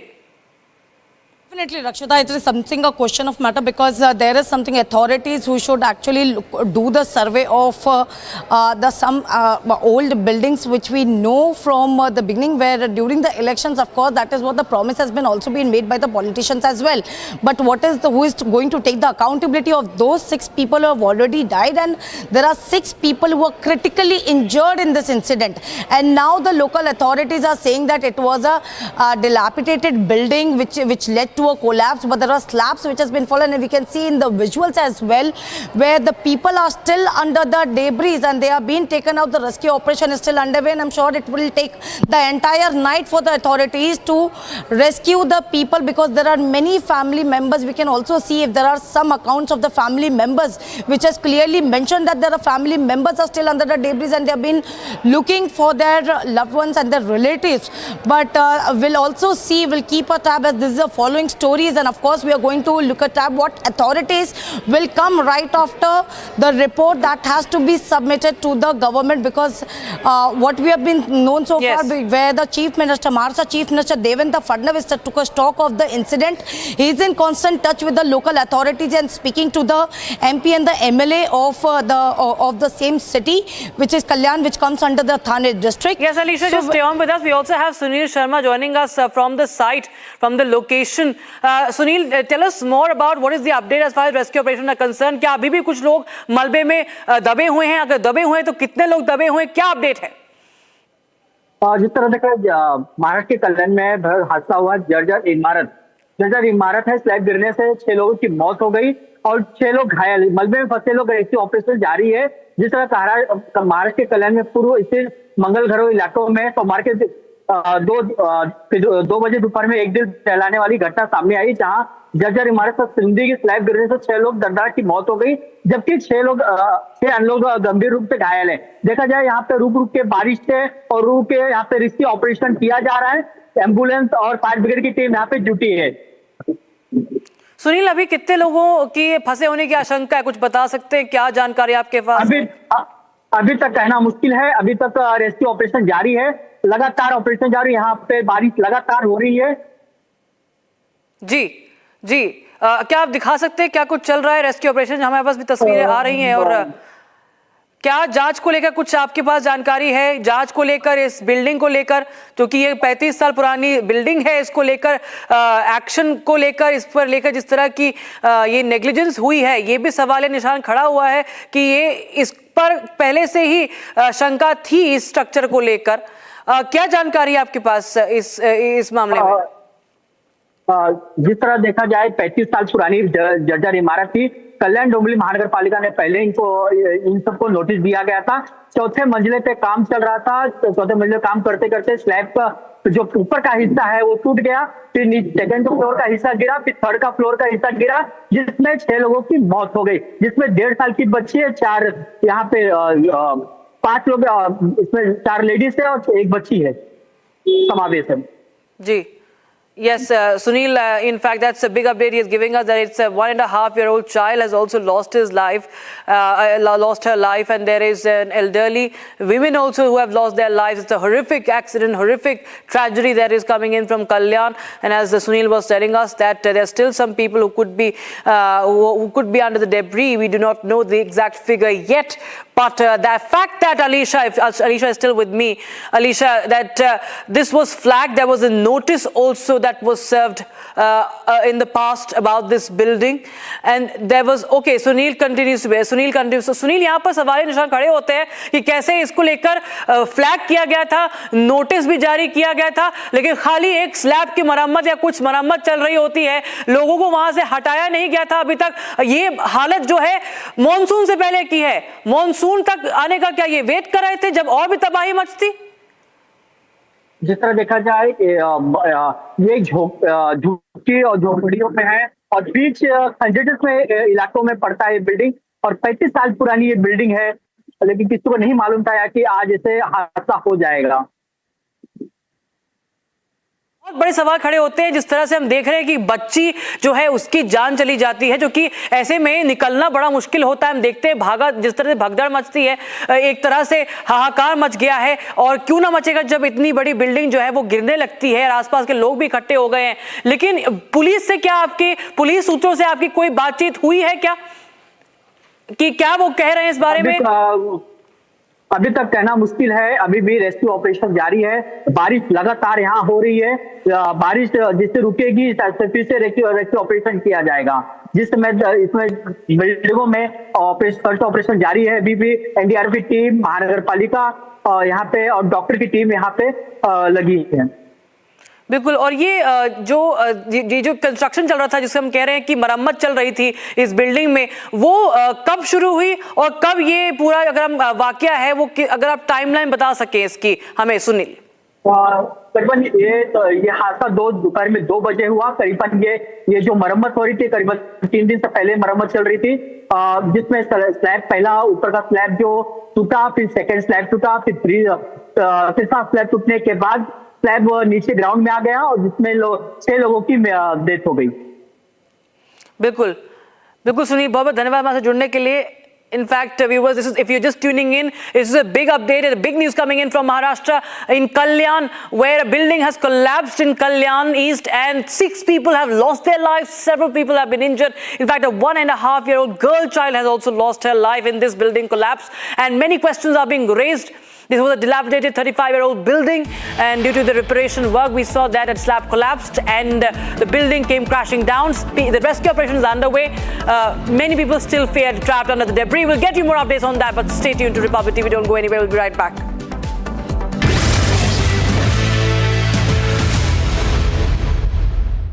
पैसा लगाना है तो century ply club prime पे लगाओ, डूबेगा नहीं, जलेगा भी नहीं, कोई खा नहीं जाएगा, धोखा नहीं देगा, ऊपर नीचे भी नहीं होगा, सेफ रहेगा, सिक्योर्ड, मिनिमम 30 साल का रिटर्न देगा।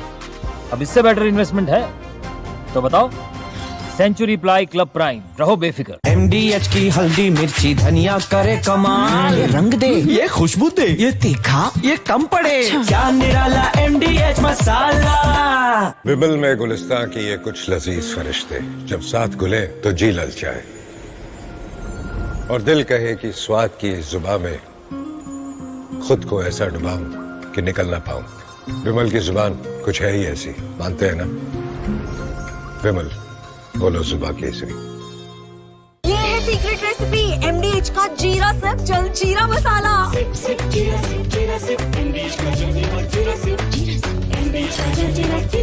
Countrymen want to know what next in Operation Sindoor. Will Pakistan, who is supposed to be under probation, put under probation by India, do anything again which could lead to more adverse circumstances? Well, the nation should know that Pakistan is a nation. The nature of the state of that country is that they will do anything which is drastic, anything which is going to suit them to deceive their own people, because what has happened in Operation Sindoor is that they have trumpeted to their countrymen that we have won the war. This 4 days campaign, we have won. So whole sort of lies has been conveyed to the people, and they want to get out of that, because the Islamic jihad concept of war which the DGISPR has conveyed to the nation, that we practice that, is the one which has been ingrained into their minds. The madrasas have indoctrinated young generations that they have to fight the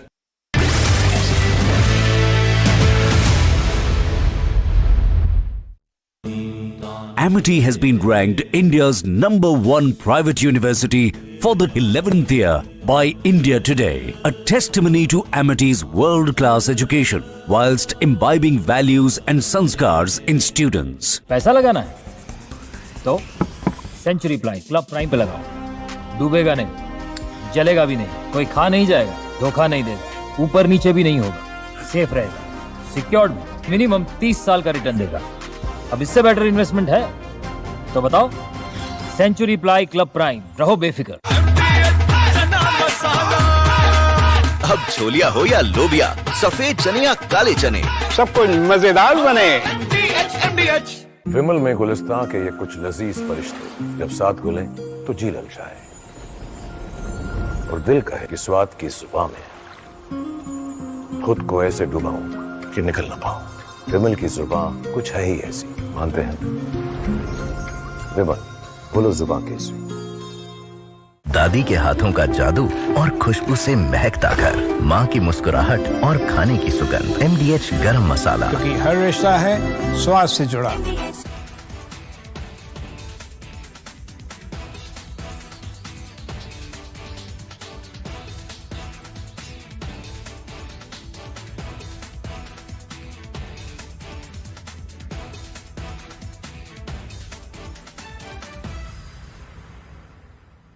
Hi there, we were in the midst of a war last fortnight, not of our own choosing, not of our want, but inflicted by a deracinated neighbor whose history books begin abruptly from 712 AD, when a loitering Arab commander, Muhammad bin Qasim, entered Sindh, thus beginning a gradual Islamization of the land at the point of sword.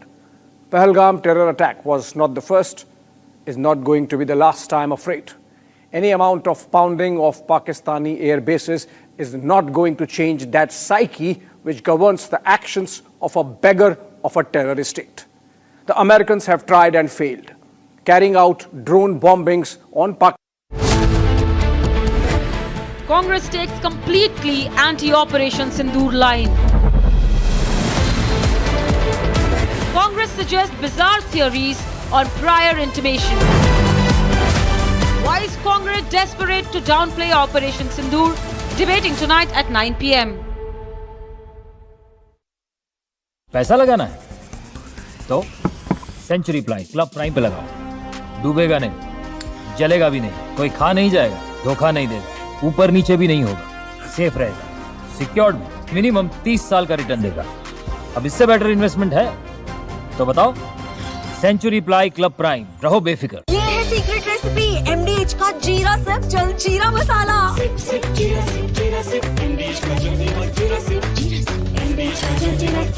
विमल में गुलिस्तां की ये कुछ लजीज फरिश्ते जब साथ घुले तो जी ललचाए और दिल कहे कि स्वाद की जुबां में खुद को ऐसा डुबाऊं कि निकल ना पाऊं। विमल की जुबान कुछ है ही ऐसी, मानते हैं ना? विमल, बोलो जुबां कैसी?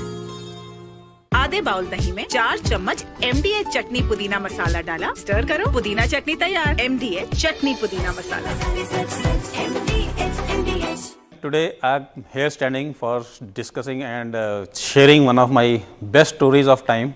I am talking about 2001 when I was posted to Rashkar-e Rifles and we went to the counter-insurgency environment in Jammu and Kashmir. That time it used to be the thick of the moment, at the peak of the session it was going on. So I just want to share how a team was built up and how we encountered the first encounter and we gave the result. So starting from beginning, there used to be a 36 battalion total, RR battalion we used to call Rashkar-e Rifle, and then that is the time when the insurgency started escalating. The government decided to increase the number of RR battalions. So we were the first tranche of 6 battalion and my battalion was 41 Rashkar-e Rifle, and that was raised at the heat of the movement. So the composition of the troops, I can say, like all majority of Maratha units loaned their troops, let's say 10 each or 20 each, and then there was a combination of troops from all different units which comes together and make a new battalion which was totally specialized for the counter-insurgency environment in the Jammu and Kashmir. So we made the team, we built ourselves, a new unit was formed, and we went from Pahalgam in Maharashtra to Jammu and Kashmir. Our deployment. Among the best ways to serve the country is by being a journalist, by using the news media and being part of the news media to make a positive change in the country. I'm so excited about the Republic School of Journalism. I truly believe that all those who will be with us at the Republic School of Journalism will get tremendous hands-on experience with me here in the campus of the Republic Media Network. They will meet the best journalists, those who are practicing the profession. They will be seeing and be part of a very, very active and very energetic newsroom. And I believe the best education for a journalist is at work. So if you want to be a journalist, if you want to sharpen your journalistic skills, if you want to pick up real skills on digital, on text, and on video in a live breaking news environment, then the most exciting place to learn journalism, to practice journalism, is the Republic Media Campus. And you can join the Republic School of Journalism and be part of this great movement that we are pushing forward here at the Republic Media Network. Entries are open for the Republic School of Journalism. I look forward to meeting some of the successful candidates very soon.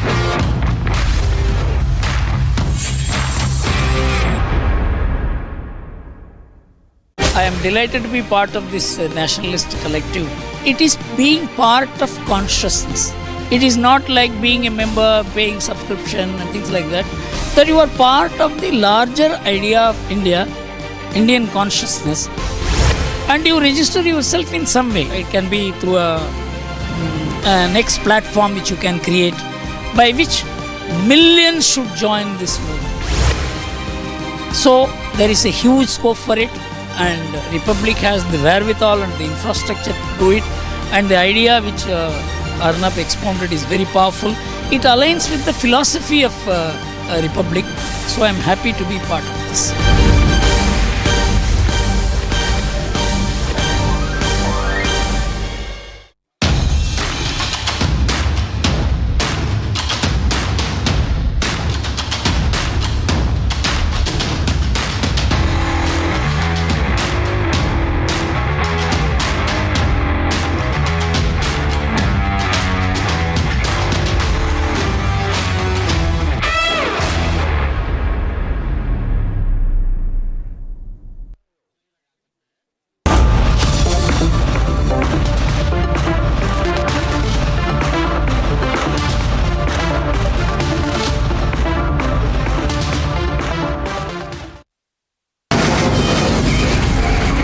From the Republic Media Network headquarters, it's time for Arnab Goswami on The Debate.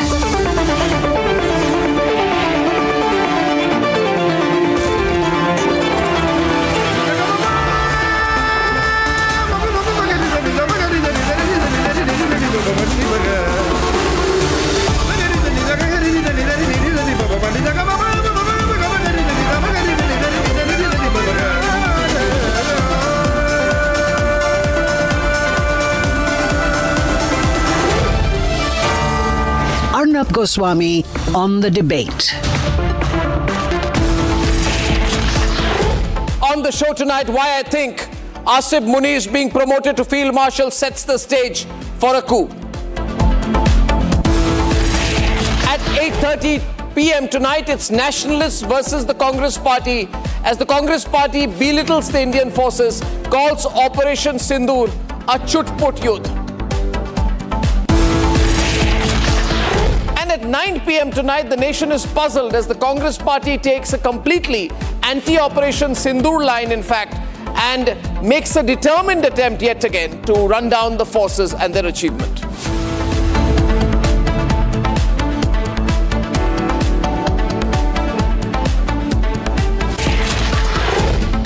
And ladies and gentlemen, I want to start with a few comments. I have a fantastic panel tonight on General Asif Munir.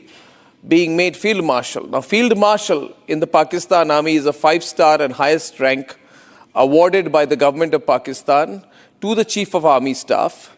It is a rank above General as well as above Air Chief Marshal and above Admiral, which means that Asif Munir has got what he wanted. This is what he was aiming for. This is why he carried out Pahalgam. This is why he carried out the massacre of innocent tourists in Pahalgam.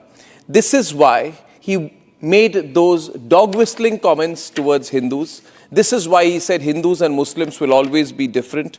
And this is why he fronted the two-nation theory, because he wanted an extension. So for an extension, he did all this. You see, viewers, Asif Munir's term was to end in November of 2025. With this promotion, which he has got because he has the civilian leadership under his boot, just like Nawaz Sharif was under the boot of General Musharraf, his deadline for retirement now moves to November of 2027, ladies and gentlemen, which means he becomes effectively a general for life. He may not even retire. In fact, he will want the next promotion, which is what the other Field Marshal in Pakistan got, and his name was Field Marshal Ayub Khan. And he carried out a coup and became the President of Pakistan in 1958. Ladies and gentlemen, I am absolutely certain, and I can say without the slightest shred of doubt in my mind, that what happened to Nawaz Sharif, who was overthrown in a military coup in October 1999, will happen to Shehbaz Sharif in 2025. I can absolutely certainly say tonight that Asif Munir will declare a state of emergency. He will suspend what remains of the Pakistani constitution. He will place the rest of the Sharif family on house arrest, just like Musharraf had done. And that is the fate of the Sharif family, to be bootlickers as well. This is my view of things, ladies and gentlemen. Let's debate. He made the plan. We are different from the Hindus in every possible aspect of life. Our religion is different. Our customs are different. Our traditions are different. Our thoughts are different. Our ambitions are different. That was the foundation of the two-nation theory that was laid there. That we are two nations. We are not one nation. He set the pieces in motion. 9 और 10 की दरमियानी रात में तकरीबन 2:30 बजे सिपा Salaar general Syed Asif Munir ने मुझे secure phone पे मुझे बताया कि वज़ीर-ए-आज़म साहब, हिंदुस्तान ने अपने बैलिस्टिक मिसाइल अभी लॉन्च किए हैं, एक नूर खान एयरपोर्ट पे गिरा है और कुछ और दूसरे इलाकों में गिरे हैं. He fooled an entire nation. इस पूरी जंग की प्लानिंग जनरल सैयद आसिफ मुनीर ने की. इंतहाई दलेरी से, दानिशमंदी से मैं उसका जाती तौर पर गवाह हूं, क्योंकि उन दिनों में दिन रात मेरी इनसे टेलीफोन पर और हमारी फेस टू फेस मुलाकात होती थी. और जिस हौसले के साथ मैं आपको ये कहना चाहता हूं कि बतौर एक पाकिस्तानी के मुझे इनके ऊपर फख्र है. ये कौम के फख्र हैं, कौम के फख्र, कौम के बेटे हैं ये बिल्कुल. While his civilian government ran to Beijing to seek cover, General Asim Munir's plan came to fruition. As per local media reports, in Pakistan, the corrupt general has now been promoted to the highest rank in the Pakistan Army and will now be known as Field Marshal Asim Munir. Even you will be shocked to know the reason behind the surprising promotion of Asim Munir. Pakistan says it's for his exemplary role in successfully leading Pakistan's armed forces during Operation Sindoor. He was ISI chief when Pulwama terror attack happened and India responded with Balakot air strikes. Shafted by Imran Khan, he barely survived and became army chief 3 days before his retirement with a changed government. As army chief, he sat over India's Operation Sindoor as we bamboozled 12 of their air bases and took down their Chinese radar systems. And yet, Asim Munir becomes Field Marshal. This is clearly a coup by other name, which is that as Field Marshal, Asim Munir's grip over Pakistan is complete. Since 1947, this is the second time the Field Marshal rank has been activated in Pakistan. The first time was by General Muhammad Ayub Khan in 1959, who carried out a coup in 1958 and ruled Pakistan till 1969. Within 10 days of the ceasefire understanding, Asim Munir is consolidating power in moves apparent to take over the Pakistani government. Isn't it clear now that the anti-Hindu rant, Pahalgam terror attack and targeting of Indian civilian and military infrastructure was part of one strategy of Munir to grab power in Pakistan? The question remains, how long can Asim Munir fool the people of Pakistan about his exemplary role?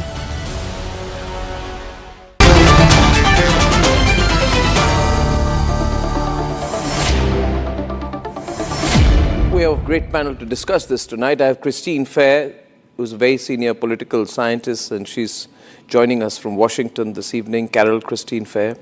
And we have General G.D. Bakshi, of course, and we have General Bishambar Dayal, and I'm delighted to see once again this evening Ambassador G. Parthasarathi, sir. Good evening, and it's been a long time since we had you on Republic. Thank you, Mr. Parthasarathi, for joining us, sir. Nobody understands Pakistan better than you. You have a lived experience and a professional experience of Pakistan that few can match in this country and few ever will. How do you view the Asif Munir becoming a field marshal in terms of the overall dynamics of Pakistan? Because every time there's been a period of national insecurity, the army usually promotes itself. Well, I lived through an interesting era when the Pakistan army under General Musharraf suffered a humiliation in operations which he attempted in India, the famous battles of 1999. Now, which was really the Kargil conflict. Musharraf thereafter took over the government itself with a coup. So Pakistan's generals are capable of many things. Musharraf took it, as I said, after they were humiliated during the Kargil conflict. But I must say, in fairness to him, he changed a lot when he took over power. In the case of Asim Munir, I think he is a bit of a moron. That's how I would classify him. Obsessive for power. Now, what has happened, I think, is that the army, leave aside the army, none of the services could handle the air attacks, the missile attacks we mounted, and they ended up looking silly. So while Munir was the receiving end of that stupidity, while their Air Force did not do too badly, he, despite all that, has made himself, as Musharraf did earlier when I was there, as the army chief. But there is a difference between Musharraf and Munir. Musharraf had a sophisticated mind, which, as I said, could lead him to even think afresh on Kashmir. Munir, I regard him like a street urchin turned head of the army. He is crude, he is pathologically Indian and makes that public. And I think we have to watch out for this man and whether now he moves to seek control of the nuclear establishment also, which is now out of his hands. So that's an interesting analysis, which takes me to my next question to Dr. Christine Fair. He's got an extension, Dr. Christine Fair, but will that be the extent of his ambition? He's got an extension. Now, technically, he's there till November of 2027. But is that his ambition? I mean, it may not be the end of his ambition, but every time he extends, there's a whole bunch of people beneath him who don't get promoted. And so every year he stays in beyond his extension, he's actually 2 generations apart in terms of the PMA cohorts than his oldest general. So what happens is there's this cultural divide. There tends to be unease with additional extensions. So it may not be the end of his ambitions, but there are these structural constraints that come into play. We saw this with Musharraf. Eventually the corps commanders just got fed up with him. It wasn't the lawyers movement that brought down Musharraf, it was his corps commanders. So there are some natural breaks to his ambition, even if his ambition itself is unlimited. Now, if you look at the time when this is happening, General Bakshi and General Dayal, you have the Pakistani foreign minister in China. You have the Taliban foreign minister who has also been asked to come to China. I don't know if General Bakshi can hear me, but I'm sure General Dayal can on that one. So you have the head of the ISI who was made the National Security Advisor.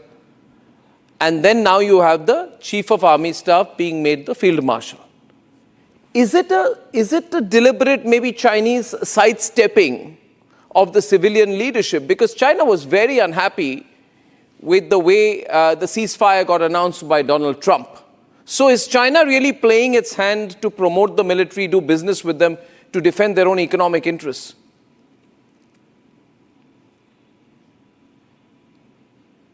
Arnab, if you recall, Yes, Jaldal. On your show, I had said that the firing that Arnab, if you recall, on the 10th of when we discussed in the evening on your show why Pakistan was still indulging in cross-border firing when ceasefire had been declared at their request by them and they requested for it. And I'd said that there is a clear-cut division and somewhere the Chinese hand is playing, There's no doubt that there must be a Chinese hand. But Munir himself is a very, very ambitious man, firstly.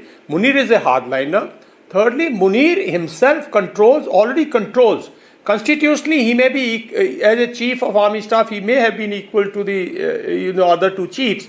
But actually, the power is exercised by army in Pakistan, not by Air Force Navy. Pakistan Army controls the ISI. So he controls, and becoming a field marshal, I personally feel, he will just keep a facade of, like what you said, he will keep the Sharif brothers facade for the international world. But actually he will control, and you will see a more hardliner and a more anti-India rhetoric, and a more, I think, he will try and create a fanatic sort of an environment on the religious lines as well. So you will see a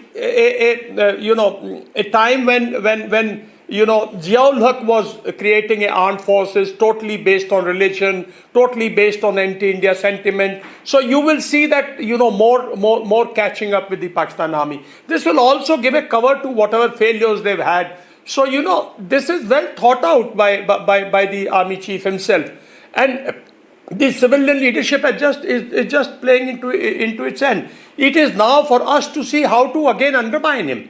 I can assure you this peace is lull. This is a short duration peace. We don't know 4 months, 5 months down the line, there may be another act of terror by the so-called deep state of Pakistan. And then how we respond to it. Do you want to send him again Ayub Khan's way only? Muhammad Ayub Khan also survived the 65 war. Correct. But then 68, 69, if we recall, there were huge, massive revolts in Pakistan against him. There was a revolt within the armed forces, and he was again thrown by another military leader, Yahya Khan. So what I'm saying when you prolong his tenure, there will be a decision in the Pakistani army also. Let's not forget. Temporarily, today, he may be looking very strong. That's the point that Christine Fair also made there, quite rightly, there will be internal dissent eventually within the army, but that takes a lot of time to ferment. My question is to General Bakshi. General Bakshi, your thoughts, of course, but don't the Sharif, doesn't the Sharif family see what's coming? They've got a political death wish. This is a family where the Sharif brothers were not allowed to attend their father's funeral due to their detention in Saudi Arabia. The whole family had been put on house arrest in October 99 by Musharraf. So they're only in this containment game. Don't they see what's coming? Or they're just holding on somehow to power? Even happy to be a facade. Arnab, you know, from day one, we've been saying on your channel that the entire exercise is to get Asim Munir an extension. He's already received one extension, by the way. He's supposed to be retiring in 27. He had wrangled that out when he arrested, Imran Khan, right? But now he wanted, his wish was to emulate Ziaul Haq, 11 years. Pervez Musharraf, close to 11 years. So he wanted that, so he's gotten himself promoted Field Marshal. Theoretically, in the British military system which we have inherited, a Field Marshal never retires. A Field Marshal is designated for life. So, Arnab, this man has done very well by himself. Yep. He's gotten about 1,000, 2,000 people killed in South Asia, but he's gotten himself his Field Marshal rank, so he can go on and on till some mangoes explode, or, the corps commanders get together, because as the Gulf, right now the corps commanders are his compatriots. As he wastes out a lot of, potential army chiefs, right? The thing is, will he let go of the army chief's chair? No, sir. That is the real seat of power. So the gulf between him and the newer corps commanders will increase. And finally, the collegiate of corps commanders had thrown out Pervez Musharraf. Let's be quite clear. Pervez Musharraf was also exiled. He was taken care of. This man is heading that, he's on that ego trip that I am God's gift to mankind, at least to Pakistan, right? But you see only a Chinese hand in this, so you see an American hand in this, because during this period of this conflict, there was direct communication between Asim Munir and the Americans. I don't know if it was who in the American establishment it was, but there was direct contact between him and the Americans. So is he leveraging that? Arnab, my personal opinion, this man is managing his own promotions. This man is out to get himself a field marshal. He's made himself field marshal for life. He never retires now. There's no question of 2 years, 4 years, 5 years. But then going by history, in the British military. But going by history then, General Bakshi, because I'm again going back, maybe I shouldn't go back 25, 26 years. I go back to Dr. Parthasarathi out here. You see, going by this logic, he has got extensive powers now. There were some changes recently authorized by the courts by which even civilian personnel can be arrested and put under military rules. This happened during the period of the conflict or just before that, which means he's a field marshal, he has extensive powers. A man technically reporting to him is the National Security Advisor. He has been thanked profusely by Shehbaz Sharif, who's called him the greatest son of Pakistan. He's polarized the society. He has direct control over the terrorist groups, and therefore, I would not be surprised if he does what Musharraf did. Musharraf just froze all the Sharif family bank assets, seized their properties, and went after the PMLN. I do not understand what's going on between the PMLN, the PPP, and Asim Munir, and I'd like Dr. Parthasarathi to throw his hat into that. What do you think is going on there, sir? Because we need to understand them, what's going on there. Look, let's face it, neither the PMLN nor the PPP would want another military takeover. They are really, to my mind, looking at the next election. But the fact is more dangerous about this is that there has been deep failure in Pakistan and their continued economic failure, where India is growing at 6 to 8% per annum. There's always this comparison, and the military will, people like will really put the blame on the civilian leaders. I think you have to be, I would take his appointment more seriously. Let us wait and see if he tries to escalate problems on the border. He played a rather stupid role. It was the Pakistan Air Force which saved the face for Pakistan recently. So he is not by any manner a great army chief, and if he chooses to do what he's planning to do, he is going to have the other services discontented, and moreover, Pakistan's economy already is in such shambles that he will get the blame for everything which goes wrong from people in Pakistan. I'm not sure that he is one of those guys who would risk his own life by attempting to go nuclear or something like that. But yes, he will create problems. But really, we've reached a stage where, as the generals have said before, this is something we know how to handle and can handle. So on that, I want to go back to Christine Fair for one more time. Dr. Christine Fair, in terms of, we have Operation Sindoor, which is still very much on, and the Indian government is repeatedly, it's unusually, we are doing daily press conferences where Indian Armed Forces generals come and say that Operation Sindoor is on, these are today's successes, this is today's action. Very, very strong communication that it is very much on. In that given situation, where we've said that any act of terror will be seen an act of war, and this has the endorsement of Prime Minister Modi, and it's a public commitment to the nation, what will Field Marshal Asif Munir's approach be? To let things be? I'm going to be really clear. India has not deterred Pakistan. Deterrence is judged in the behavior of the adversary or the target country where the deterrence is being attempted. There is no evidence that Pakistan has been deterred. So what I fully anticipate is, because this is part of Pakistan's strategic culture, it is part of Pakistan's strategic aims, that after 4 to 5 years, there's going to be another terrorist attack, just like we had at Pahalgam. Now, India has put itself in a very perilous situation by making these proclamations, by not engaging or not committing to engage in proportionate responses. Despite what the jingoistic media has said in India and has completely misinformed Indians, India has not decisively defeated Pakistan. Pakistan did not run with its tail between its legs. In fact, it's dangerous to misunderestimate the victories that Pakistan believes it chalked up in this conflict.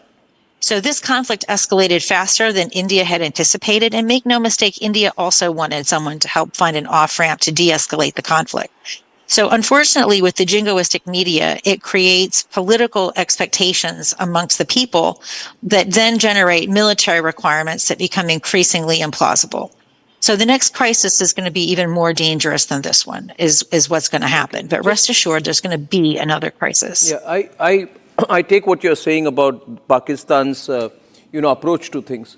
But I'd say one thing to you, Dr. Christine Fair. I know this is part of the narrative that is sold to the West, that the media in India is jingoistic and the Indian media... It is jingoistic. This show is jingoistic. Let me, if you find this jingoistic, you could from your perspective. But let me tell you this, Christine Fair. You need to be in a country which has suffered these kind of terrorist attacks to come to that kind of conclusion. I would respectfully completely disagree with the semantics of jingoistic, because I think that would be slightly patronizing towards the pain that the people of the country have been through. Everything is relative, Christine Fair. Allow me to complete. Allow me to complete, please. Allow me to complete. Allow me to complete.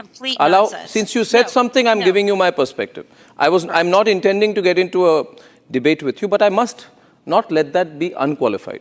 My point to you is, everything, Christine Fair, you've studied the subcontinent long enough to know. That has nothing to do with the suffering you've studied the Your jingoism undermines the suffering. 1 minute. See, Christine, please do not give me this academic intolerance and listen to what I'm saying. I'm going to give you listen to what I'm saying. Listen to what we live in India, unlike you. So there's a slight difference. What I'm saying is, when you study things from this, distant perspective, you need to understand that today, in today's day and age, when 166 people were killed in Mumbai, and at that time, the response of the Indian government was that we will do nothing. Shiv Shankar Menon said at that point of time that doing nothing is the right perspective or the right thing to do. Right? You compare that response, Christine Fair, and when you say the jingoistic media raises people's expectations and that gets rolled over to the politicians, I'm afraid, but you have a complete misreading of the expectations of the Indian people. If you had been in Mumbai or Pune or Delhi in the November or December of 2008, let me assure you, you didn't need the media to feel. I, Christine Fair, covered 26/11 for 100 hours flat. It was not jingoistic, it was objective reporting. People came out on the gateway of India in tens of thousands supporting what we were saying in the media, because the media was a reflection of the people. Okay, so that don't just put that into these intellectual crannies of jingoistic and all that. It's not. It's very supercilious, and I would suggest you should avoid it. You're a good academic, but why do you want to make sweeping statements without having the lived experience of the country? Because they were... General Bakshi, maybe General Bakshi can tell you. See, this is what happened. You put yourself in this intellectual... You put yourself into these intellectual ivory towers without lived experience. Then you pass justifications on the people. Let me tell you, were you jingoistic after 9/11 happened? Was your media jingoistic after thousands of people were killed? Yes, it was. Was your media jingoistic? Yes, it was. After 26/11? Yes, it was. No, it wasn't. You Yes, it disregarded was. 26/11. You focused on 9/11. Our media after Your 9/11 media was a servile follower of the WMD theory. And we are not going to listen to American superciliousness anymore. Just like you're a survival I am telling you this. See, the problem is the moment you are intellectually questioned, you become intolerant. So I will give it back to you, because I want to meet everyone on. I am not among those people who will listen to any amount of patronizing from an American academic or any academic. Thank you. Yeah, that's why you switched off. You see, the problem is... Can we come in? General Bakshi. Arnab. No, I think I touched a raw nerve, but I can't let her patronize the people of India. Yeah. Absolutely not. You know, simply put, her domain expertise is the terrorist organizations in Pakistan. I'm afraid she is not an expert on air warfare, right? John Sinclair of the United States, Tom Cooper of the Austrian, military history wing, who deal with air warfare, have all certified that India has won a clear-cut military victory, right? The first day, most air forces do SEAD, suppression of enemy air defenses, before they attack any terror or other targets. We did not do that because we wanted to be proportionate in our response, right? And we took on that handicap, that constraint. Despite that, every single one of our 24 cruise missiles, our Spice and BrahMos missiles and our Hammer bombs, guided bombs, hit terror targets in the 9 camps that we have hit. They hit the headquarters of the Jaish-e-Mohammed, of the Lashkar-e-Taiba and the Hizbul Mujahideen. The Pakistani media has testified to that, number one. The next day, Pakistan did vertical and horizontal escalation, right? They fired 6 to 900 drones totally. 90% of them were shot down along with their missiles, which include tactical ballistic missiles like the Shaheen 1 and Shaheen 2, which are nuclear capable. America and Israel have been talking of taking out the Iranian nuclear, capability. They haven't been able to do it so far. We have hit the Chagai Hills and the Kirana Hills. We blocked the exit and entry tunnels, right? And made a large section of their nuclear stockpile inoperative for use against us.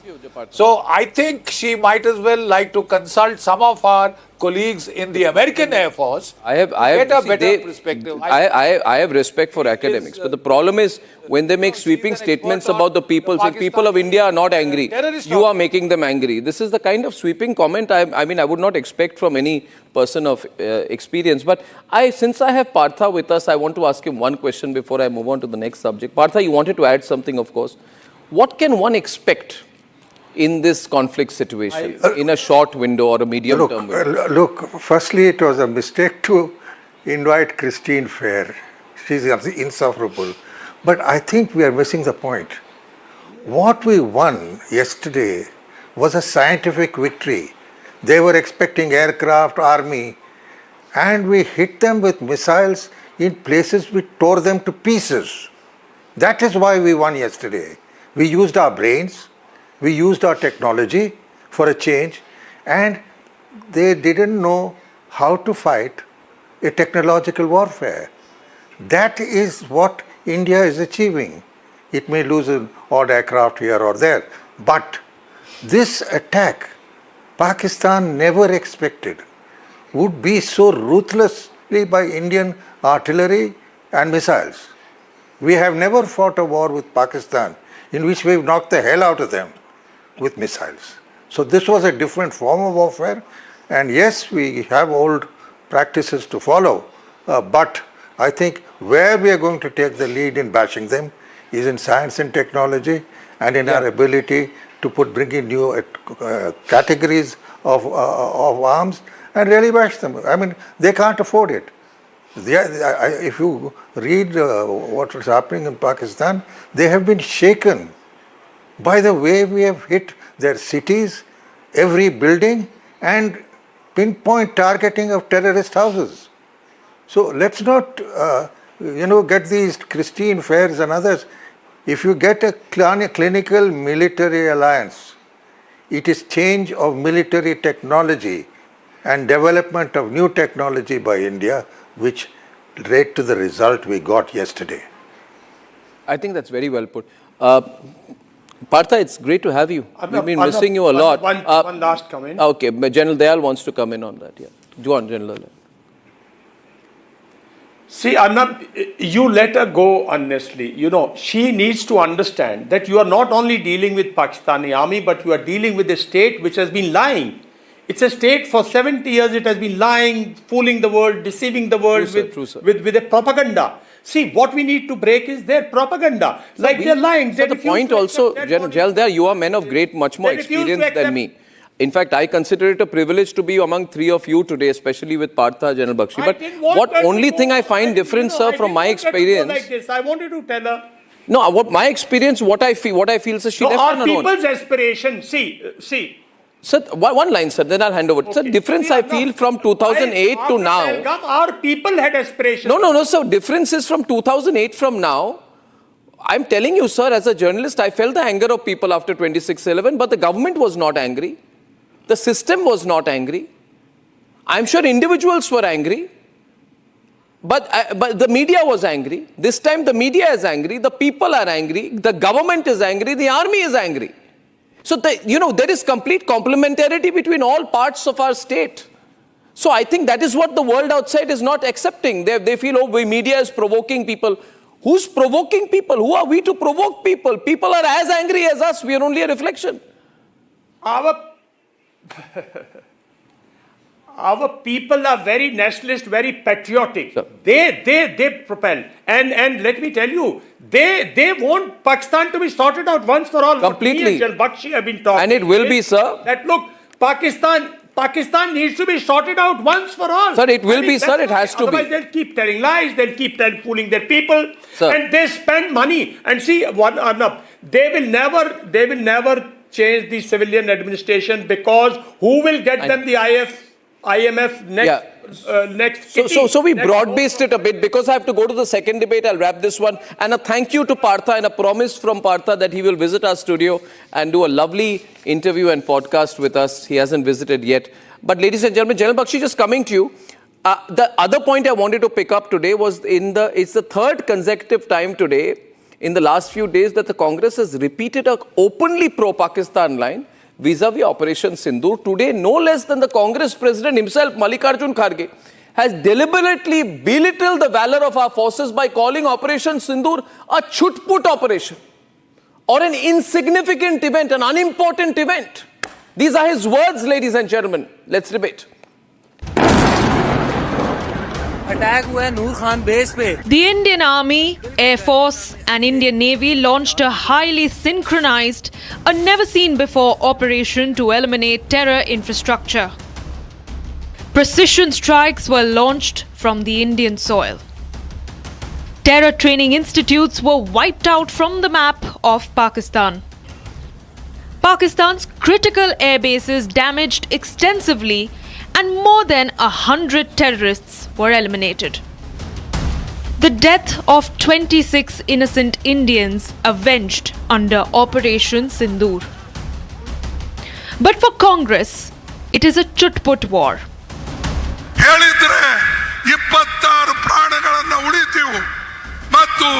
ನಮ್ಮ ಈಗೇನು ನಾವು ಹೆಚ್ಚು ಕಡಿಮೆ ಚುಟ್ಪುಟ್ಟು ಯುದ್ಧಗಳು ನಡೆದಿವೆ ಅಥವಾ ನಮ್ಮ ಪಾಕಿಸ್ತಾನ ವಿರುದ್ಧ ನಾವೇನು ಘರ್ಷಣೆ ಮಾಡ್ತಾ ಇದ್ದೇವೆ, ಪಾಕಿಸ್ತಾನ ಕೆಲಸ ಅಂತೂ ಯಾವಾಗಲೂ ಬರೇ. Families of Pahalgam victims are overwhelmed and grateful. जितने भी उधर बच्चे थे उन सबके पिताजी और जितनी भी औरतें थे उनके पतियों का जो मतलब जान ली गई, तो उनका ये मरण जो था वो वेस्ट नहीं हुआ। और मुझे लगता है ये उनके लिए आज सच में दी गई एक श्रद्धांजलि है जो भारत ने एयर स्ट्राइक करके की है। 140 crore Indians are celebrating the success of Operation Sindoor. हम लोग रक्षा मंत्रालय में काम करते हैं प्रधानमंत्री के नेतृत्व में, लेकिन हम सीमा पार के जो आतंकवादी हैं हम उनका भी इलाज करते हैं। भारतीय सेनाओं ने भी बड़ी सटीकता के साथ आतंकवाद की जड़ों पर अपने हथियारों का इस्तेमाल किया है। मंदिर, गुरुद्वारों और गिरजाघरों पर को निशाना बनाया गया। उसके जवाब में भारतीय सेनाओं ने जो कार्रवाई की है उसने पाकिस्तान की फौज को घुटनों पर लाकर खड़ा कर दिया है। But the Congress is insulting the valor and belittling Indian forces. The world has acknowledged and applauded the achievements of Operation Sindoor.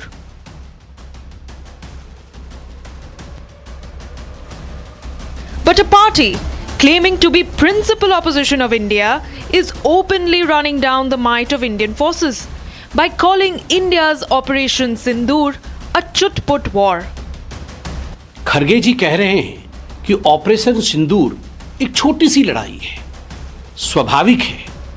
26/11 के बाद जिसके सबसे बड़े नेता राहुल गांधी बड़ी सी पार्टी मना रहे हों, उनके लिए ऑपरेशन सिंदूर एक छोटी सी ही लड़ाई नजर आएगी। ये कहीं ना कहीं अपने देश के साथ, अपने देश के सेना के अदम्य साहस के साथ यह धोखा है। From Rahul Gandhi acting like a Pakistan proxy and asking how many jets did we lose, to Pawan Khera's deals made over Sindoor remark, to Congress president resorting to a conspiracy theory, the pattern is not lost on anyone. Jaishankar इस तरह का बयान दें जो पाकिस्तान में और पूरे देश में, पूरे विश्व में हमारी हंसी उड़ रही है। पाप की श्रेणी में आता है जो एस जयशंकर ने किया, और यह पाप की श्रेणी में आता है जो प्रधानमंत्री की चुप्पी है। सिंदूर से सौदा मंजूर नहीं है, देश के प्रति गद्दारी मंजूर नहीं है, वो कोई हो। ಮೋದಿ ಅವರು 17ನೇ ತಾರೀಕು ಕಾಶ್ಮೀರಕ್ಕೆ ಹೋಗೋರಿದ್ರು, ಆದ್ರೆ 17ನೇ ತಾರೀಕು ಕಾಶ್ಮೀರಕ್ಕೆ ನೀವು ಹೋಗಬೇಡಿ ಅಂತ ಹೇಳಿ ಅವರ ಬೆವುಗಾರಿಕೆ ಅಲ್ಲಿರ್ತಕ್ಕಂಥ ಇಂಟೆಲಿಜೆನ್ಸು ಅವರಿಗೆ ಹೇಳಿದ್ರು, ನೀವು ಹೋಗಬೇಡಿ, ಪಾಕಿಸ್ತಾನದಲ್ಲಿ ಇದು ಕಾಶ್ಮೀರ್ನಲ್ಲಿ ಗಲಾಟೆ ಆಗ್ತದೆ, ಅದಕ್ಕಾಗಿ ದಯವಿಟ್ಟು ನೀವು ಕ್ಯಾನ್ಸಲ್ ಮಾಡಿ ಅಂತ ಹೇಳಿ ಅಲ್ಲಿ ಕ್ಯಾನ್ಸಲ್ ಮಾಡಿಸಿದ್ರು. ಇದು ನಿಮಗೆ ಗೊತ್ತಿದ್ದಾಗ. Calling Operation Sindoor, the most splendid operation of the Indian Armed Forces, a chut-put war, raises a pertinent question. Whose side is Congress on?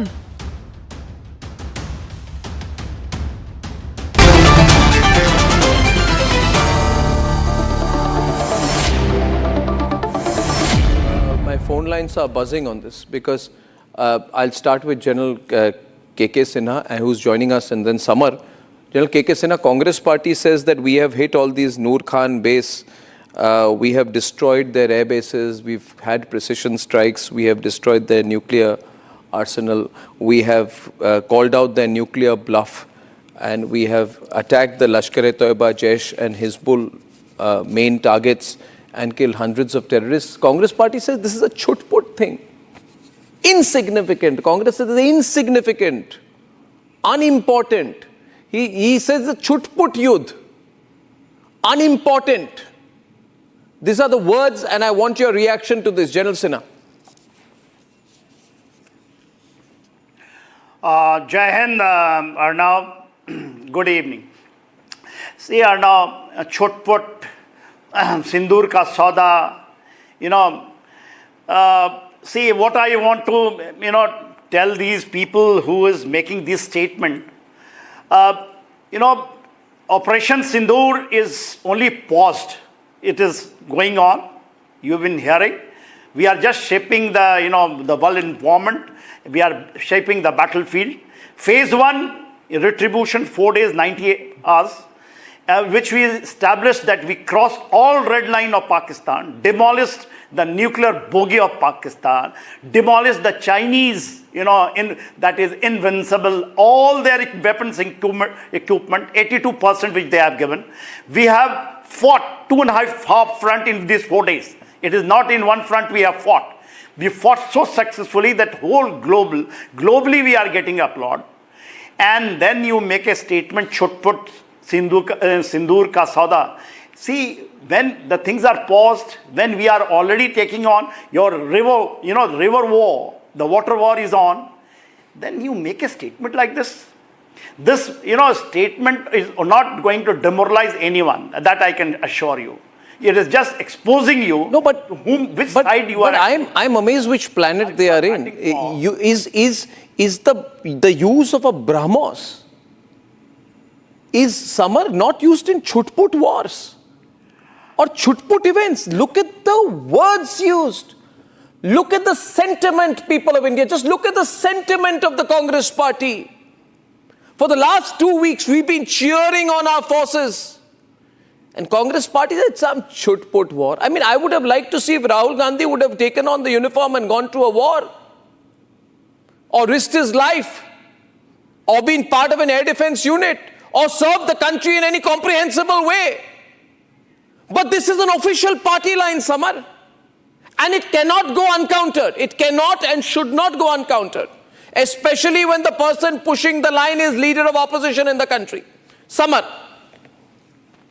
Arnab, they are digging their own political grave. They do not realize that the public whom they are addressing, majority of them have their children serving at the borders as they speak. They are not realizing how psychologically it is damaging for the own Congress party. I mean, I am shocked that Rahul Gandhi, himself being a victim of terrorism, with late Prime Minister Rajiv Gandhi being assassinated, he should have been one of the most mature person to have come out and held the hand of BJP at this time and should have supported the ruling government against this war, against terrorism. It is not a personal war. It is a war of the nation. And as far as Mr. Kharge is concerned, it's irony, it's treachery. I mean, probably he doesn't realize what it takes to recite a kalma and then, the pants being taken off and being assassinated at point blank range. He does not realize the humiliation that the public has faced. Those women, those children, imagine the trauma that they will live throughout their life. Till their end, they will remember this humiliation every day. And the more we hit Pakistan, it is even less. It is the decimation of the Pakistan military establishment which is in need of the arm. They have to be sanctioned. Economic sanctions have to be put in place. But what do I say, Arnab? European Union itself is talking about boycotting Israel against the war against Hamas.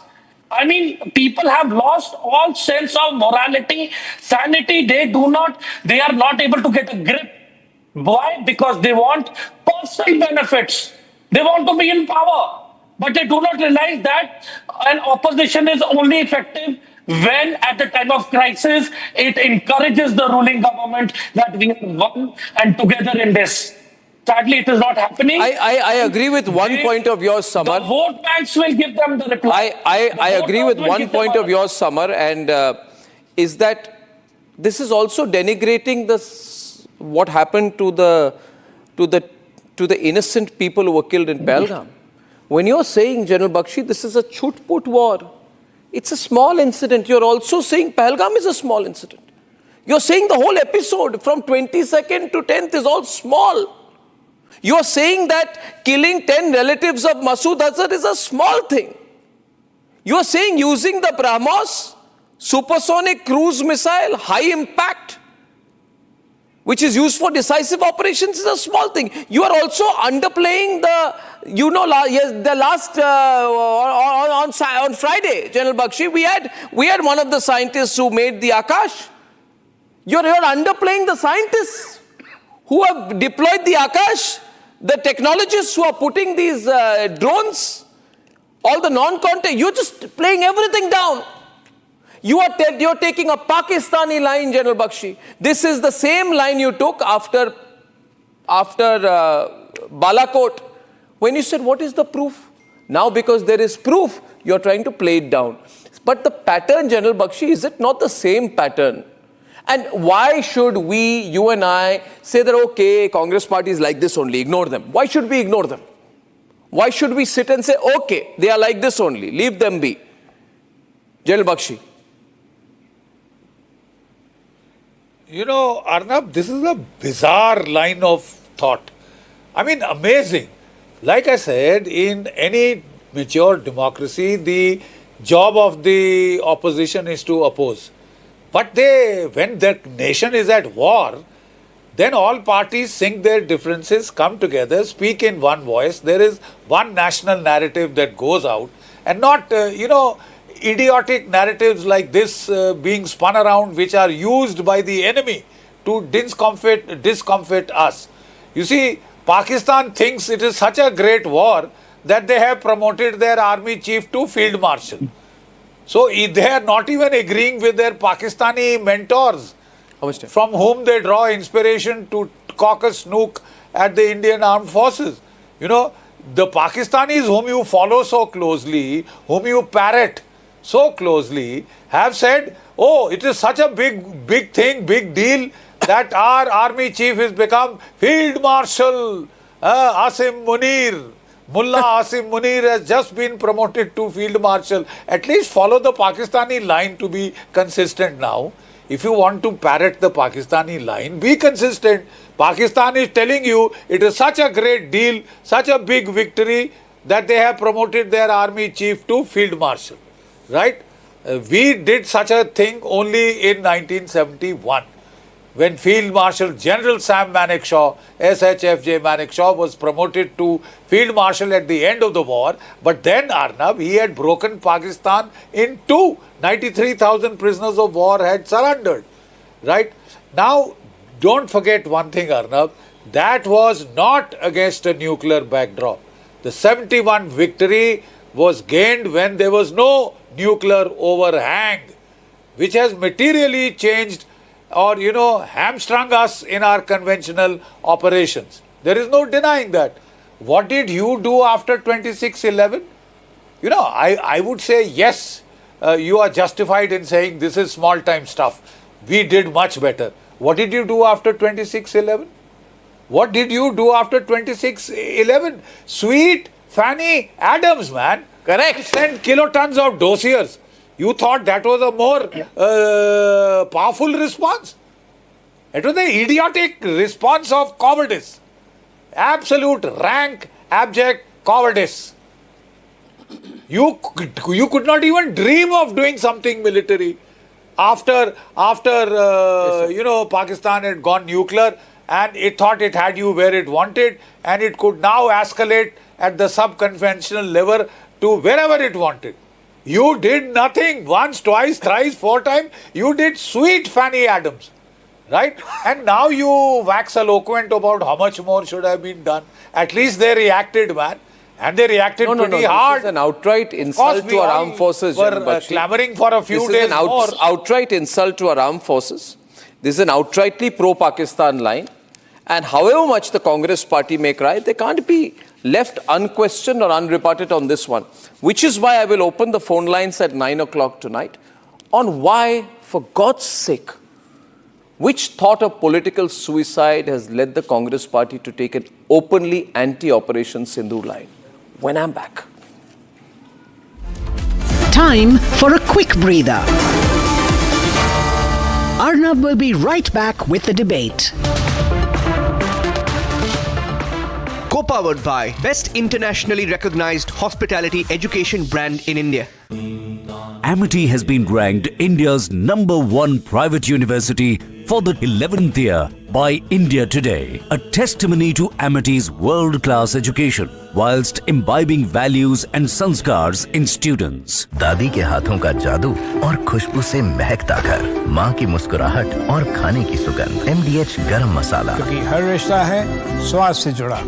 विमल में गुलिस्तां के ये कुछ लजीज फरिश्ते जब साथ घुलें तो जी लग जाए और दिल कहे कि स्वाद की जुबान में खुद को ऐसे डुबाऊं कि निकल ना पाऊं। विमल की जुबान कुछ है ही ऐसी, मानते हैं? विमल, बोलो जुबान कैसी?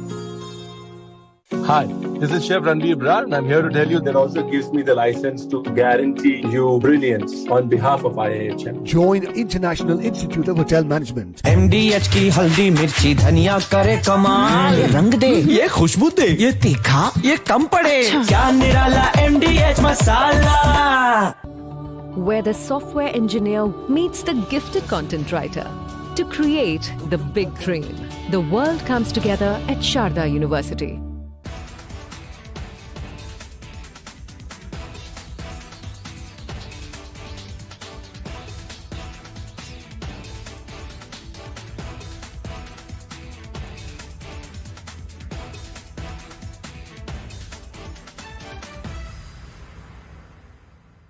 Countrymen want to know what next in Operation Sindoor.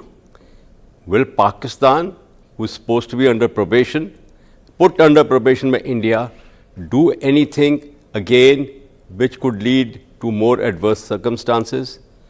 Well, the nation should know that Pakistan is a nation. The nature of the state of that country is that they will do anything which is drastic, anything which is going to suit them to deceive their own people, because what has happened in Operation Sindoor is that they have trumpeted to their countrymen that we have won the war. This 4 days campaign, we have won.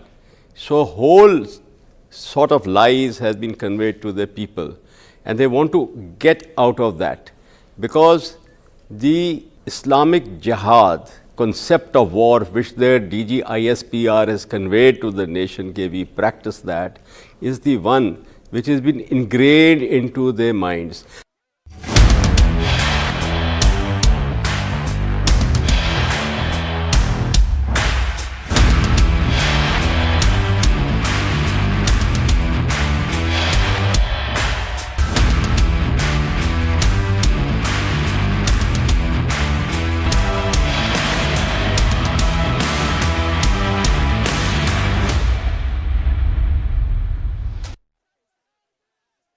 Co-powered by best internationally recognized hospitality education brand in India.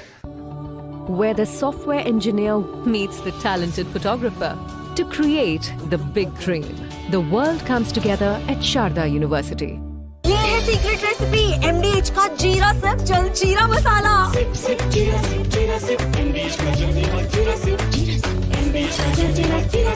Hi, this is Chef Ranveer Brar and I'm here to tell you that also gives me the license to guarantee you brilliance on behalf of IIHM. Join International Institute of Hotel Management. MDH की देगी मिर्च, देगी मिर्च का तड़का, अंग अंग फड़का। MDH की देगी मिर्च। Hi there, we were in the midst of a war last fortnight, not of our own choosing, not of our want, but inflicted by a deracinated neighbor whose history books begin abruptly from 712 AD, when a loitering Arab commander, Muhammad bin Qasim, entered Sindh, thus beginning a gradual Islamization of the land at the point of sword. Pahalgam terror attack was not the first, is not going to be the last, I am afraid. Any amount of pounding of Pakistani air bases is not going to change that psyche which governs the actions of a beggar of a terrorist state. The Americans have tried and failed. Carrying out drone bombings on Pakistani territory using Pakistani air bases did not shame the Pakistani.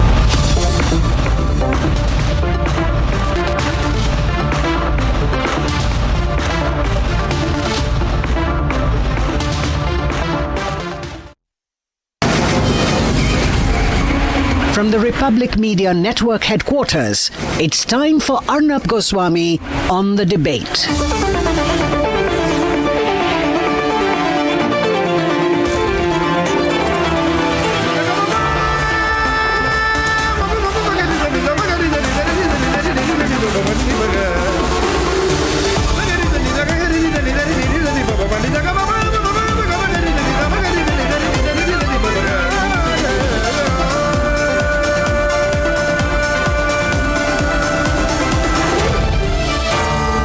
Arnab Goswami on the debate.